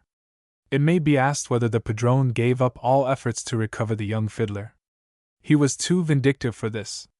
Boys had run away from him before, but none had subjected him to such ignominious failure in the effort for their recovery. It would have fared ill with our young hero if he had fallen again into the hands of his unscrupulous enemy. But the padrone was not destined to recover him. Day after day Pietro explored the neighboring towns, but all to no purpose. He only visited the principal towns, while Phil was in a small town, not likely to attract the attention of his pursuers. A week after his signal failure in Newark, the padrone inserted an advertisement in the New York Herald, offering a reward of $25 for the recovery of Phil. But our hero was at that time wandering about the country, and the advertisement did not fall under the eyes of those with whom he came in contact. At length the padrone was compelled to own himself baffled and give up the search. He was not without hopes, however, that sometime Phil would turn up. He did hear of him again through Pietro, but not in a way to bring him any nearer his recovery. This is the way it happened. One Saturday morning in March, about 3 months after Phil had found a home, the doctor said to him, "Phil, I am going to New York this morning on a little business. Would you like to come with me?" Phil's eyes brightened. Though he was happy in his village home, he had longed at times to find himself in the city streets with which his old vagabond life had rendered him so familiar. "I should like it very much," he answered eagerly. "Then run upstairs and get ready. I shall start in 15 minutes. Phil started, and then turned back. "I might meet Pietro or the padrone," he said, hesitating. "No matter if you do, I shall be with you. If they attempt to recover you, I will summon the police." The doctor spoke so confidently that Phil dismissed his momentary fear. 2 hours later they set foot in New York. "Now, Phil," said the doctor, "my business will not take long. After that, if there are any friends you would like to see, I will go with you and find them." "I should like to see Paul Hoffman," said Phil. "I owe him $2.50 for the fiddle." "He shall be paid," said the doctor. "He shall lose nothing by trusting you."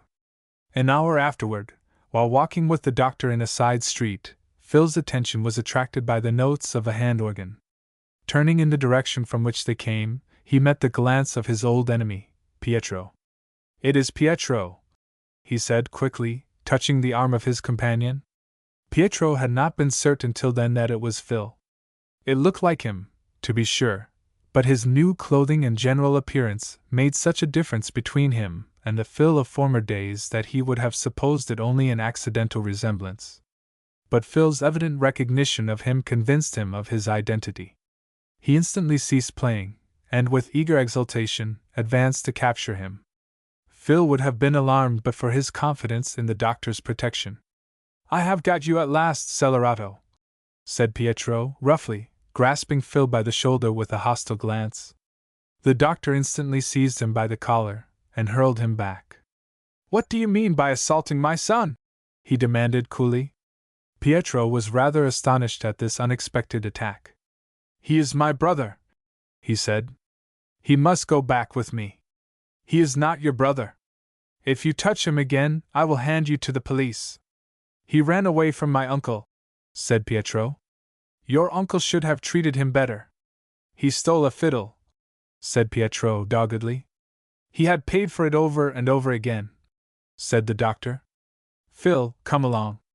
We have no further business with this young man." They walked on, but Pietro followed at a little distance. Seeing this, Dr. Drayton turned back. "Young man," he said, "do you see that policeman across the street?" "Si, signore," answered Pietro. "Then I advise you to go in a different direction, or I shall request him to follow you." Pietro's sallow face was pale with rage. He felt angry enough to tear Phil to pieces, but his rage was unavailing. He had a wholesome fear of the police, and the doctor's threat was effectual. He turned away, though with reluctance, and Phil breathed more freely. Pietro communicated his information to the padrone, and the latter, finding that Phil had found a powerful protector, saw that it would be dangerous for him to carry the matter any further, and sensibly resolved to give up the chase. Of the padrone I have only further to say that some months later he got into trouble. In a low drinking saloon an altercation arose between him and another ruffian one evening, when the padrone, in his rage, drew a knife and stabbed his adversary. He was arrested and is now serving out his sentence in Sing Sing. Pietro, by arrangement with him, took his place, stipulating to pay him a certain annual sum. But he has taken advantage of his uncle's incarceration to defraud him, and after the first payment neglected to make any returns. It may readily be imagined that this embitters the padrone's imprisonment. Knowing what I do of his fierce temper, I should not be surprised to hear of a murderous encounter between him and his nephew after his release from imprisonment, unless, as is probable, just before the release, Pietro should flee the country with the ill-gotten gains he may have acquired during his term of office. Meanwhile the boys are treated with scarcely less rigor by him than by his uncle, and toil early and late, suffering hardships and privations, that Pietro may grow rich. Paul Hoffman had often thought of Phil, and how he had fared. He was indeed surprised and pleased when the young fiddler walked up and called him by name. "Phil," he exclaimed, grasping his hand heartily, "I am very glad to see you. Have you made a fortune?" "He has found a father," said Dr. Drayton, speaking for Phil, "who wants to thank you for your past kindness to his son." "It was nothing," said Paul modestly. "It was a great deal to Phil, for, except your family, he had no friends." To this Paul made a suitable reply, and gave Phil and his new father an earnest invitation to dine with him. This the doctor declined, but agreed to call at the rooms of Mrs. Hoffman, if Paul would agree to come and pass the next Sunday with Phil as his visitor. Paul accepted the invitation with pleasure, and it is needless to say that he received a hearty welcome and agreed, in the approaching summer, to make another visit. And now we bid farewell to Phil, the young street musician. If his life henceforth shall be less crowded with adventures, and so less interesting, it is because he has been fortunate in securing a good home. Some years hence the doctor promises to give himself a vacation, and take Phil with him to Europe, where he will seek out his Italian home, and the mother with whom he has already opened communication by letter.